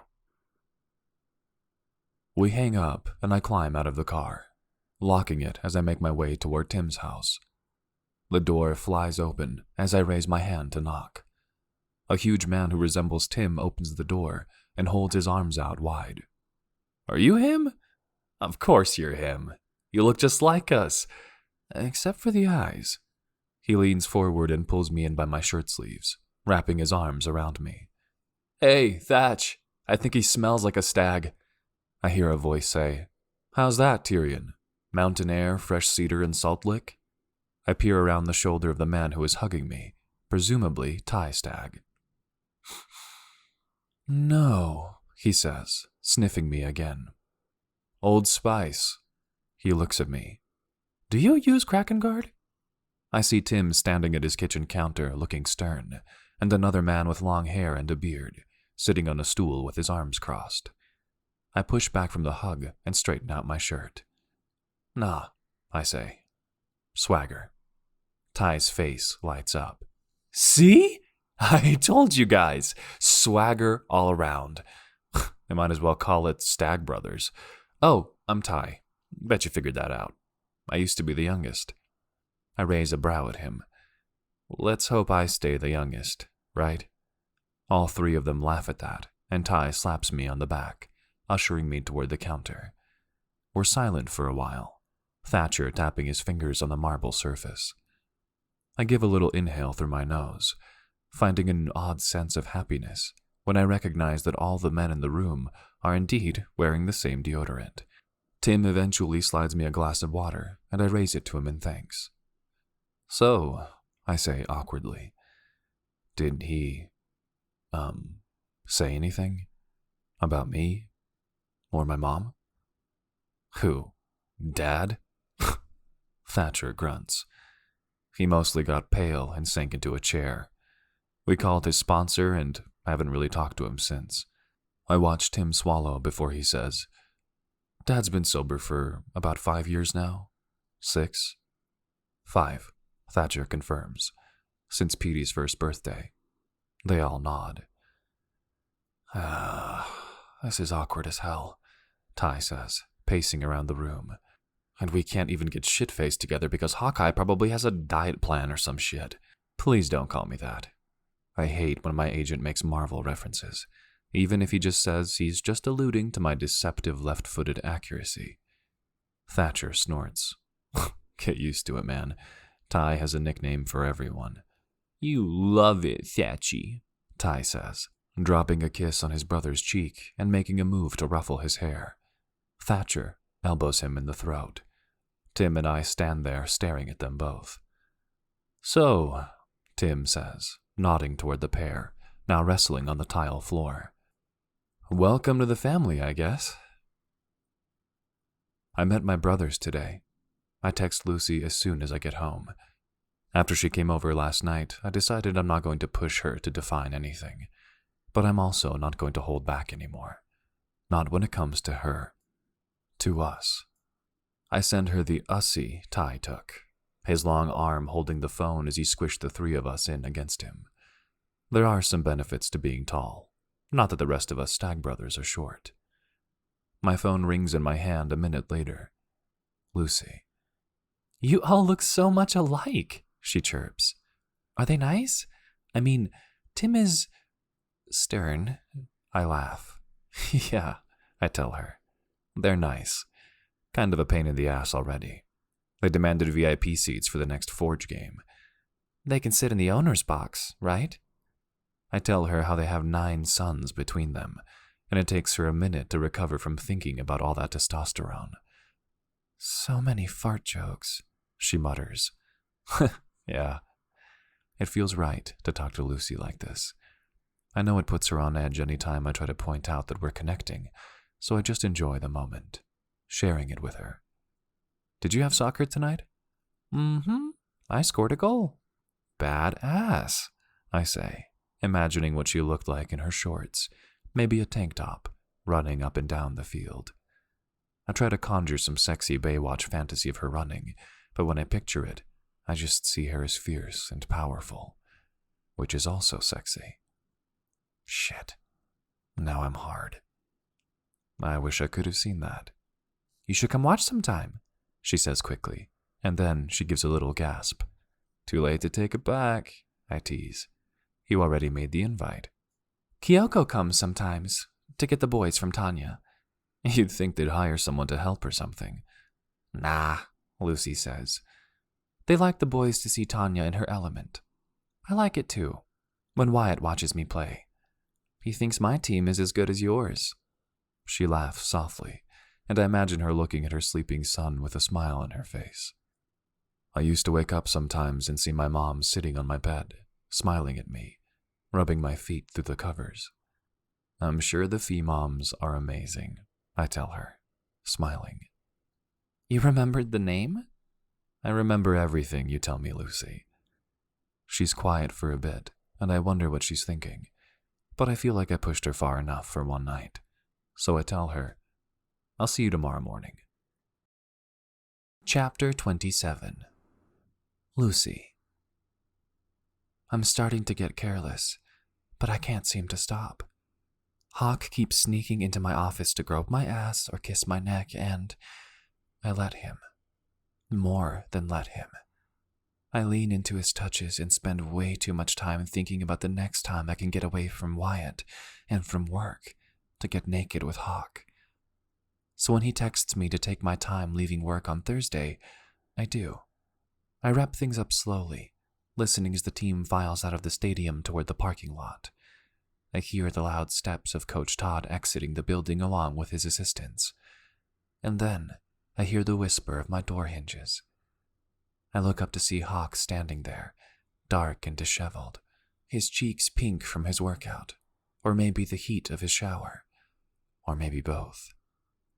I rise from my desk silently, and in an instant I'm in his arms, the door to my office closed as he presses his mouth into mine. He moans softly against me and leans me against the edge of my desk. "God, you feel so good, Lucy," he whispers. We kiss and nibble at each other, my hands pressing into his shoulders as his explore my body through my clothes. I don't know how long we spend making out, but I know it has to end. I pull my mouth from his and rest my forehead against Hawk's. "I have to go get Wyatt," I say. "But this was nice." "Just nice?" He pinches my thigh and I squeak in response, then blush. "More than nice," I tell him, and I reach up to kiss him near his ear, in the place that I know makes him shudder. And the fact that I know that tells me I'm in way too deep, well past fuck buddies. "Hawk." He leans back and grabs my hand. "I know," he says, and walks to the door, pulling it open. "I'll walk you to the parking lot. You got your stuff?" I nod and fall in step beside him, pressed against his arm, savoring the nearness of him, the gentle, friendly silence we have together. Hawk pushes open the door for me, and I brush against him as I pass, teasing him by rubbing my chest against him. He walks out the door and reaches for my hair, but I see something catch the afternoon sunlight and draw my eye. I freeze. Nick is in the parking lot of the stadium. I see the hateful look on his face for an instant before I duck behind Hawk, panting, breathless. I peek around his shoulder and see no sign of Nick, but he was there. I know that he was. This is very, very bad. My breaths come quickly as I struggle to regain control of my body. I've never responded this way to seeing him before. Terror, I think. I am terrified. I close my eyes and then scream as I feel myself being moved. I open my eyes to see Hawk gently backing me to the building, his eyes dark with concern. "Lucy," he whispers, his thumbs gently rubbing my arms. "Lucy, what's wrong?" I can't speak. What is Nick doing here?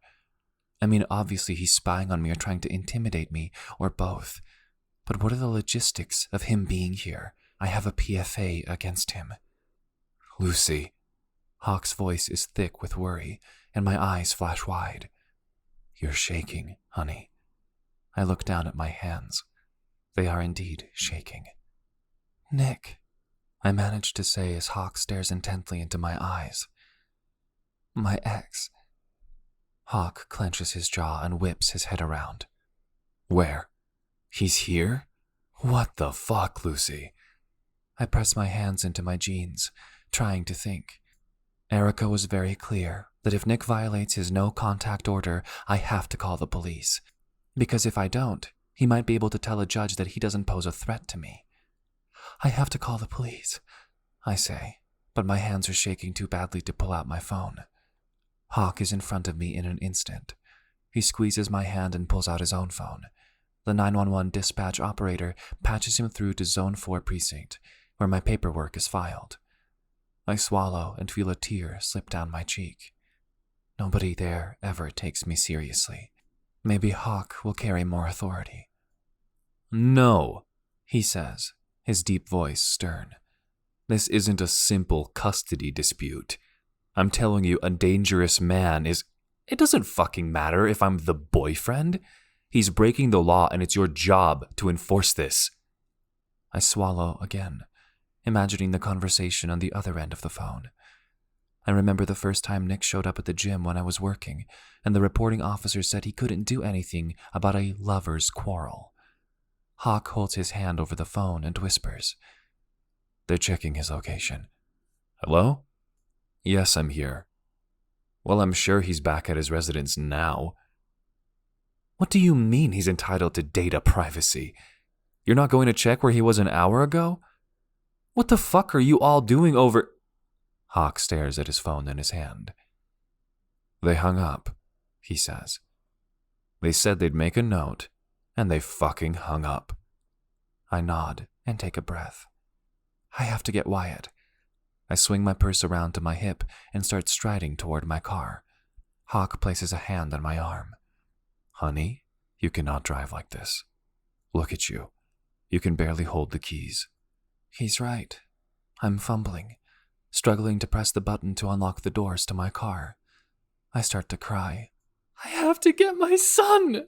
I shriek, my voice high-pitched with terror. Hawk pulls me against his chest and wraps his arms around me. I squirm, my body desperate to get moving. Get to Wyatt. I have to get him, Hawk, before Nick... Hawk nods and plucks the keys from my hand. I'm driving you, he says. I shake my head. No, Wyatt's car seat. I need... Shh. He walks around the passenger side and opens the door. I'm driving you in your car, okay? And I'm going in with you to grab Wyatt. My jaw drops in shock and gratitude, but I sink into the seat, unable to think of a valid protest to his suggestion. All I can think about right now is Wyatt. Hawk climbs in the driver's seat and slides the seat all the way back, adjusting the mirrors to accommodate his height. He looks like a giant in my tiny Civic. I tried to make a mental note to tease him about it later, but I can't seem to find the words to do it now. I grip the interior until my knuckles turn white. Lucy, tell me where to go, honey. What? What daycare is Wyatt at? Do you have an address? Oh. I pull out my phone and pull up the daycare in the map app.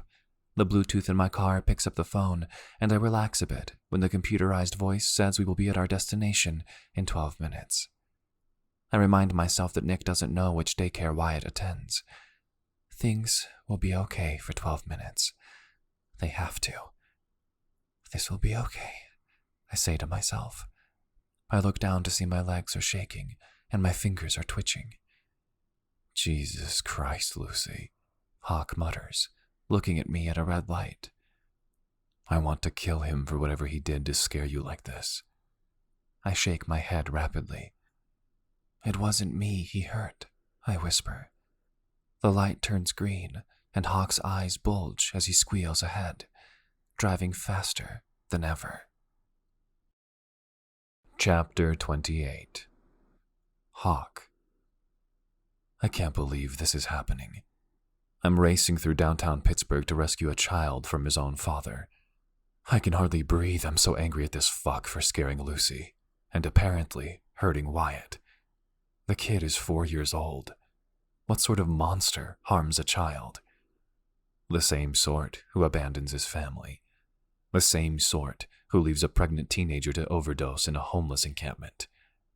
I grind my teeth together as we drive, and I manage to shave 2 minutes off the predicted arrival time by weaving in and out of the lanes of traffic.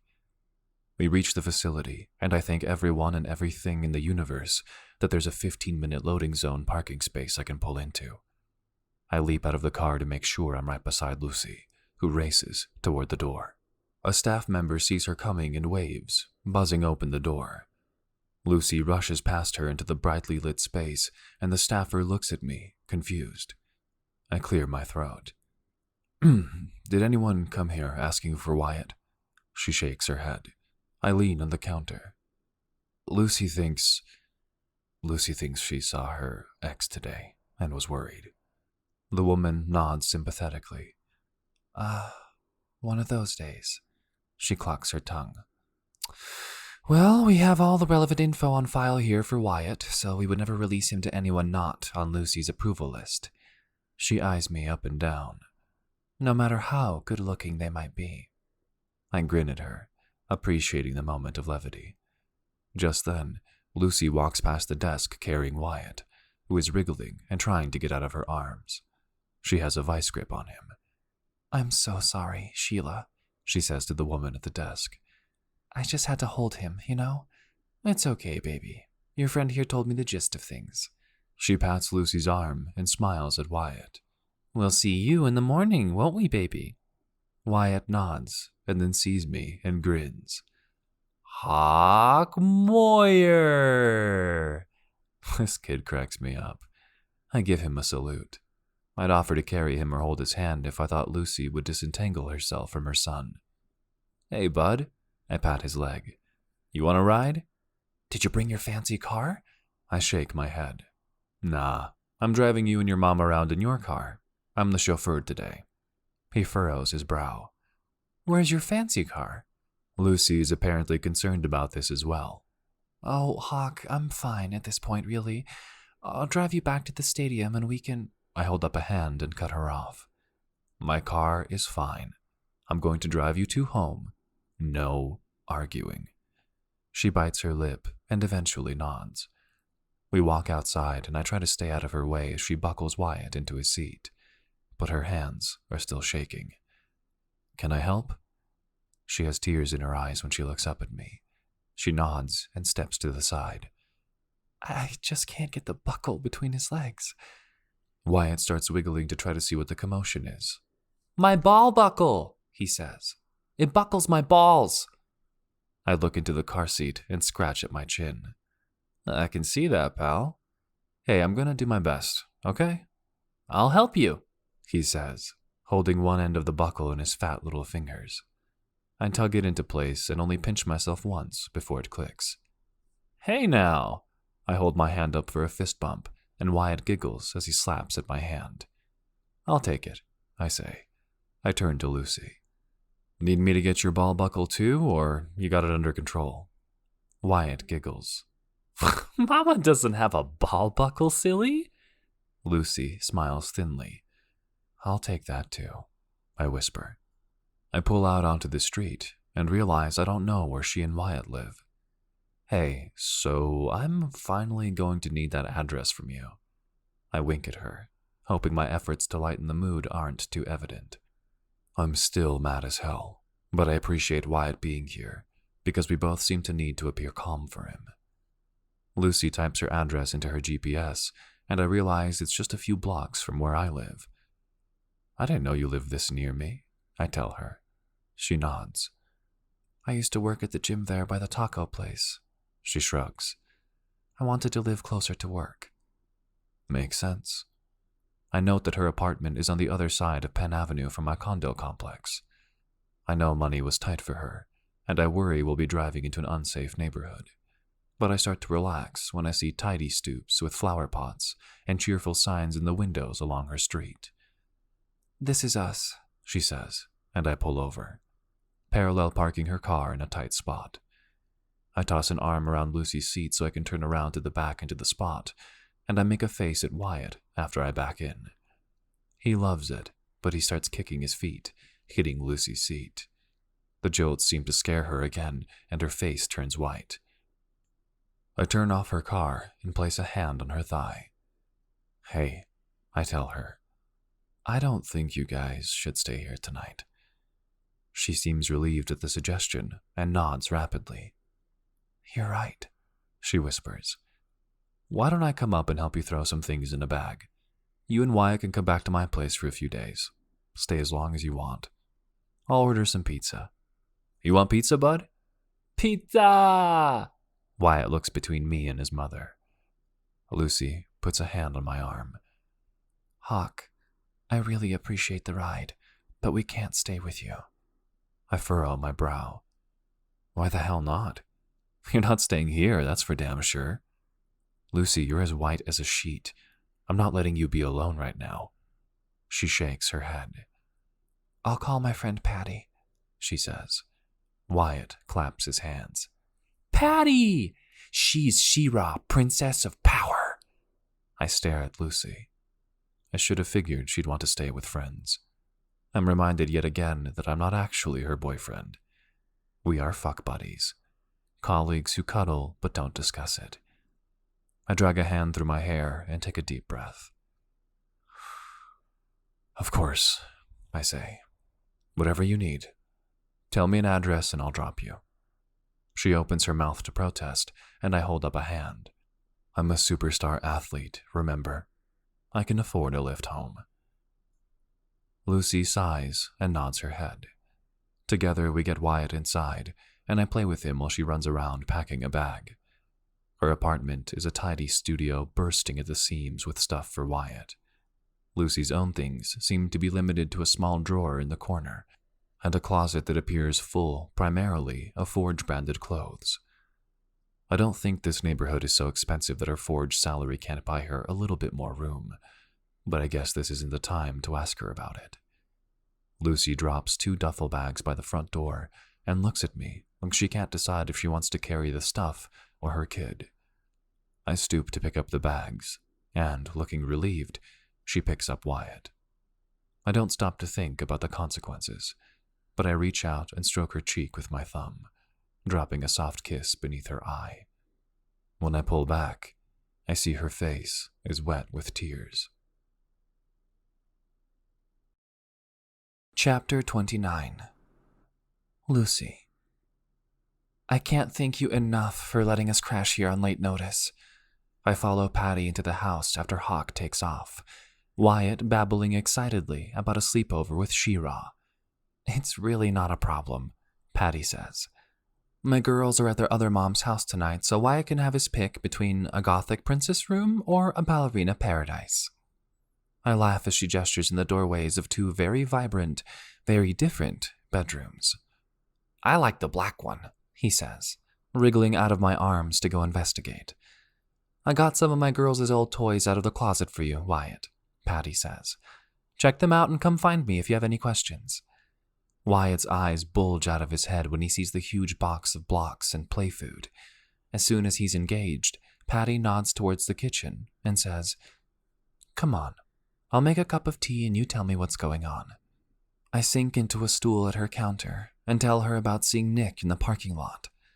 She frowns over the sink as she fills the kettle. Patty was subpoenaed to appear in court for Nick's upcoming trial. I hate that my drama has sucked her in like this, and now I'm drawing her further into the web by asking to crash here. I should get a hotel, I say. Does he have access to your info as a witness? Patty frowns as she sets the water to boil. I can't imagine it would be very ethical for his lawyer to share my address. She shrugs, but who knows how ethical someone is to agree to defend a guy who locks his kid in a hot car while he goes to a bar. The kettle starts to boil, and Patty pours 2 mugs of tea, walking around the counter to sit in the stool next to me. She slides me a mug and a plate of different tea bags. Lucy, it's no trouble to have you and Wyatt sleep over. She elbows me. You're my teammate. Wouldn't you say yes if I called looking for a place to crash? I bite my lip and nod. Patty grins. Someday you'll pay it forward. Hell, one of my girls might end up calling you when they decide I'm too humiliating for words. I laugh at that. It must be difficult to raise teen girls. I dunk my tea bag a few more times and pull it out, blowing on the hot tea before bringing the warm mug to my lips. It feels nice, comforting, just holding the mug and smelling the minty aroma wafting up around my face. Patty smiles and shrugs. They're good kids, and I get along well with my ex. We sip in silence together for a few minutes before she makes a face at me and raises an eyebrow. Now, tell me about the guy who dropped you off at my house. I wave a hand. Hawk and I are just friends. I lie. He's on the team, the Forge. He didn't look just friendly toward you. I wince. I don't have room in my life for anything serious. I mean, look at today. I'm not exactly the best candidate for a fun relationship. I know I'm babbling, but I haven't had an opportunity to think through the emotional roller coaster of today's interactions with Hawk. Making out in my office felt so right, so fun and so intimate. And then, he didn't even leave room for argument when he took me home, brought me here. Patty keeps her brow raised and takes another sip of tea. I'm not what you'd call an expert on men, but that one looked pretty interested in your welfare, Lucy. I laugh at her joke and wave a hand at her insinuation. He's just being nice, I insist. I'm not in a position for more. In the morning, I insist on making breakfast for Patty. She teaches art at a nearby university and doesn't have to be on campus until 10, so she sits while I serve her an omelet and fresh coffee. She and Wyatt are engaged in a cutthroat game of thumb war by the time I get everything plated and sit down with them at the counter. So, Patty Hot, I say. The professor? That makes you Professor Hot, she says, laughing. I shake my head. That's amazing. The ladies love it, she says, grinning into her coffee mug. Well, good for you, I say, meaning it. Between saving lives and spreading soccer love, you're like the most amazing person in my world right now. Patty pats my hand. You're a terrific person, Lucy. I'm glad to have you as a friend. I get all choked up as I gather Wyatt's and my things to get ready for our day. I was pretty isolated from friends and family by the end of my relationship with Nick. It never seemed problematic at first, the way he only wanted me to spend time with him. By the time he started accusing all my friends of poisoning my mind against him, I was fully dependent on him financially, and alone in our apartment with a newborn, with no car, no job, and no more friends. I still feel like I can't offer much to Patty in return for her hospitality, but she insists I bring good energy to the Femoms. Soccer is an outlet for all of us, she says, walking me out to the car. When you help raise the level of play, you challenge everyone there to be better. That's not nothing. That's everything, Lucy. I wave a hand at her. Now I'm going to cry before work. Well, so what? Cry and feel your feelings, and have yourself a vulnerable day, and we'll work it out on the field later, right? I nod through my tears, buckling Wyatt in his seat. I'll see you at the field. She pats the roof of my car and waves goodbye to Wyatt. I'm going to block one of those left-footed goal attempts of yours one of these days, Lucy. You better not go easy on me. Chapter 30. Hawk. I leave Lucy and Wyatt at her friend's house, and my mind is racing. I decide to walk around the block and try to calm down, take stock. I went from the most perfect kisses with her in her office to seeing her panicked and fearing for her life because she laid eyes on her garbage ex. I stare at my phone in my hand and sit on a bench at a bus stop near Lucy's friend's house. I need to fucking vent to someone about this because I still don't even know what just happened here. And then I remember that I have brothers. Normal people would call their brothers about something like this. I sigh and look at the time. Almost 7.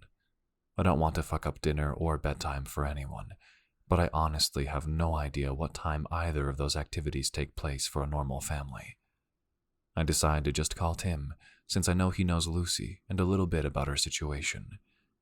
He answers after 2 rings, his voice muffled like he's speaking in a hurry as he leaves a room. What's up, Hawk? Hey, so... I blow out a breath and run my fingers through my hair. Something really fucked up happened today, and my head is all messed up about it. I recoil as a bus blows its horn at a car cutting it off. Also, I need a ride home.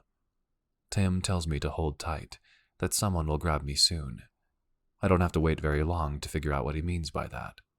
A few minutes later, a gold minivan screeches to a halt by the curb, and my brother Ty opens the window. Yo, baby! Climb aboard the Stagmobile. I pinch my lips together and walk toward the van, leaning in the front window. How do you know where to get me? He beckons his hand at me when the light changes, and I hurry into the van as cars start honking at him. He squeals away as I buckle my seatbelt. Ty turns onto a bridge. I still have no idea which ones are which, and slaps my thigh. Timbo told me there was a stag in need. He shrugs. I was close by picking up Junebug's dry cleaning. You still haven't met my wife, man. She's the best. I smile. Well, from what I hear, Tim and Thatcher's wives are also the best. Ty grins. Yeah, well, they're all your sisters-in-law, I guess, so you probably shouldn't play favorites. He winks at me. You can have a favorite brother, though. Who picks you up from a shitty bench on the south side? Hockey? Who? Me, that's right. Ty pounds on the roof as we cruise through a yellow light. I can't help but feel relaxed around him. He turns to face me again and asks, So, Tim said something's eating at you. You want to spill now or wait till we're at the park? The park? Oh, Tim didn't tell you? In this family, we go for long runs when we're upset. Hope you're not too tired from practice. Ty cackles and then whistles. Just kidding, man. I know damn well you're beat. We'll go easy on you. My eyes go wide as I realize he's serious, that he's driving me to go running with my newfound extended family. He pulls over in the one-way loop in Highland Park, near a huge garden, and glances at my outfit. I changed into sneakers and sweats after practice, but not necessarily sneakers I want to trash by running. These are $400 Yeezys, I mutter, bending forward to tie the laces tighter. Oh, just invoice Tim if you scuff 'em. That's what I do in these situations. Ty bends over next to me, stretching and reaching for his toes. He doesn't look like a guy who retired from pro hockey years ago. He looks like he's still training 4 hours every day. He's got at least 4 inches on me in height and probably 50 pounds of muscle. I feel like a kid beside him. I hesitantly begin to stretch my quads, and I see the dark heads of my 2 oldest brothers coming up Highland Avenue into the park. Is it weird that I feel calmer about the whole thing already, just being with this group of men I barely know? I haven't even told them anything yet. Maybe it's because they didn't give me shit about anything and just picked me up for a ride. No questions asked. Hawk, Thatcher says, giving me a nod and running his hand through his beard. I nod back at him. Ty looks around at all of us, grinning. This is so great, right? There are 4 of us. I mean, it's obviously a huge mindfuck, but also it's great. Tim clears his throat. Hawk said he needs help sorting through a situation. What do you think? 3 miles of conversation? 4? I realize he's asking me, and my eyes go wide.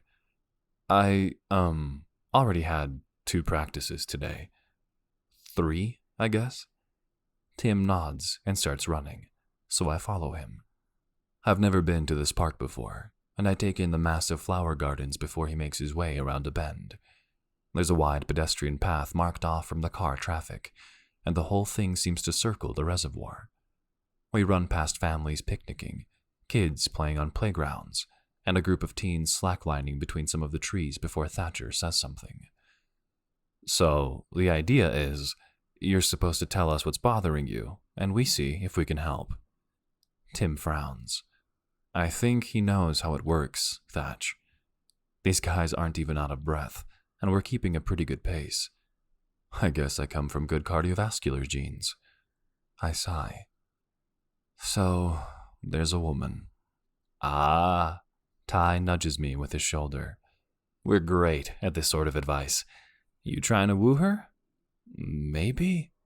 It's complicated. Thatcher shakes his head a few times. We've got nothing but time, brother. Well, 2.5 more miles of time.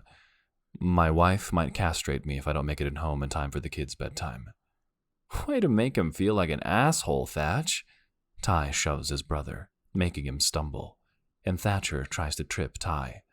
I have to jump over them and make my way over to Tim, who has stopped running while they squabble. As you were saying? Eventually, Ty and Thatcher form some sort of truce and start running again. So, I really like her. But she... I hesitate, but remember that these guys are squeezing me in for a pep talk here. She works with me, and she has a super fucked up situation with her ex, and she stands to lose a lot if she goes out with me. But I really fucking like her. And did I mention she works with me? So I have to see her every day. You got a woman on the team? Ty looks like he swallowed a mosquito as he contemplates a woman playing on a professional men's soccer team. I shake my head and fill them in on the rough outline of my interactions with Lucy. Tim slows his stride a little bit as we near the place where we started running. He looks at Ty, who points forward to indicate we should do another lap. Tim says, Well, I have some experience with workplace romance, and I have insight into your specific workplace. I can assure you, it's probably a bigger deal in your mind than it is in any sort of formal policy sort of way. I nod. You know I'm talking about Lucy, right? He shrugs. She seems very competent at what she does. Ty nudges me with his shoulder again. Tim loves competence. That's why he hates you so much, Thatcher says, setting off another round of shoving that passes quicker than the last time. I brush the sweat off my forehead with my arm. I really wanted her to let me take care of her today when she was scared of that dick. I don't know how to get her to choose me. My brothers all nod, like I'm making sense somehow. Ty turns around and runs backward a bit, looking me in the eye. Best I can tell, you've spent like 26 years wanting to be chosen by our dad, right? And now you've got this woman making you feel a similar sort of way. And she's got a monster of an ex triggering all sorts of other father issues inside your heart. My jaw opens and closes a few times. Because, damn, that's pretty much exactly it, man. Wow. Ty holds up a hand and Thatcher slaps him a high five. I'm telling you, the three of us spend a lot of time talking through this shit. Ty tilts his head at Tim. Tim struggles with our father too. And I get it. It's fucking terrible. So why don't you look like you want to flip his car or burn down Ted's house or something? As I list these out, the idea of vandalizing his life sounds mighty attractive right now. Ted or Lucy's ex. Or both. Tim shakes his head and breathes out heavily through his nose. It's not productive to be angry at Ted. It doesn't help anything. And yet you're still angry. He nods. I still am. We finish another lap around the park, and Tim swerves toward the stone steps leading us up to the top of the reservoir. The sun is setting now, and the sky is bright orange and purple, reflecting off the still water. But I also know deep in my bones that these guys love me, that they will choose me every time, that even if I fall to pieces, they'll come collect me and stitch me back together. Tim stops on the path and leans against the rail, with his back to the water, the sun setting behind him. Hawk, I want you to know that we choose you too. You don't ever need to doubt us. Thatcher and Ty nod, and the four of us stand there along the rail, watching the sunset, not talking. I start slipping again into regret that I missed decades of this, of their counsel and their horseplay and closeness. Tim, somehow sensing where my thoughts are leading, shakes his head again. There's a time and a place for anger, Hawk. But today, you're here with us. And tomorrow, if you need us to drag you out for another pep talk, you've got us then too. We're silent for a while since I don't know what to say. Eventually, Ty slaps me on the back and nods towards the stairs back toward his car. Let's get you home so Thatcher can go read Harry Potter to his rascals. We finished that series, Tyrion. I thought I'd start Game of Thrones with them.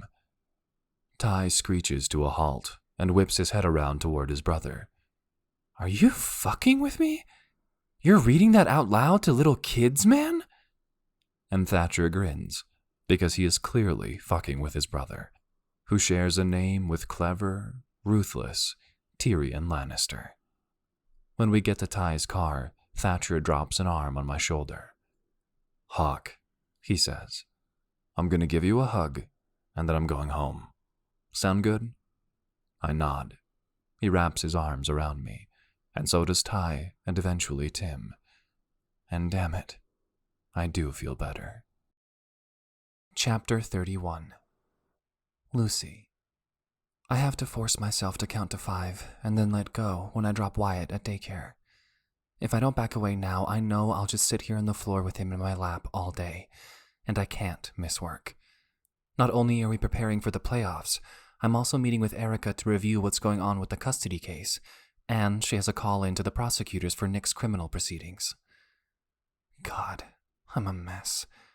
I mutter as I make my way into my office, fumbling with papers and dropping my clipboard on the tile floor in the hall. I'd worry if you weren't. I look up to see Hawk, who squats down to help me pick up the papers. He taps the stack to neaten the pages and hands it to me, letting his fingers linger along mine as he releases the bundle. I swallow back tears, remembering how kind he was yesterday, how committed he was to making sure Wyatt and I were safe. Hawk, I don't know how to thank you for getting me and Wyatt to Patty's house. He nods toward my office, seeking permission to go inside, and I follow him, closing the door behind him. I'm not sure why I think he will sit in the chair at my desk, but I draw in a little breath when he gathers me into his arms. Lucy, he says into my hair, I want you and Wyatt to feel safe. Always. He lifts my chin with one finger and meets my gaze. Always.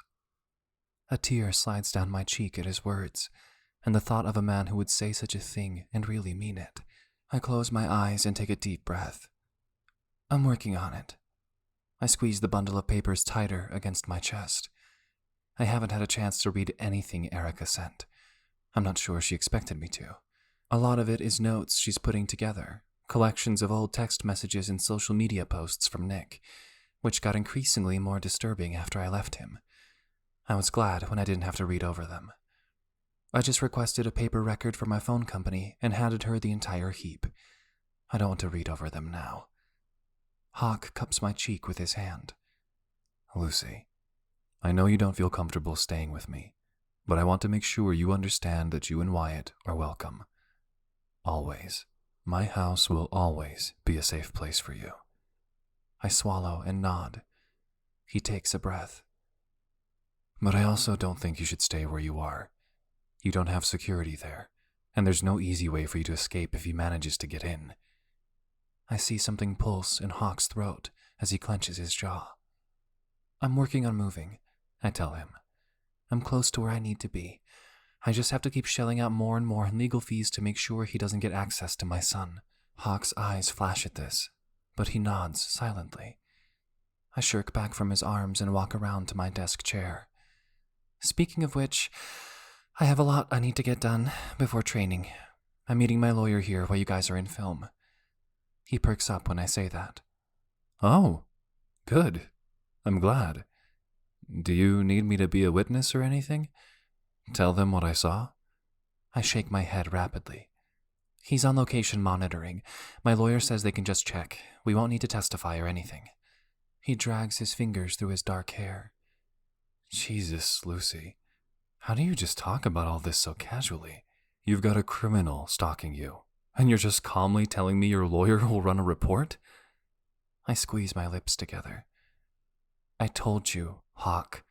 I have fucking baggage. I don't get to take time out to be enraged about this. I just paid the lawyers thousands and thousands of dollars to validate what I should have seen years ago. I let myself get fooled by his charms, and I let him take over my life. Now I'm paying the price to get free. I slap the desk. And a huge part of that process is making sure you and your teammates are in top shape for the game this weekend.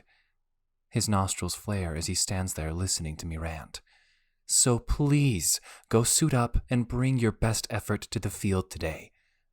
Lucy, I shake my head. I'm done having a personal discussion. I need to focus. He steps toward the door and places a hand on the handle, turning over his shoulder to look at me. Can you at least tell me where you'll stay tonight? When I don't answer him right away, he heads back toward the desk and leans over it toward me. Let me pay for you to get a hotel. I shake my head rapidly at this suggestion. I don't want to owe you anything. Jesus, Lucy. It's just money to me. It's nothing. Stay at my house and I'll go stay with my brothers. How about that? I'll ask someone from my soccer team. I decide as I say it. Not Patty again, not Tanya. They've already done too much for me already. Maybe our coach wouldn't mind taking us in for one night. Lucy, you are so fucking stubborn. Why won't you let me help you? I throw a pen at him at those words. Because! I shriek, standing up so hard my chair flies back and bounces off the wall behind my desk. The last time I trusted a man, I almost got myself and my son killed. I grab another pen and throw it. This is why I didn't want any strings. This is why I just wanted someone to make me feel good for 5 minutes so I could forget about the flaming bag of shit that is my life. Hawk leans a hand against the door and stoops to pick up the pens, which he puts on the desk. I'm not afraid of flaming shit, Lucy. I'm going to let you get ready for practice, but I'm not going to stop making sure you're safe. I open my mouth to yell at him again, but he spins on his heel and closes the door to my office behind him. Chapter 32. Hawk. I can't get my mind off Lucy and her situation. At training, she appears calm and put together. To look at her, you'd never know she literally fled for her life last night. She marches up and down the sidelines, explaining what we should be feeling during each stretch, telling us which muscle groups should be groaning after each bodyweight exercise. She's a legend. All the guys talk about how well she works with Coach Todd, so that it doesn't even feel like a separate workout session from the skills and team drills we work on for him. After my shower, when I know she's in her office with her lawyer, I decide to call my mom to keep myself from barging in there and butting into her business. Which, of course, means I'm interrupting my mother at her business, but she doesn't seem to mind. "Hey, baby," she says. I don't hear a commotion in the background, so maybe she's not at work today. Hey, Ma. Aren't you still at the stadium working on your game? Should I worry about getting a midday call from you? I just needed to hear your voice, I tell her. I was thinking more about our whole situation. Situation? Which situation would that be? There's so many. Very funny, Ma. I mean, I was thinking about your choice to keep our lives a secret. In Ohio. Ah, she makes a sound in her throat. Is this about that woman you're interested in? I tell her what Lucy said, how she can't trust a man after what she's been through. She's been working her tail off for that baby of hers, Hawk. I can tell you know that. Huh. I thought you'd say, "Oh, poor thing," or something. She puffs out a laugh. Poor thing? From what you're telling me, that crafty woman found a way to escape, got herself a job, got herself a better job, and built a friendship strong enough where she had a place to go be safe last night. Nothing poor about that. I sigh. God. Ma, you framed that so well. Lucy did all that stuff. She's always just fully amazing. So what's bothering you then, sweetheart? I lean my forehead against the wall in the hall where I snuck away to use the phone. I just want to swoop in and save her. I want to do something so she trusts me. I want to help her so she'll be with me. God. Ugh, I sound so pathetic when I put it that way. My mom has been making that noise a lot lately, since I moved to Pittsburgh. I have more money than sense, Ma. What if I just buy her a house or something? Baby, she doesn't want a man to make her feel beholden. Why do you think I keep refusing to let you buy me things? She clucks her tongue. She needs to build the confidence that she can thrive on her own. That's when she'll want to welcome you into her life, when it feels like a choice. Whoosh. Mom. That's heavy shit. Watch your mouth. Sorry. I run a hand over my face. I don't know how to make all that stuff happen. I wish I knew what to tell you, sweetheart. I'm sure it meant a lot that you helped her get to her friend's house yesterday. Where is she now? I roll my eyes and spin around, slumping my back against the wall. She's in her office with her expensive-ass lawyer. A thought occurs to me, and I stand up straight. Ma, how did you afford our first apartment in Ludenville before you got your job at Grocer Joe's? Oh, she sounds wistful. There was a fund at church, a special fund for people who need housing help. As she says it, I remember Lucy saying a similar program through the shelter helped her and Wyatt get set up with their living now. That's amazing. Hey, I just had an idea. I gotta go make a call. An idea about church? Nah. Hey, listen, I'll call you later. I'm meeting my brother's wives and kids and stuff before my game this weekend. I wish I could be there for this one. I'm not upset about it, Ma. I know you'll be cheering from work. They said they'd play the commentary over the loudspeaker and put it on the television in the break room. Awesome. Hey, thanks, Ma. I love you. I love you too. When we hang up, I see that I've got less than 5 minutes before I need to get into the film session. I quickly dial my agent, and when he sends me to voicemail, I dial him again immediately. Hawk? Baby? Is someone arrested? Real quick, Bree. I need to give $1 million to the housing fund at the Hope Church in Loudonville in Ohio. What? Jesus! Hawk, warn a guy before you just spit out something like that. But then I also need to create a foundation here for legal support for women. Hawk, baby, is this about the sunglasses endorsements? Because I told you I could have them put a shirt on you in the ad if it was a problem. I don't give a fuck about my chest hair, Brian. I need this foundation set up pronto. I hang up on him and head into the film room, finally feeling like I have a proactive plan. This time, when I drive to my brother Tim's house, I don't have to hide down the block while his family bustles out the door. Instead, I hear them a mile away as I approach. I look at the expensive watch Brian has me hawking all over the internet. Apparently, the Stag family shows up early for things. The door flings open, and I hear a pop sound.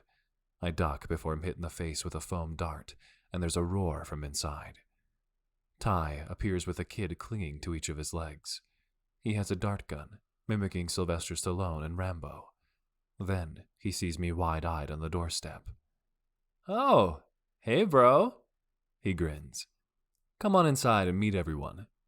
Don't tell Tim we were using guns in the house. I shake my head. Wouldn't dream of it.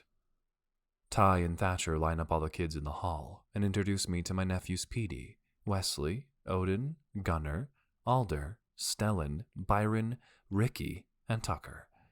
Before I can repeat the names, the kids scatter into the backyard, and someone yells at them to only hit each other with the plastic bats.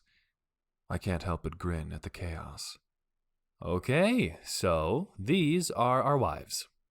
Ty drapes an arm around my shoulders and guides me into the kitchen, where Tim is wearing an apron and following instructions from a curly-haired woman at his side as they prep a giant salad. Oh, Hawk! The woman claps her hands and runs around the counter to hug me. I'm Alice, Tim's wife. It's amazing to meet you. She pulls back and a redhead waves at me from nearby. I'm Emma, Thatcher's wife.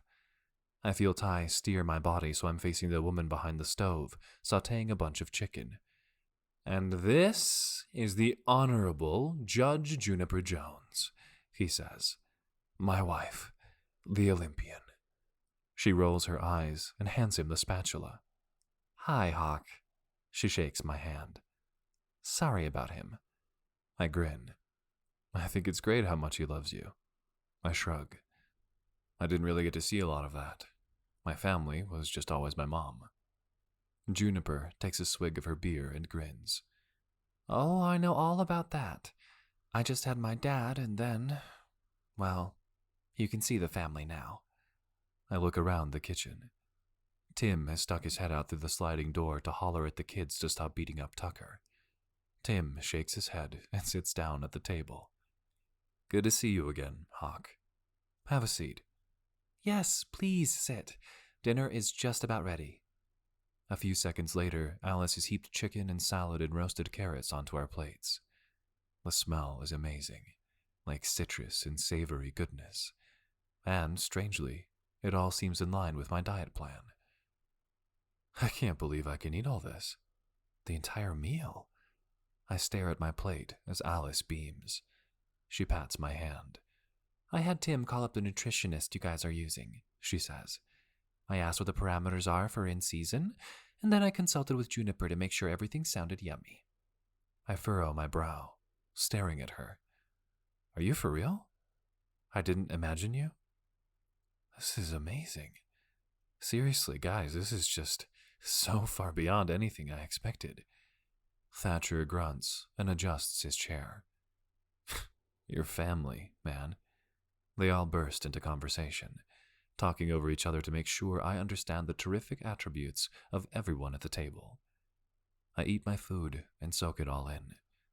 listening to them talk about supporting each other's careers and helping to overcome health crises. Eventually, Tim points his fork at me. You should ask my wife for advice about your whole scenario. She does a lot of family law stuff, unlike Timbo.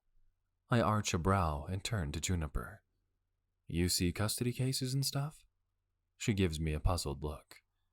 Yes, but you're not worried about custody, surely? You're over 18. I wave a hand and laugh. Not with Ted. No, I'm not ready to deal with him yet. I'm just thinking about a friend. Ty gives her a brief rundown of what I told them last night. God, was it only last night where they made me go running in my Yeezys and bare my soul to them in the park? Juniper nods, looking sympathetic and wincing when I mentioned Lucy's ex showing up at the stadium looking creepy. Those cases are always so difficult. I hate how long they take to move through the system. Yeah, no shit. I say, and then I look up in horror.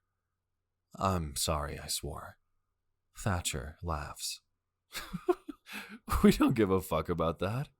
We all share a laugh, and I explain that Lucy has been spending all the money she has on her lawyer. I drift off, and Tim surprises me by saying, "That sounds like Lucy shares my tendency to avoid trusting others, to accept help." Alice squeezes his hand. You've been doing so great, honey. He smiles at her. I clear my throat and tell them what I asked my agent to do. I just don't know how to convince her to become the foundation's first recipient. Thatcher finishes his food and shoves his plate forward, sitting back in his chair and crossing his arms over his chest. Maybe she doesn't need to, he says. He shrugs. She's got the good job now, right? Maybe she just wants to know that the foundation exists. I blow out a breath and stare at my water glass. Thatcher, you make a really good point. I just hate the idea of her in that apartment while this asshole is free and roaming the streets. Tim clears his throat. Lucy is still with the Forge in an interim capacity.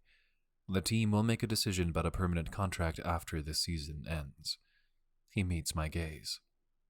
To be frank, I don't see why they wouldn't keep her on. With a bonus. The Forge have never made playoffs before, and it's their first year at the Premier level. Not that any of that helps with the asshole ex. Ty scratches his chin and drapes an arm around the back of Juniper's chair. Gosh, if only you had any connections with anyone in the position to grease the wheels of the legal system. Juniper winks at him and rubs his leg. Well, I am on the local rowing team with a few folks from the DA's office. Ty kisses her on the forehead. Lord even knows what you all talk about early in the morning. Out on the water. I stare at my brothers, at this family I found, who jumped at the opportunity to make me welcome, and now to help me help someone I care about.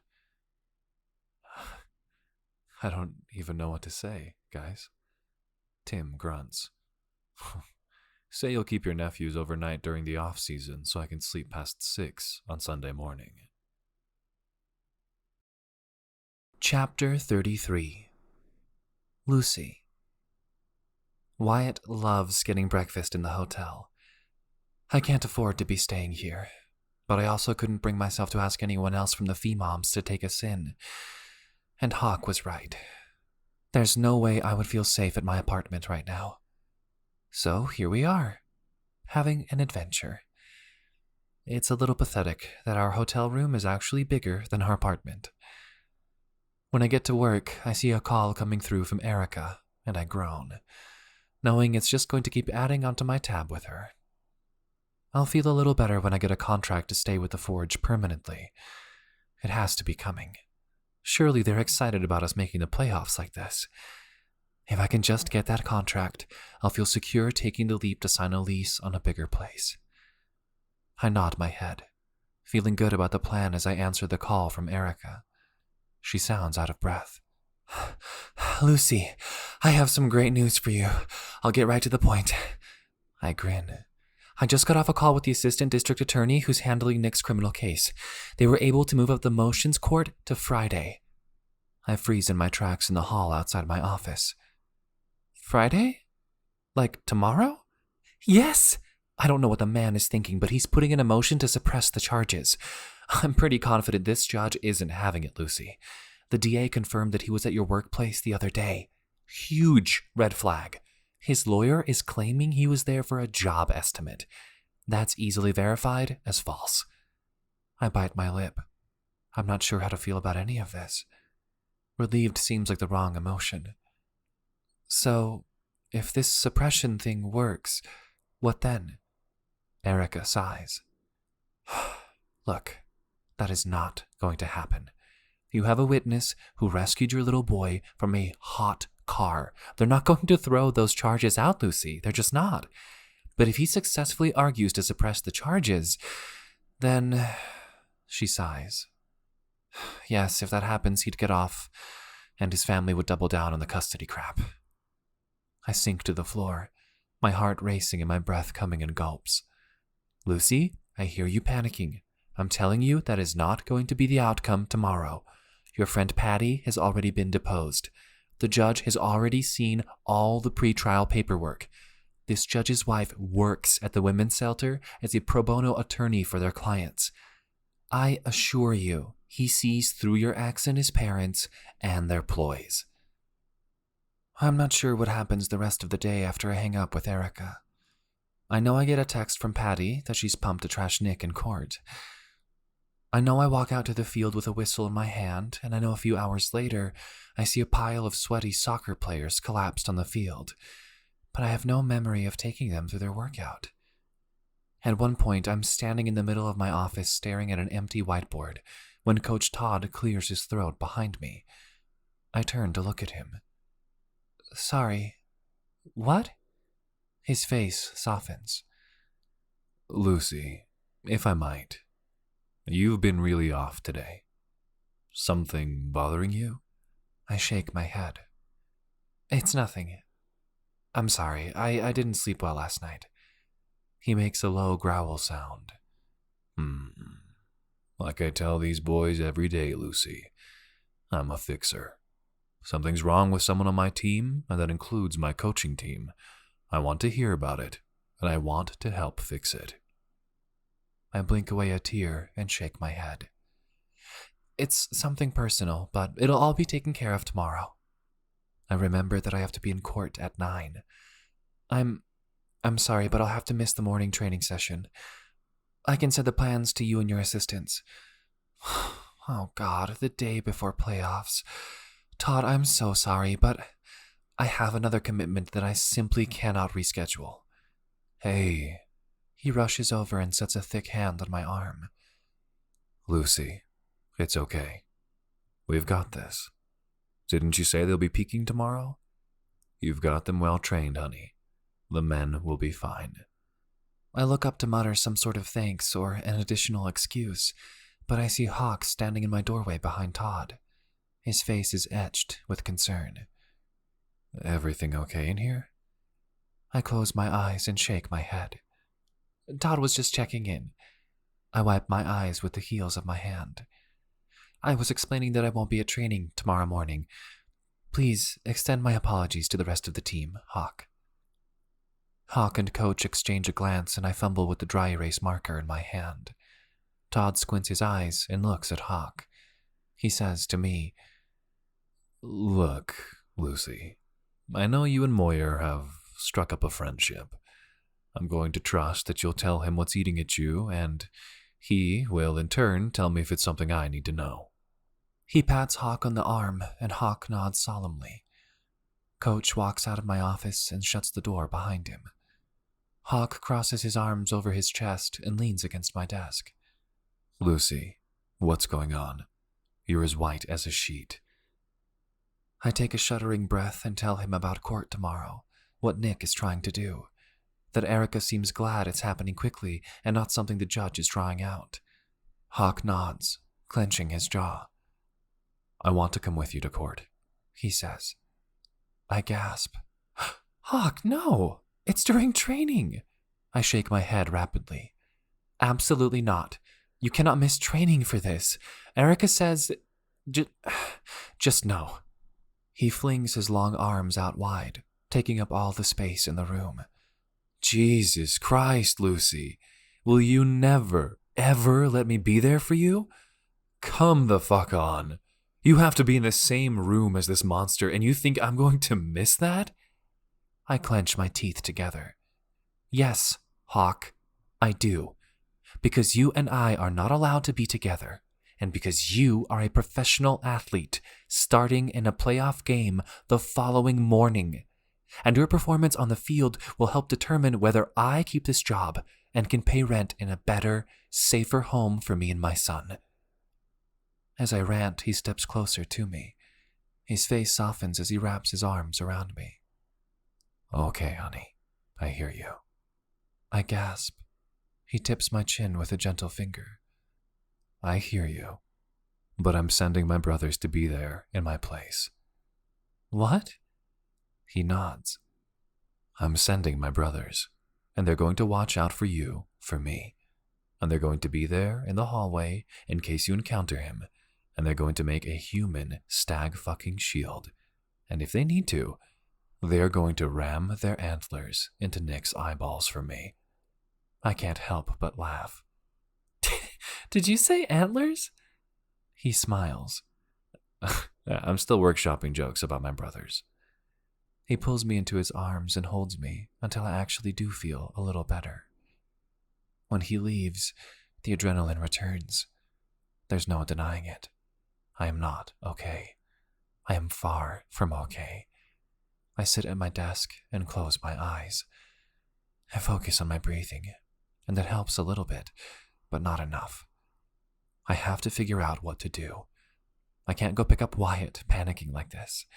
I can't drive to my apartment to get nice things for court when I'm frightened like this. I can't do anything right now. Not a damn thing. I feel helpless like I haven't felt in a long time. And before I know it, I'm sitting on the floor with my back against the wall, gasping for breath. Time passes. I swallow and remember the support group I attended at the Women's Center. The women there described similar waves of panic leading up to facing their abusers in court. This is a normal response. I breathe slowly, like I coach the players to do when we're cooling down. I think about the meeting, the women all curling their hands into tight fists like I had, like I'm doing right now. I loosen my fingers. I think to what I tell the Forge players, and I shake my shoulders, rolling them to loosen them a bit. My muscles relax. I think back to the support meeting, trying to focus on my breathing while I remember what I learned there. The facilitator suggested bringing someone along to court, someone to be there in support of me. The center offers advocates who do this, but I bite my lip, hesitating at the thought of a stranger being with me for such a thing. I'll have Patty with me tomorrow. Patty will be a strong, calming presence for sure. I remember that Hawk said his brothers will come to court. Tim is someone else who knows me, knows what's going on. I will have people there with me. I don't have to shoulder this alone. I am safe. I am safe, I say again.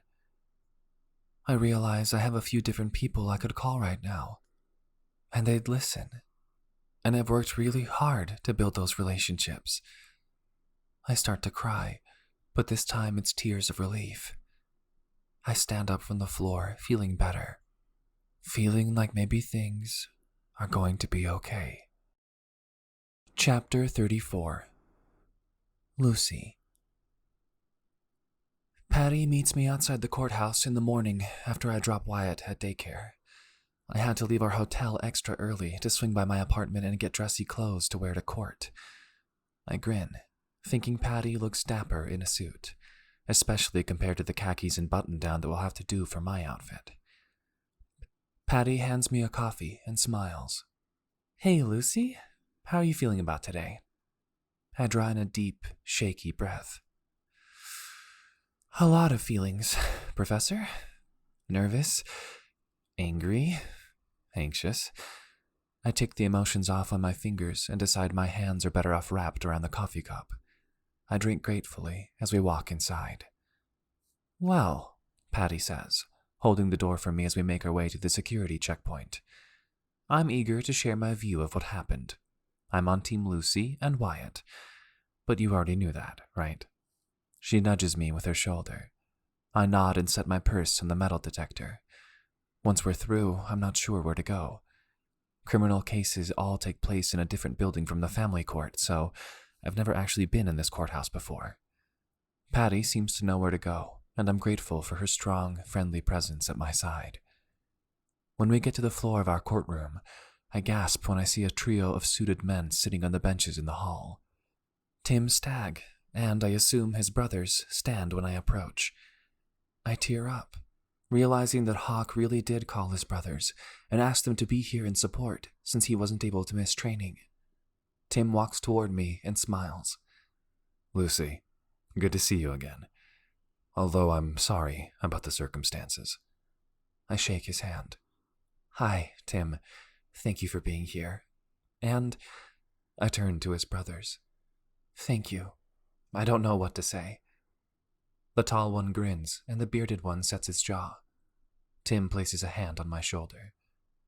I would have wanted to be here and support as legal counsel for the team, even if my brother hadn't asked us to come look after you, Lucy.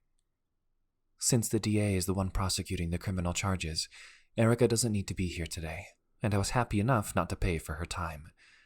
I'm about to tell Tim it really doesn't seem necessary for anyone to look after me, but then I see Nick walking in with, I assume, his lawyer, and his parents are right behind him.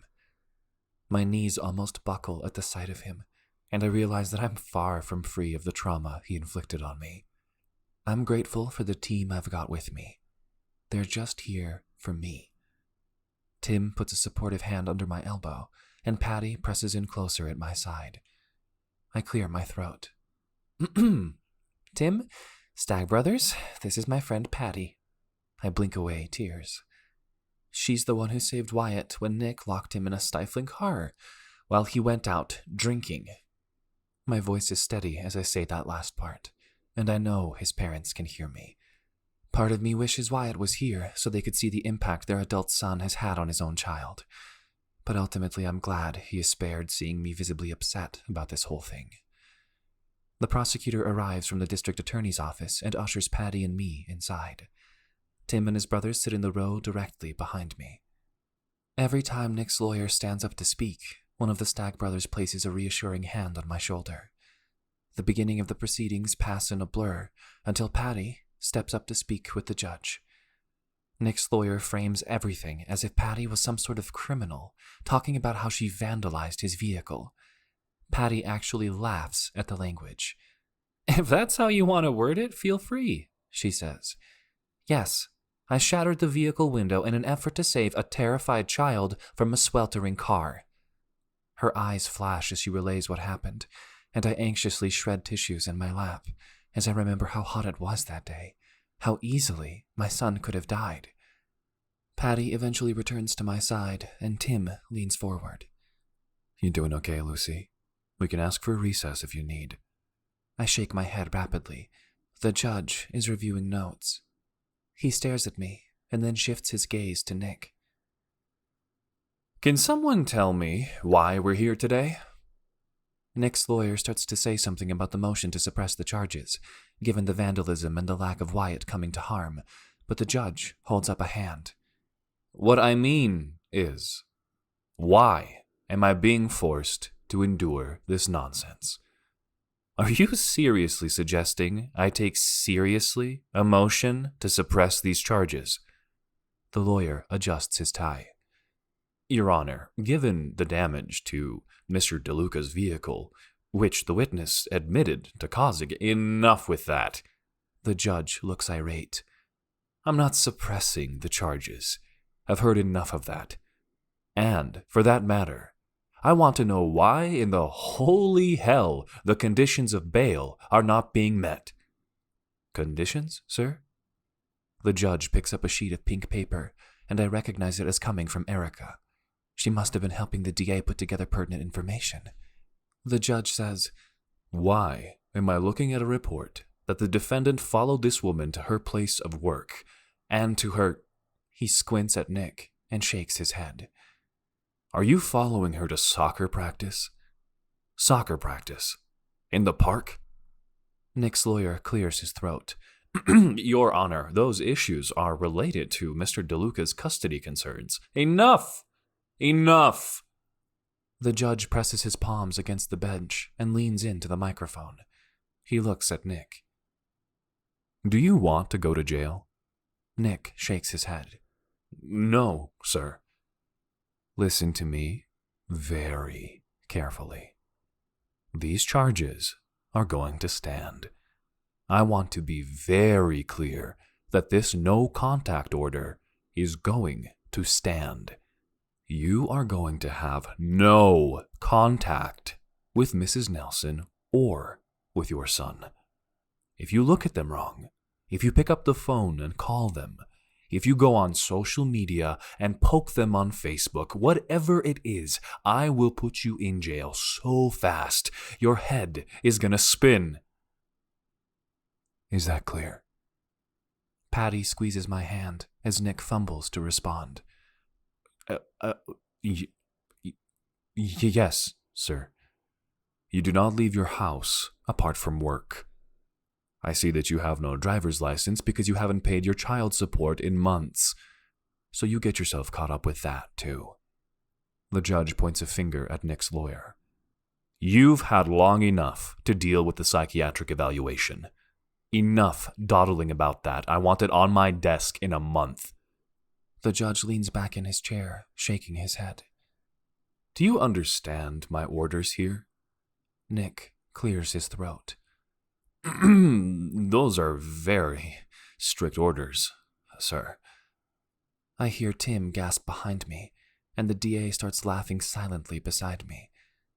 The judge's face turns bright red. Strict? Son, you don't know from strict. I've had enough of this. I will see you at trial. He bangs his gavel and strides out of the room.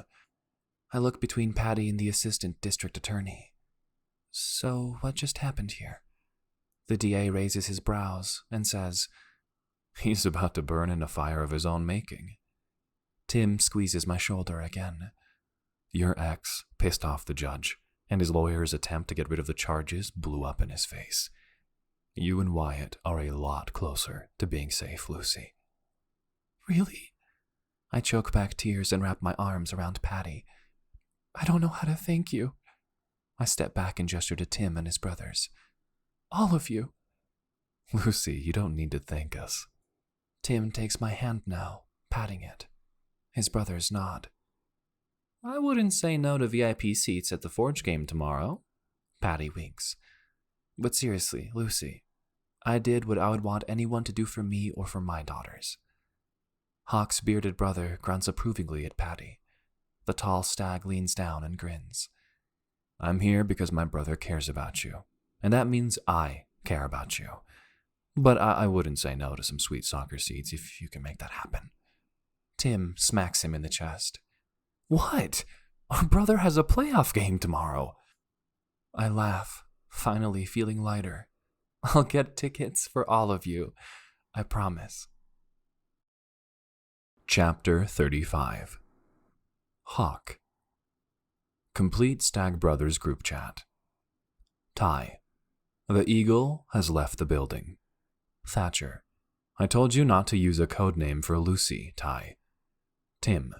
What Ty means to say is that court went well and we're bringing Lucy to the stadium. She's getting her car from the garage right now. Me. Seriously? That didn't take long. Tim. That's because he had no case, and he only succeeded in pissing off the judge. Ty, remind me to give Juniper the rundown later. Ty. Dude, I'm standing right next to you. Tim. I'm documenting for posterity. I kept my phone in my pocket for the first hour of training, super anxious about what was going on with Lucy. Coach asked me again this morning if there was anything he needed to know about her missing work this morning, and I told him I'd update him later. I jog over to him on the sideline after I hear from my brothers. Coach. I try to draw him away from the assistants, and I'm glad when he understands and steps toward me. I just wanted to let you know Lucy's on her way here, and I think things are going to be okay. My brother Tim wouldn't exaggerate or misrepresent what happened. Coach grins at this news. Glad to hear that, Moyer. Good. I hand him my phone. Hold that for me? He shakes his head. Christ, kid, you've been running sprints with this thing on you? I shrug. Get back out there, Moyer. Lucy arrives in between training and film, and she smiles at me, but I don't get a chance to talk to her. I pop into her office when we're done for the day, but she's hustling down the hallway. I have to get to Wyatt, she says. She bites her lip. We have to check out of our hotel. I arch a brow at her. Hotel? You've been paying for a hotel? Since when? She shakes her head. It doesn't matter. She pauses for an instant, like she's trying to decide something huge. Do you want to come with me? We can talk in the car? Of course I want to come with you, Lucy. I shake my head and follow her, and I take her bag from her as she unlocks her trunk, dropping her stuff and mine into the space full of her son's toys. I buckle my seatbelt as she drives toward Wyatt's daycare, and she tells me about Court. I feel like someone finally heard me, she says, eyes on the road. Like it's easier for her to open up without looking at me. I'll take it. I know it's terrible, but that was one of the thoughts I had the night Nick locked Wyatt in that car. That someone saw now that it wasn't all inside my head, that he actually is a dangerous person. I frown. What's stopping him from just following you again, coming after you two? He's still on house arrest? She nods. The same mechanisms as before, but now he and his parents and his lawyer know that they're actually monitoring him, that they are serious. Oh, I wish you could have seen the judge, Hawk. He hates Nick. Lucy allows herself a grin at this revelation. I wish I could have been there too, but someone insisted I stay with the team and finish her last brutal workout before playoffs. She swats my arm. Your brothers were really amazing. I really like them, Hawk. I laugh. I like them too. Not that I have a choice about it. She tells me how Tim debriefed her with his opinion afterward, and how they called Juniper, who confirmed that the judge indeed does not mess around with idle threats. If he said he'd toss Nick in jail for his behavior, Juniper says he's really serious about it, and it doesn't matter how much money Nick's family has to throw at appeals. I'm glad she was able to give us the inside scoop. Lucy grins. Speaking of your family, I promised them all VIP seats at the match tomorrow. My stomach flutters at this idea, that my brothers and their wives and children will come watch me play. My mom will be there too, I tell her. And then I realize that my mom is going to meet my brothers, come face to face with the children of the man she feared for 26 years. Lucy pats my arm as she pulls into the parking spot outside Wyatt's daycare. Speaking as a mother, she says, I'm sure she will have a lot of big feelings, but the main thing will be that she sees you happy with them, that they care about you too. Lucy and Wyatt drop me outside my apartment so I can eat my prescribed dinner and get the recommended amount of sleep before our playoff game. I don't get a chance to talk to my mom or my brothers in the morning before I head to the stadium for the afternoon match. I draw on my years of training to get ready for the game, telling myself there will be plenty of time to fuss over my family later. I silence the excited surge I feel at the idea of introducing my mother to Lucy. So much is still up in the air between us, but I'm not willing to ease up. Not when we've been through so much together. Not when I have such big plans to make sure she knows she can have anything she wants. And I know she wants me. I know it. The team is pumped to play against Atlanta. Everyone is literally jumping up and down as we take the field before the match. We had an amazing final run-through together, and all of us are fit. We had a long run with no injuries, and our starting lineup is the same crew who dominated New York. I'm not worried about the game. My eyes keep wandering up to the box, where I know my mother is sitting in a row of seats with my brothers, where Lucy's son is running around with my boss's kids. I shake my head and my arms, telling my body to focus. I've got 90 minutes of work to do before I can worry about all of that. We win 2-1 with a late goal from Reggie, who is still screaming joyfully in the showers. Coach urges him to hurry his ass up since the media is waiting to interview him for a change. I'm glad of the reprieve from attention. I hurry through my own shower so I can find my family. When I make my way up to the VIP box, where I asked everyone to wait, I'm bombarded by a tangle of long limbs. My brothers squeeze me into their arms, soon joined by my 9 nephews, all jumping up and down and wearing Moyer jerseys, squealing. I feel like I'm being squeezed by a red and black striped raccoon. Over Tim's shoulder, I see my mom, deep in conversation with Lucy's friend Patty. The two of them have their heads bent together over a cell phone, laughing. I extract myself from the hug and grin. Ty ruffles my hair. That was a sweet assist you had there, bruh. Bruh? Thatcher arches a brow as he scoops up one of the kids. Byron, I think. But before I can delve deeper into the Stag family tree, my mom catches my eye and rushes over to squeeze me in another series of deep hugs. Hey, Ma, I say, scooping her into the air and twirling her around. I set her on the ground and she wipes away tears, smiling. I scratch my neck and look around the box. So, you met my brothers? She nods, and the 3 of them smile at her, more subdued. I did, she says. She clasps her hands together in front of her heart. Oh, Hawk, I'm so happy for you, honey. Chapter 36. Lucy. Monday comes with a flurry of excitement. The Forge will play in the championship this coming weekend against LA. That means we have to balance media appearances with their final week of training, watching film, medical checkups, and meetings about endorsement deals that have come flooding in for a lot of the players. Today, the team set the press conference first thing, and I'll be leading the team through their workouts soon after. With nothing else pressing to do, I decide to head into the media room to watch as Hawk, Todd, and Jacques speak to the press. I'm glad to see Reggie in there as well. He deserves some more of the spotlight after that game-winning goal he had on Saturday. I smile, remembering how much his stats have improved since I started helping the team train. The media outlets begin with their typical round of questions about the upcoming game and how the guys are feeling about their chances, their teamwork, and LA's starting striker, who joined the team from Brazil. But then the questions turn to what the team has planned for after the season, when many of the players focus on their charity work and various endorsements. Reggie and Jacques talk about returning to their hometowns in Canada, where they'll be coaching youth programs over the winter. A hush falls over the room when the cameras turn to Hawk, who seems to have a statement prepared. I lean forward in my seat, curious.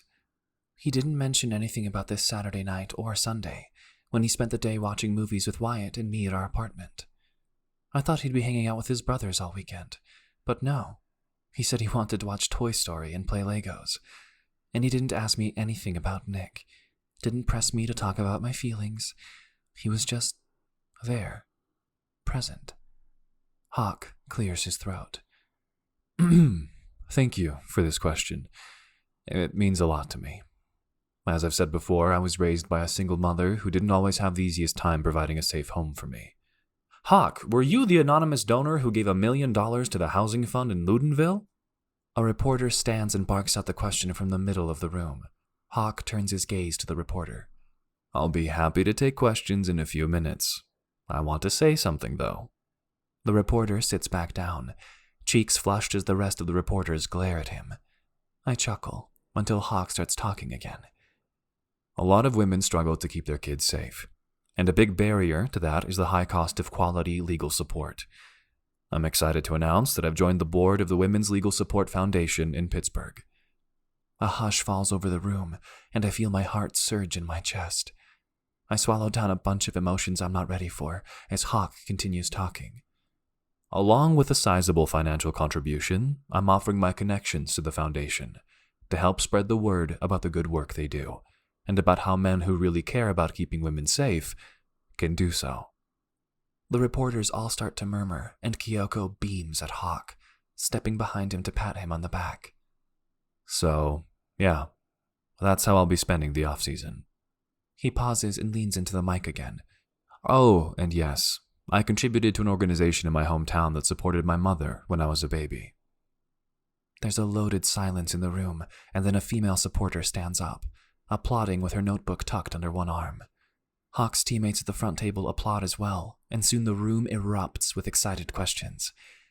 It all becomes a blur for me, though, as I try to process what's happening. This man who has for months been telling me he cares has gone out and shown me how much he means it. I can hardly form words, thinking about how his contribution will help so many women like me, who just need a little bit of support in order to be free.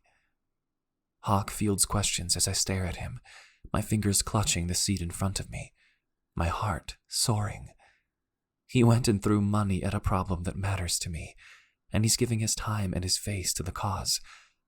I feel a strong urge to run up to him and rip his clothes off.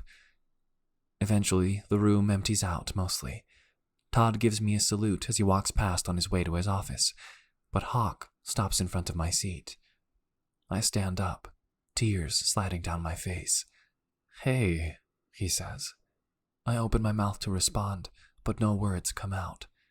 Instead, I leap toward his body, his arms wrapping around me in surprise as I kiss him and try to convey my gratitude that way since words have failed me. "Lucy," he breathes into my mouth. "Hawk, this is everything," I say between kisses. "Everything." "I did it for you, in honor of you and your strength," he says, causing another sob to sneak out of my throat. And then I notice Kyoko standing in the doorway, concern clouding his typical smile. He clears his throat. Hawk steps backwards and runs a hand through his hair. Kyoko crosses his arms over his chest. "May I see you both in my office, please?" We walk up to Kyoko's office and don't speak as we wait for him to join us. A few minutes later, he enters the room with Tim Stag and the lawyer who took over managing Forge business after it was revealed that Tim and Hawk are brothers. I'm relieved to see Tim here today. I've come to think of him as a safe and calming person. Kyoko gestures not to the couch, but to the more official table at the back of the room, and we all slip into the chairs as I fight the urge to grab Hawk's hand.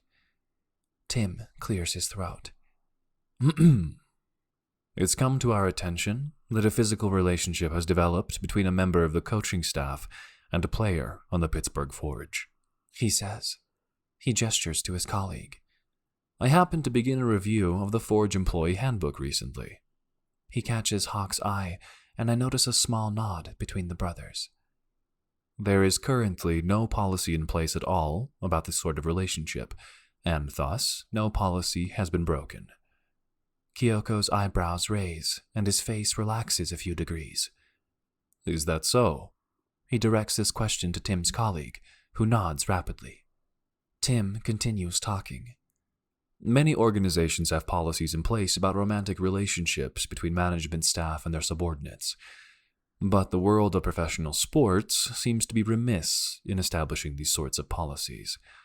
I know this because my firm, as you know, manages different types of sports teams." Tim adjusts his tie and explains his assumption that nobody ever stopped to think women might step into these sorts of leadership roles, or that same-sex relationships would ever emerge between players and staff. He shrugs. "My former colleague, Juniper Jones, reminded me that there are a number of Olympic track and swimming athletes married to their coaches.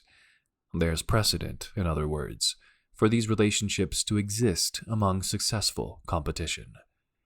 I stare at Tim and turn my head to Hawk, who doesn't seem shocked about any of this.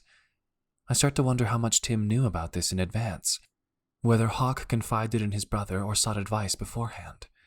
But I'm the one who dove into his arms and kissed him at work. Kyoko scratches his chin. "I cannot abide any additional scandal," he says. "I'm still reeling from the incident last season." Tim nods. "But also, this season has been nothing short of spectacular." Hawk grins. Kyoko points a finger at me. "Since you have joined us, you and Hawk both, we have soared to new heights. We have become a team to be reckoned with. That He's something special. I nod my head, still too stunned to speak. Today has been filled with highs and lows, an emotional roller coaster. Kyoko turns to Tim and his staffer. What is your legal advice in this regard? Tim clears his throat again and opens a folder. His colleague smiles. As I mentioned, I happened to be looking into the employee handbook prior to this event, and I'm not serving the Forge in an official capacity since my brother is a player and I lack objectivity. Everyone around the table nods. Tim continues. I recommend this policy, which requires anyone entering a romantic relationship to disclose said relationship to a member of management, who will keep the information discreet. The room is silent as everyone considers this, and I find it hard to believe things could really be this easy, that it might not actually be a disqualifying factor if I continue to pursue things with Hawk. My mouth hangs open as I look around the table. Kyoko leans toward me and asks, Lucy, is there anything you wish to disclose at this time? Hawk grins and squeezes my leg under the table. I jump. Yes? Kyoko nods and gestures for me to continue. I, would like to disclose a relationship with one of the players, sir. He smiles. Is that so? And which player would this be? I tuck my hair behind my ears and smile. It's Hawk. Hawk Moyer. I nod and stare at him. I'd very much like to continue to pursue a romantic relationship. Chapter 37. Hawk. The Forge lose to LA 3-1. I should be more upset after the final whistle. I should be devastated to lose in the championship match, but none of us are. Nobody expected us to make it here. Not this year. To come second place in the entire league, our first year of playing at this level? I'm pretty damn proud, actually. And looking around the field at the rest of the guys with smiles on their faces, I think the feeling is mutual. A few weeks ago, I wouldn't have necessarily imagined feeling like hugging them all. I was too busy being angry about my family history, and it clouded my vision until I almost missed some really good things standing right in front of me. Hell, yesterday when we had a team meeting to disclose my relationship with Lucy, I was really worried the guys would feel irritated or worry about the starting lineup. But everyone seemed to take it in stride. It definitely didn't impact our play today. We were really in sync, and I think every one of us knows we gave it our all. After we're done slapping hands and listening to Coach talk about how proud he is of our progress, and how much he's looking forward to settling unfinished business next season, I'm itching to finish some personal business I've been working very hard on lately. I bypass the locker room and climb up to the bleachers toward the VIP box, in search of Lucy. Actually, I'm not really looking for Lucy in this exact moment. I'm trying to find Wyatt, and I'm hoping I made it up here before his mom came up to grab him. There's something really important I need to ask my little buddy.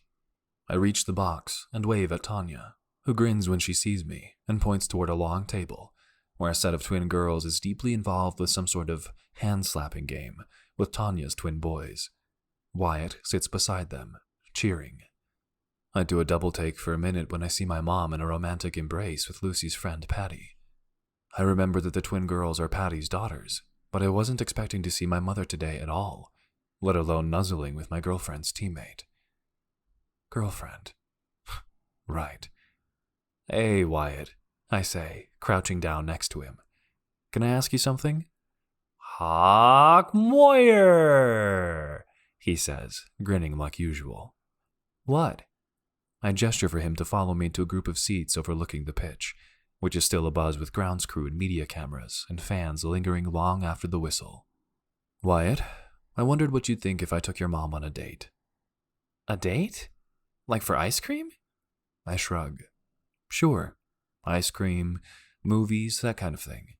He scrunches up his face. Would there be sprinkles again? I grin. If your mom wants sprinkles, sure.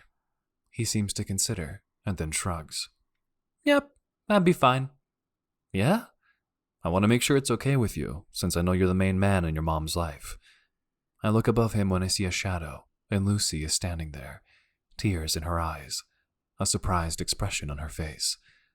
She's been crying a lot this week, but it seems like the happy kind of tears. Yep. Can I go back and play with the twins now? I nod, and he dashes away, giving Lucy a quick squeeze as he rushes to get back to the game. Did you just ask my son permission to date me? She puts her hands on her hips and stands above me. I ease out of the chair and nod. Sure did. Thought I'd seek his opinion before he walks in on me ravishing you. She spits out a laugh. Hawk, he's not going to walk in. That's what you think, I say, pulling her into my arms and smiling down at her. But you only have one room for now, and you're nuts if you think I'm not spending every night with you from now on. She raises one eyebrow and squints at me. Every night, huh? I nod. Every single one. Chapter 38. Lucy. Hawk's idea of a hot date is apparently to come watch me play soccer with the Femoms. Since it's the off-season, he volunteers to pick up Wyatt from daycare for me, and by the time I'm done putting up my hair and changing into my soccer stuff, the two of them are standing in the living room, wearing matching shirts that say, Fee-mominal. Where'd you guys get those? I laugh, scooping Wyatt up to kiss me. Hawk grins and shrugs. Had them made special. I've got some for Kyoko and his kids, too. Wyatt starts jumping up and down. Can I give them to Notori and Odongo? Hawk ruffles his hair as we walk out to climb into my car. Sure, pal. When we get to the field, Hawk takes my hand as we climb the hill to the turf. I hesitate at first, still unused to just being with him, physically, publicly, but he gives a reassuring squeeze as Wyatt sprints ahead of us. I drop my bag on the sideline and grin as some of the Femoms come to check out Hawk's shirt, and then they recognize him. Tanya bursts into a grin and jogs over to us. You two are super cute right now. She puts her hand on her hip and squints at Hawk. I hope you're here to chase down balls for us when someone kicks out of bounds. He grins. Obviously. We stretch and the game starts. Every few plays, I hear Hawk whistle and clap his hands, cheering for everyone each time a Femom player does something exciting. Nice pass, he hollers repeatedly. Amazing defense. We stop for a water break, and he massages my shoulders. Patty smiles and gives me a thumbs up. For the rest of the evening, Hawk cheers for our pickup game, as if he were watching a professional championship soccer match. Every time someone sends a ball out of bounds, he sprints into the trees to grab it for us. Tanya points at me. I could get used to you bringing him around, Lucy. There's a chorus of agreement from the other players, and I flush. After the game, I see Hawk whispering with Tanya and Wyatt jumping up and down with the twins. She smiles and gives me a thumbs up, and I walk over to them, curious. Hawk drapes an arm around my shoulders, and I realize it doesn't feel manipulative or possessive at all. It just feels nice. I snuggle up against his side, and he says, Wyatt is going to have a sleepover at Tanya's house. I'll grab him in the morning and take him to daycare. And I'll bring takeout pancakes for everyone. My eyebrows shoot up, and I open my mouth to protest, instinctively worrying that I'm taking advantage of my friend's kindness. But she actually places a hand over my mouth. Nope, not gonna listen till you try to say no. It was my idea. Hawk laughs. Hello? I'm trying to do a grand gesture here. Can't it be my idea? Nope, Tanya laughs. I never want Lucy to forget that I'm the friend who enabled her to have a hot evening alone with her sexy soccer player. She leans in close so the kids can't hear us. As soon as you get a new place, I promise to let you reciprocate. She winks and turns to grab the kids, heading to her car. I stand under the lights staring up at Hawk's smile. This is already the best date I've had in a while. He arches a brow. In a while? When was the last good one? I grin. When I almost prevented you from scoring at the Forge field. Oh, really? He reaches into my bag and grabs my ball and grins, yanking my duffel from me and dropping it on the turf. I bet you still can't score on me, Lucy. He sprints toward the field the Femoms just vacated, dribbling the ball between his sneakers as he runs away from me toward the goal. He turns and jogs backward away from the ball, beckoning toward me with his hand. I laugh and run onto the field, volleying possession of the ball back and forth a few times before he finally draws it back with his toe and fakes around me, sprinting down the field and scoring in the opposite net. He meets me in the center of the field, both of us breathing heavy, smiling. "I win again," he says. "Still cocky," I retort. "God, I love when you mispronounce my name." He bends to kiss me and scoops me into his arms, carrying me toward the car. He climbs into the driver's seat and speeds toward his apartment, his hand roaming over my thigh, driving me crazy as he drives a little recklessly. We pass his neighbors in the hall, and they look like they're about to talk to him, but he silences them by throwing me over his shoulder. I squeak out an apology, and they laugh as Hawk unlocks the door and runs down the hall to his bedroom. "I get you all to myself till morning, Lucy the MILF," he growls, peeling off my clothes and licking my stomach. He laughs. "You're very salty." "Well, I just played a lot of soccer," I tell him, my hand trailing through his dark hair. "I'm pretty dirty." I could make you dirty," he says, laughing as he peels my sports bra up and over my head. Epilogue. Hawk. "You ready?" Lucy kisses me in the kitchen as I stare out the window of my apartment. Wyatt isn't up yet. The door to my second bedroom still closed, and all is quiet. I pull her in and hug her, nuzzling my chin against the top of her head. I nod. This morning, I'm running a turkey trot with my brothers before a Thanksgiving dinner at Tim and Alice's house. But that's not what I'm anxious about. After we run, they're taking me to Thatcher's house to meet our father. "Deep breaths, babe," Lucy says, placing a hand on my chest. She breathes with me a few times and smiles. "I'm just a phone call away if you need me." I nod, and she stretches up on tiptoe to kiss my forehead before walking back into the bedroom. Despite the off-season, she's been working long hours with Todd and the coaching staff, making plans for the fall, sending out workouts to each of the players, and getting situated in her new apartment, 2 floors above mine. She and Wyatt moved in a few weeks ago, but they spend most of their nights at my house. I'm not complaining. It makes Lucy feel secure knowing she has her own space to retreat to. I thought it would be nice having an extra space for my mom to stay when she comes to town, but she's been dating Lucy's friend Patty and decided to stay with her for Thanksgiving. It was strange watching the Femoms last night with my mom, both of us cheering for our girlfriends. But it's also kind of nice having our own cheering section.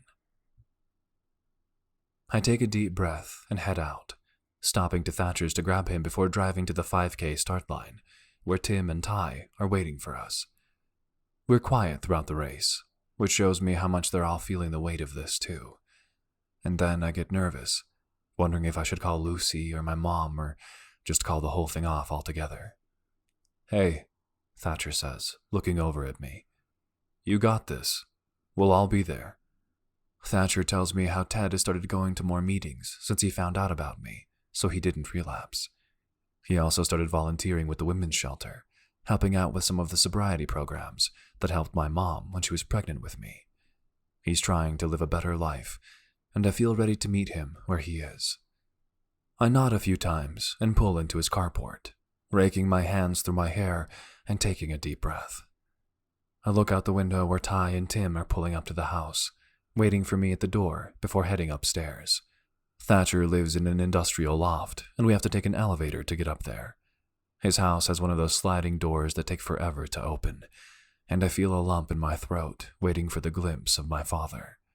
Thatcher pokes his head inside to look, and then beckons for us to come in. I stand in the doorway, frozen in place as my brothers walk in and stand in a sort of semicircle around a graying, slender man with tears running down his face. "Hawk," he croaks, before covering his face with his hands and sobbing into his fingers. I feel a surge of emotions and a lump in my throat, which I clear and say, "Ted." He seems to gather himself together and takes a step toward me, looking me up and down. I see a lot of myself in his face, in his build. His eyes are ringed by dark circles, and his hands shake as he reaches for me. I reach out my hand and shake his. "I've wanted to meet you my whole life," I say. He takes a deep, shaking breath and says, "I wish I knew about you sooner." I nod, and I hear my brother's cough to cover up a wave of emotions I know they're all feeling. "You look like me," I say, which is stupid and unnecessary, because I obviously look like all my brothers. But the comment draws a smile. "All my boys look alike," he says, gesturing around the room. After a few minutes of silence, Ty claps our father on the back. "We all have similar appetites, too," Ty says. "Grab your coat, Ted. It's time for Thanksgiving." The 5 of us squeeze into Ty's minivan after tossing a mountain of booster seats into the trunk area. I sit in the second row with our father, and the 2 of us stare at each other for most of the ride. Lucy insists things will get easier as time goes on, that we will think of the right things to say to one another. I know she's right. Ty looks at me in the rearview mirror. "You know," he says, "the 3 of us OG Stag kids all have the same ink." Thatcher turns to look at him. Thatcher is heavily tattooed, and I know Ty doesn't mean they all have the same tattoos. "Oh, yeah? What of?" "It's a stag," Tim says from the 3rd row behind me. "My wives have it too." "It's seriously so hot," Ty says, grinning. "Even Junebug got it, which got me thinking. She doesn't have her last name, but she's in the family." "Obviously," I say, unsure where he's going with this. Ted looks around the van at his sons. "I didn't know you boys all got a tattoo," he says. We approach a red light, and Ty yanks down his t-shirt, revealing a leaping stag and laurel branches on his pec. Ted sucks in a breath. "Laurel," he says. Thatcher nods. Ty looks at me in the rear view again. "Our mother, Laurel," he says, smiling. We pull onto Tim's street, and I see the commotion of his home. The yard is full of stag boys, and I spy Wyatt running amidst the fray. A trio of women stands in the driveway keeping watch as the 10 boys sprint up and down the sidewalk. Lucy is one of them, laughing and chatting with Juniper and Emma. "Anyway," Ty says, "you should think about getting inked like us." He grins. I look again at Lucy, whose face seems genuinely relaxed as she chats with my sisters-in-law. In a few short months of knowing her, she's transformed into someone with confidence and calm. She still has her moments of self-doubt, and I do too. But we remind each other that we both have networks now. We have people who care, and our stories now include a whole herd of stags who will stop at nothing to support us. She looks up and sees the van, her face brightening. She runs over to the sliding door, and as soon as I open it, she's in my arms. "I missed you," she says, kissing me. And then she draws back, biting her lip, her unspoken question written on her face. I swallow and reach for her hand, turning behind me to where my father is still trying to dislodge himself from the van. "Ted," I say as he looks up, "I want you to meet Lucy, the love of my life." She melts against my side and smiles at my father, waving. Wyatt runs over and wedges himself in between me and Lucy, clinging to both our legs. My father smiles, his eyes tearing up yet again. "You have a beautiful family, Hawk," he says. He steps out of the van and stands in the driveway in the sunshine, surveying the horde of people swarming around the house. "Yeah." I pull Lucy in tight and kiss the top of her head. "Yeah, I do." Thank you so much for reading the Stag Brothers series. Want to see more of these brothers? They appear regularly in the Brady Family series, starting with Foundation, a grouchy geek romance. I wake up tangled in Hawk, in his sheets and his limbs and his scent. I remember I never did shower after practice, and I groan, reaching for my phone to turn off the alarm. I realize the alarm is coming from Hawk's phone, since mine isn't set. I don't have a job to wake up for, unless... Hawk kisses my neck and squints at the glare from my screen in the morning darkness. "What you doing, Lucy?" I hold my breath, seeing a notification that I have a new email in my work account. Is it still my work account? Hawk looks over my shoulder as I open the message, seeing the subject line, "Contract of Employment." I gasp, and I feel his arms tighten around my waist. I read the message, from Kyoko, until I get to the phrase, "We are delighted to offer you full-time, permanent employment." Woo! I knew it! Hawk cries, and a nervous laugh escapes me. I realize I've been clenching my body for a long time now, well before I met Hawk Moyer. I look at the contract in my hand and think about all its promises. Financial security, health insurance, my career goals. "Is this real?" I ask him, and he nods, smiling wide. I hop out of bed and jump up and down, clapping my hands like Wyatt in my joy and excitement. "Everything is working out," I mutter, and then I sink to the bed as the emotion of it all catches up with me. I'm well and truly free, and I'm thriving. My son and I are safe. I have my dream job, and I have a man in my life who cares about me, supports me, celebrates my success. I turn my head, and through my tears I see him smiling at me, his hand on my knee supportively. "I love you," I whisper. He pulls me in for a hug and kisses the top of my head again. "I love you too, babe. Also, you stink." He joins me in the shower, and we use all the hot water together. This has been Beautiful Game, Stag Brothers Book 5. Written by Lainey Davis. Narrated by Nikola Muchkayev. Copyright 2022 by Lainey Davis. Production copyright by Lainey Davis.